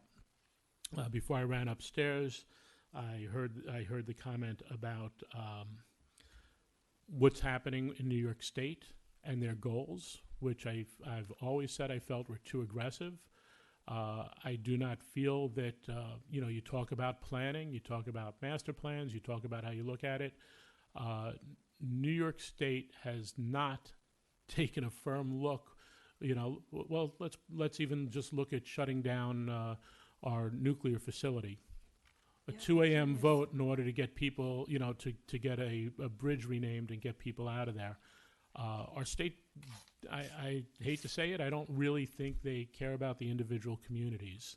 The one thing I do agree with New York State is there is a housing shortage. So when you talked, I think there was talk about the Hill Farm project. That was supposed to be housing. They came in with a housing project, and people mentioned the people at the village, you disrespected them by that. That's what they chose. They pushed against the housing and actually thought that the solar would be a great idea. So what we're learning in the process is that everything is evolving very quickly. We're looking, and I think those aggressive goals, while it's great to be aggressive in your goal setting, are creating almost a false sense of trying to work with it, where we try to push and it's pushing too much. There's definitely some issues that are not being taken into account while different people, as the boards change, sit there and say, yeah, but we got to help work with the state on this and work with the state on that. And even where, well, the board's been mixed over the last few years, but been mainly Republican here, with a Democratic majority in Albany. We're trying to work with Albany to make these goals happen, because they're not political goals per se. The energy, the renewables are serious things that we need to consider for our environment. So we keep going back and forth with it, without a doubt. We want to make the best decisions for Yorktown, and we have to look down the road also at what happens with our energy. where are we going to be? Because we've cut a lot of energy. Is New York State going to improve an expansion of the gas line, which will help transport gas? I don't know. We have people that are against it. People that are against the solar, some of the same. And so where do we find that balance? And that's what's going back and forth here. Look, our law now is becoming more restrictive as we look at screening, as we look at the flexibility or lack of flexibility, or how you look at a site. But I personally think that we need to go back and revisit the moratorium and revisit the law through some more work and getting some of that. Matt, you added a new level into it. I've heard about fires on battery storage facilities, and that's why I asked that question. I haven't really heard about it in a solar field, but I guess if it's not hooked directly up to the grid, and they're using any type of storage, that it makes sense. And I believe it was you at the fire commission that was talking about the car that was on fire on the roadway, that they're like, just let it burn. Can't do anything about it. So there are definitely some issues in all of this. The government, from a higher level, is pushing it down. We're trying to sit there and evaluate and make the best decisions. But I guarantee you, if we were saying, screw solar, we don't want any of it, that we'd have some of the same people in the room today that are talking about the solar restrictions saying, what do you mean you don't want it? It's a guarantee. But that's why we're looking for the balance, and that's where we're going with this. So, Diane, I guess my question for you first, I'd like a vote to, do I have a motion to adjourn this meeting? I have a couple of comments. I'm sorry. No, that's all right. So, I just want to address some of the comments here. So, as far as the 200-foot setback, I'm steadfast on requiring the 200-foot setback. So, I'm really not budging on it. The fact that I think someone said it doesn't necessarily help the screening. The key word in that sentence was necessarily. So if it may or might help the screening on some properties, then I'm all for it. So I understand that setting a 200-foot setback isn't going to be a steadfast rule. It's going to work in every application. You give me one thing in this world that's steadfast and consistent and works every time, and you never have to vary or anything like that. Show me where that is. Everything is always subject to its environment, no matter what. And so the 200-foot setback, yeah, it may work really, really well on some properties, maybe not as well on other properties, maybe somewhat well on some properties, but that's the whole idea. As far as where the buffering would start, somebody said that there would be 100 foot of grass and then the trees would start. I would say that we would put in the law that the buffering has to start at the property line. Now you're pushing the trees, you're pushing the panels back. They get smaller visually, right?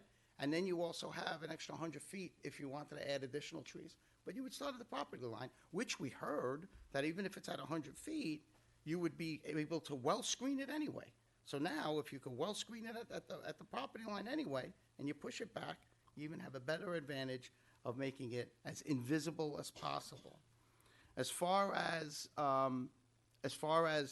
the planning board and the idea that we're taking out fully screened to reasonably screened, again, I'm sorry I used the airplane comment, but my point was that you're never going to be able to fully screen something. And what we've been seeing is people jumping up out of their seats saying, see, I could see it from this little vantage point if I look in the corner of my eye.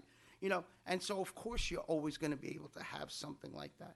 And I really do believe that the planning board does have the capability of understanding what reasonably screened, and if we have to define it a little better, then we can.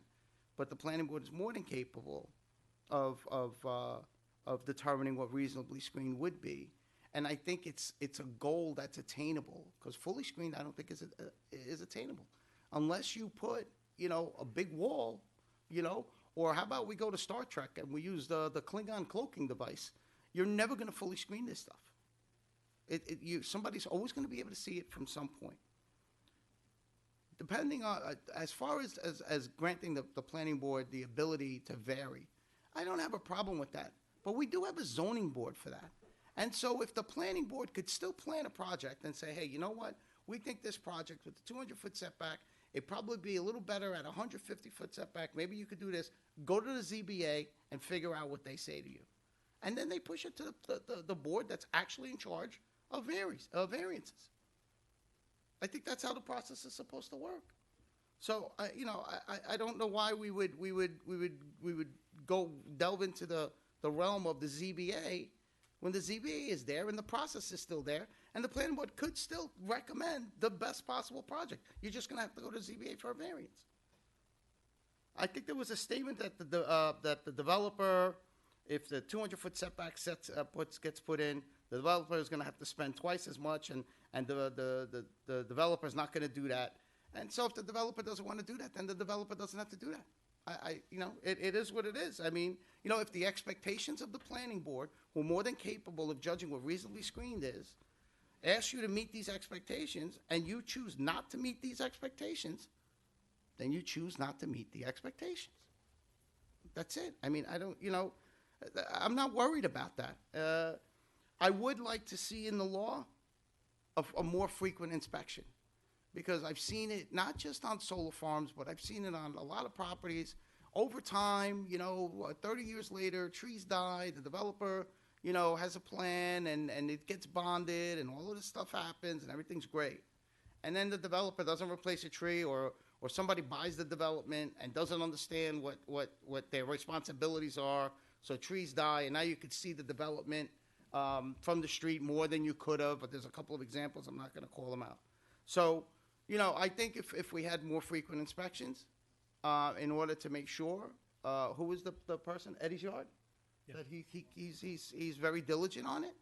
So I think we could set a better requirement. Once a week.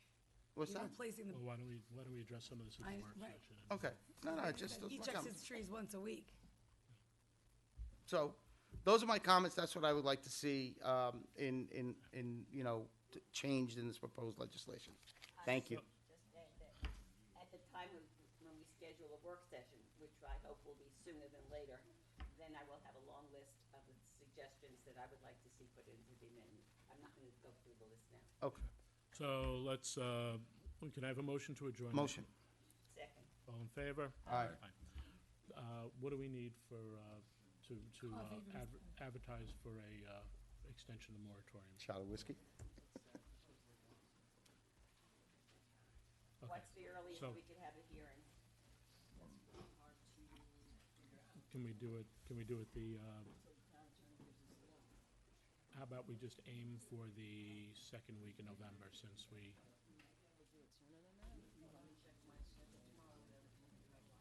All right, can we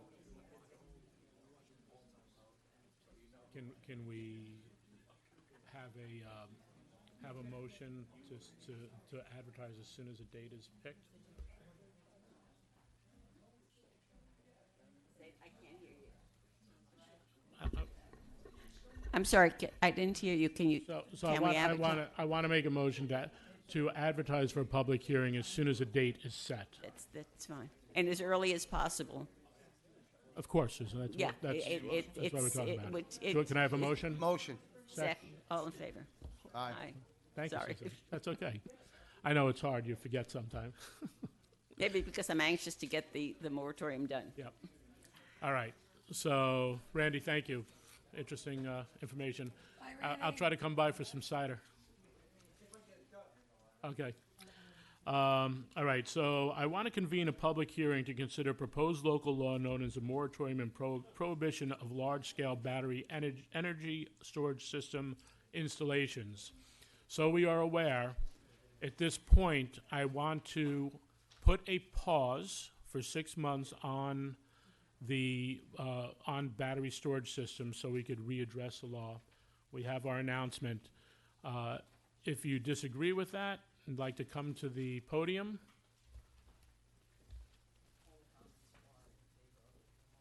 all the comments we've gotten are in favor of the moratorium. If there's no public comment, I'll make a motion to, I'd like to make some comments. Just going to make a quick comment, a couple of quick comments. First of all, solar panel fires are quite rare. They involve usually a faulty junction box or an inverter. Fires in solar array farms, they can be problematic because firemen cannot get equipment in there. Mhm. But those grass fires move. that's why we have skinny firemen. There you go. Yeah. But Guess we'll never be firemen. No. So I really appreciated the DEP's feedback that came Definitely not. through. And they pointed to the National Fire Protection Association standard for the installation of energy storage systems. And when you, it's a document that you have to purchase, but reading the summaries from various organizations, it was very interesting. Basically, using today's technology that's in these storage systems, which is lithium-ion batteries, their whole thing is you basically let the fire burn out. This is the 5 day period, Mhm. because you have the other choices are opening the system up and pouring some sort of toxic foam on top of it, and that doesn't work either. I really like the idea of the moratorium. Anyway, the thing about the National Fire Protection thing is they're trying to make the best of a really bad situation, and it's still a really bad situation. The good news is that there's research and development on new energy storage system technologies, including large-scale sodium-ion batteries are coming into play with that don't have thermal runaway. So this moratorium might help in that respect. What's eventually coming down, though, we're going to see it sooner than later because of the burden that solar arrays have on the power grid. If they're separated from the storage system, that significantly increases the burden. So you're going to start to see what's called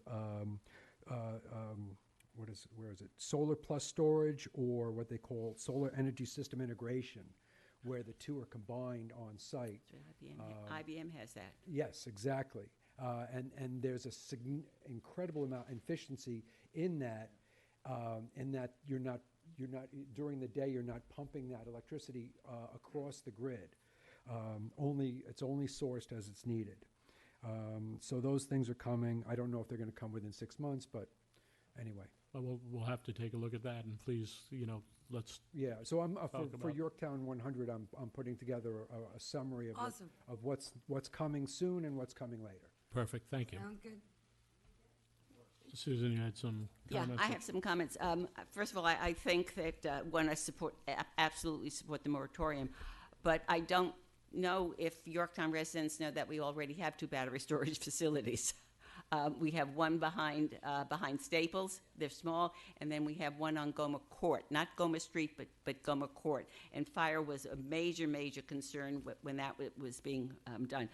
Before the board considers what should be in a new law, I think we need to hear something from our planning department, possibly our building department, possibly from the fire department. Are we having problems with the current law?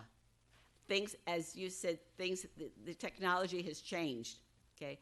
So we don't know if we're not starting from scratch the way some other municipalities are, okay? We have a law, but I don't know what the problems are. For one thing I looked at is there's tier 1, tier 2, and we only have, I think, it's a tier 2, but there's no limit on size. Is this something we want to limit the acreage? Because it just says I can't remember what residential district, I think it says in all districts. So again, here we deal with, do we want it in residential districts? Okay, that's one of the issues. Do we want to limit the size? So I don't think what Yorktown is ever going to have is what is being proposed in Mayapack. Susan, is this more appropriate for our work session on it? Well, what I'm saying is, yes, I'm just saying Okay. that when we have this, we yes. need to know what we have to talk about as a town board. Absolutely, and I think we bring the law. Which we take did a not look. do with the solar. I think we bring the law, we take a look, we bring it to the meeting, and we'll have that going. This is a public hearing on whether we're going to pass the moratorium, right? Yeah. Correct. All right, so then let's get on it. Yeah. So if there's no further public comment, I have motion to close public comment. Motion. Second. Public hearing, thank you, sorry. I have a second, all in favor? Aye. So then, can I have a motion to have a 6-month moratorium on and prohibition on large-scale battery energy storage system installations? I'll make that motion. Second. All in favor? Aye. Okay. And similar to that, I want to convene a public hearing to consider a proposed local law known as a smoke shop moratorium. Once again, this is for a 6-month extension. As we look at it, we have been looking at some laws to try to remove vape specifically out of the code, and perhaps special use permit as well. So if I have, we want to instill this now. Are there any comments? Oh, we got that. All of our comments are in favor on that. Is there anyone who wants to add? So I would, open public. again, I have no problem with extending it, and I'm disappointed that in the 6 months that we had the moratorium, we never had the town board never had any discussions. So we're going to have the solar moratorium for 6 months, the battery storage for 6 months, the smoke shop for 6 months. I think we need that fourth meeting. We have to Thank get you, these Susan. things. I understand where you're coming from. It was, the schedule was set by the former town supervisor who passed. I kept it in place. I've said we can add extra meetings if we need to. We may need to at this point, which If we're will be going to get fine. our work And done. we're going to be looking at January. We'll be looking at a new schedule, so we will be able to take a look at that. We can easily just on the fly add a meeting, so let's stay focused on the topic. I'll thank you for your criticism about the timing of it. There have been a few things on the plate. But once again, now we have a full board too. We could have some more comment and input from yourself. I think that's better than when it was a 4-person board. Regardless of who the 5th person is, I think having that extra voice points us in different directions, and we have been studying possible, changes to the laws and what is actually legal, what we can do to do that. And the research, especially because vape is a very quickly changing atmosphere, has not been the easiest in the world. So Mr. Rodriguez has been working on it. Hopefully he found the answers to my questions so we could present to the board and the town and move forward from there. So without any other comment, can I have a motion to close the public hearing? Motion. Second. All in favor? Aye. Then a motion to enact a 6-month moratorium on vape shops. Motion. Second. All in favor? Aye. All right. For resolutions, I am going to have one to read in at the end from the Albert A. Capellini Community and Cultural Center, authorized use of the Nutrition Center at the Albert A. Capellini Community and Cultural Center by Chabad of Yorktown, and waive the rental fees of $156, and this is for the event from yesterday. Award the bid for the replacement of glass doors at the Albert A. Capellini Community and Cultural Center. These are the glass doors at the entrance that have needed to be redone. And the bid will go to, is it Yorktown Glass?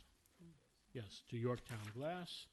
And we will also resolve the comptroller to authorize the following budget transfer as enumerated from general fund to building maintenance.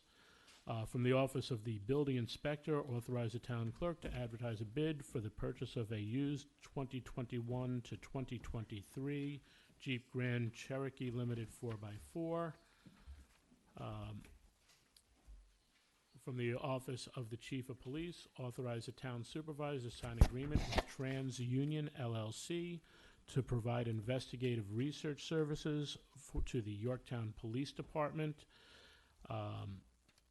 and authorize members of the Yorktown Police, authorize a member of the Yorktown Police Department to attend an overnight police conference in Albany on November 7th, 2024.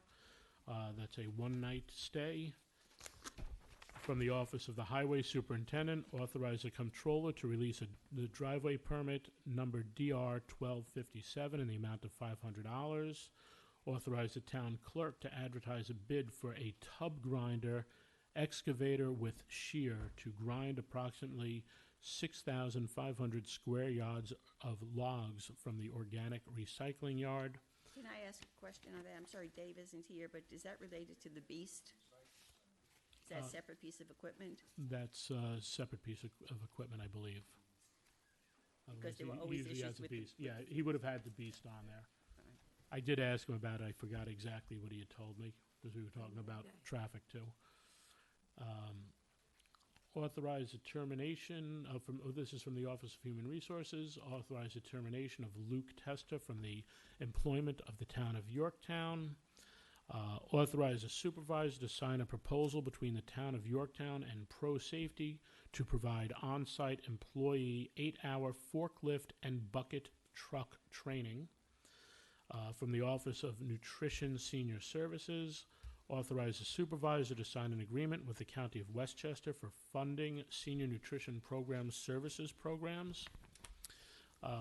Authorize the supervisor to sign agreement with the County of Westchester for the WIN and NSIP programs for both the town of Somers and Cortland.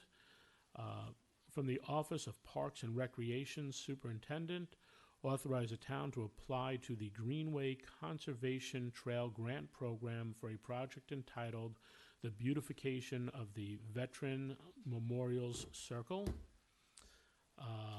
Can you tell the community that we already got the Well, grant? no, we didn't already get the bid. Oh. Or the grant. We are being recommended for the grant on the 9th, and they need a resolution. I will not count my chickens before they're hatched, especially because it's You have chickens? farm animal month. So, so I don't want to count those chickens quite yet. But send good juju. You got a permit I for will. the chickens? I don't have a permit for the chicken. I'll eat them before it In gets the there. application. We're going to award a bid for the installation of doors at the Sparkle Lake Service Building, and that goes to Diversified Glass and Mirror. Award a bid for the installation of pickleball court fencing at Tom Diana Park at Granite Knolls Recreation and Sports Complex. And that bid, I think that's on the other page here. We'll go to WBE Fence Systems, Inc. And then we have the following budget transfer from general fund to park improvements.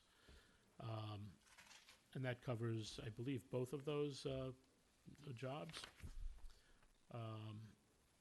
Authorize and control of the process following, okay, I'm sorry, no, that was for the doors, and then the next one is following transfer Parks and Recreation Department for the fencing. From the Office of the Planning Department, accept the deed dedication of road widening strips on Halleck's Mills Road as depicted on a certain subdivision map entitled Final Subdivision Plat for Joe Bellamy Construction. And this is to widen the road there a little bit. From the Office of the Town Clerk, set date of public hearing for a proposed local law to amend Chapter 275 of the Code of the Town of Yorktown entitled Vehicle and Traffic, Section 275-4A. And these are for some no parking areas. Set a date of public hearing for a proposed local law to amend Chapter 275 of the Code of Town of Yorktown entitled Vehicle and Traffic, Section 275-6A. And this is for addition of following full stops on town highways. Set date for public hearing, proposed local law to amend Chapter 275 of the Code of the Town of Yorktown entitled Vehicle and Traffic, Section 275-9. And this is to add some restricted left turn locations. How do you know it's I have a question on the next one on the ALS. On the next one? Yeah. Authorize the town clerk to advertise a request for proposals for advanced life support ALS. Is this going to be, since the contract that we already have at Empress has a provision for extending the contract for another year for 2025, given the timing of this, if, let's say, when would you get a bid, and would that be effective if you got it from XYZ company and you like that No. bid better, would that be in 2025? There's only Empress and WIM, there's only Hold two. on. This is for us to Extend, advertise. this is for the extension of service. If we decide To to stay with add them. on, well, no, any bid, if we decide to add on the 12 hours plus the other fly car, Regardless of who we if stay it's with. deemed necessary, right, whether we stay with them or not, then we need to put out the bid because it substantially changes the contract. So is this a bid just for the one fly car in a 12-hour shift? No, this is for all of our services, all of our ALS services. And there is a clause that if we need to, if we get a bid that covers everything and is a different company, we can terminate the contract and then start the new one. Or if there's one that, if it's the same company, if it's Empress, and we decide to stay with them, we could terminate and then start the new one. Can this be done if you're advertising it in another week or so? Okay, and what are you going to get, 20, 30 days for response? How is this going to work into your budget? Because if your budget is coming at the end of October, and then the town board's discussing a budget in November, and we have to do that based on what? We may have to do it based on the high estimate and come down from that, or we could always make adjustments, but it needs to get done and quickly, as you've pointed out before, some We need things to get it out. Oh, So, so you think that you could, if, let's say, the other company comes in lower than Empress, let's just hypothetical, that new contract could start January 1st, 2025? I believe so. Adam could- That's could all I'm answer for- asking. Yeah, there is a termination clause in the contract. Okay. Okay. And there are only two companies, basically? And like four barely people two. at a. All right. From the Office of the Town Engineer, authorize the town clerk to advertise a bid for the Underhill Farm Route 118 and Underhill Avenue intersection improvements. This bid will not go out until the town has the agreed-upon amount in hand. What do you mean? Well, there was a study done on what the road would cost. It was an estimate. Right. And We're waiting for we the will not actual- do anything until the money for that is in hand. It's the same process we used with the Right, job was with the down company. on,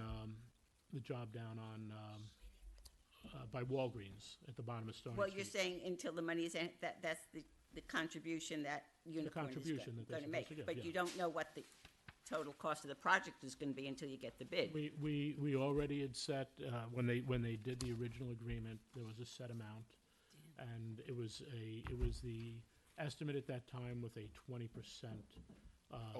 Overage. But So we- Unicorn's contribution is capped regardless of what the. No, I think if what we the go bids- over a certain amount, there's a clause to open it up.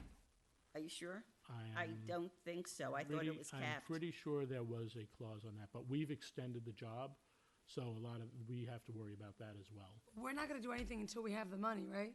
That is correct. Yeah, but my question. She's saying, is it gonna come in at that amount? I don't know what it's gonna come in with, but when we get the money, then we'll Well, figure out if if it's the right Unicorn amount. is capped, then we eat the rest. That's. Well, my we're point. eating a portion anyway. We made that decision for the That's right, safety of the road. but we thought that it was going to be X and it could turn out to be Y. It can. Could- I wouldn't say we were eating anything. I would say that We're the road has improving the road. problems and it needs improvement, and some of those improvements fall upon the towns. But, Yeah. Yeah, any but other it's just questions? We do that the part. agreement capped one. It wasn't an even split, is what I'm saying. Right, Okay. correct. Award the bid for the dewarded sludge removal and disposal for the water pollution control plant. And this will go to Environmental Protection Improvement Company, a total bid price of $172.13 per ton. That's, a lot of crap. Be it further resolved, the bid goes into effect on October 20th, 2024. It is, I'm sorry. I agree with you. It's a ton. Authorize the controller to process the following budget transfer for the engineering department, and that is Osceola Sewer Fund balance to maintenance and repair pump station. Is that the right number? Authorize the controller to release the erosion control bond in the amount of $500 to Danielle Jennings. You got anything you need to read in? Oh, no, you got one more? I have to read into. Okay.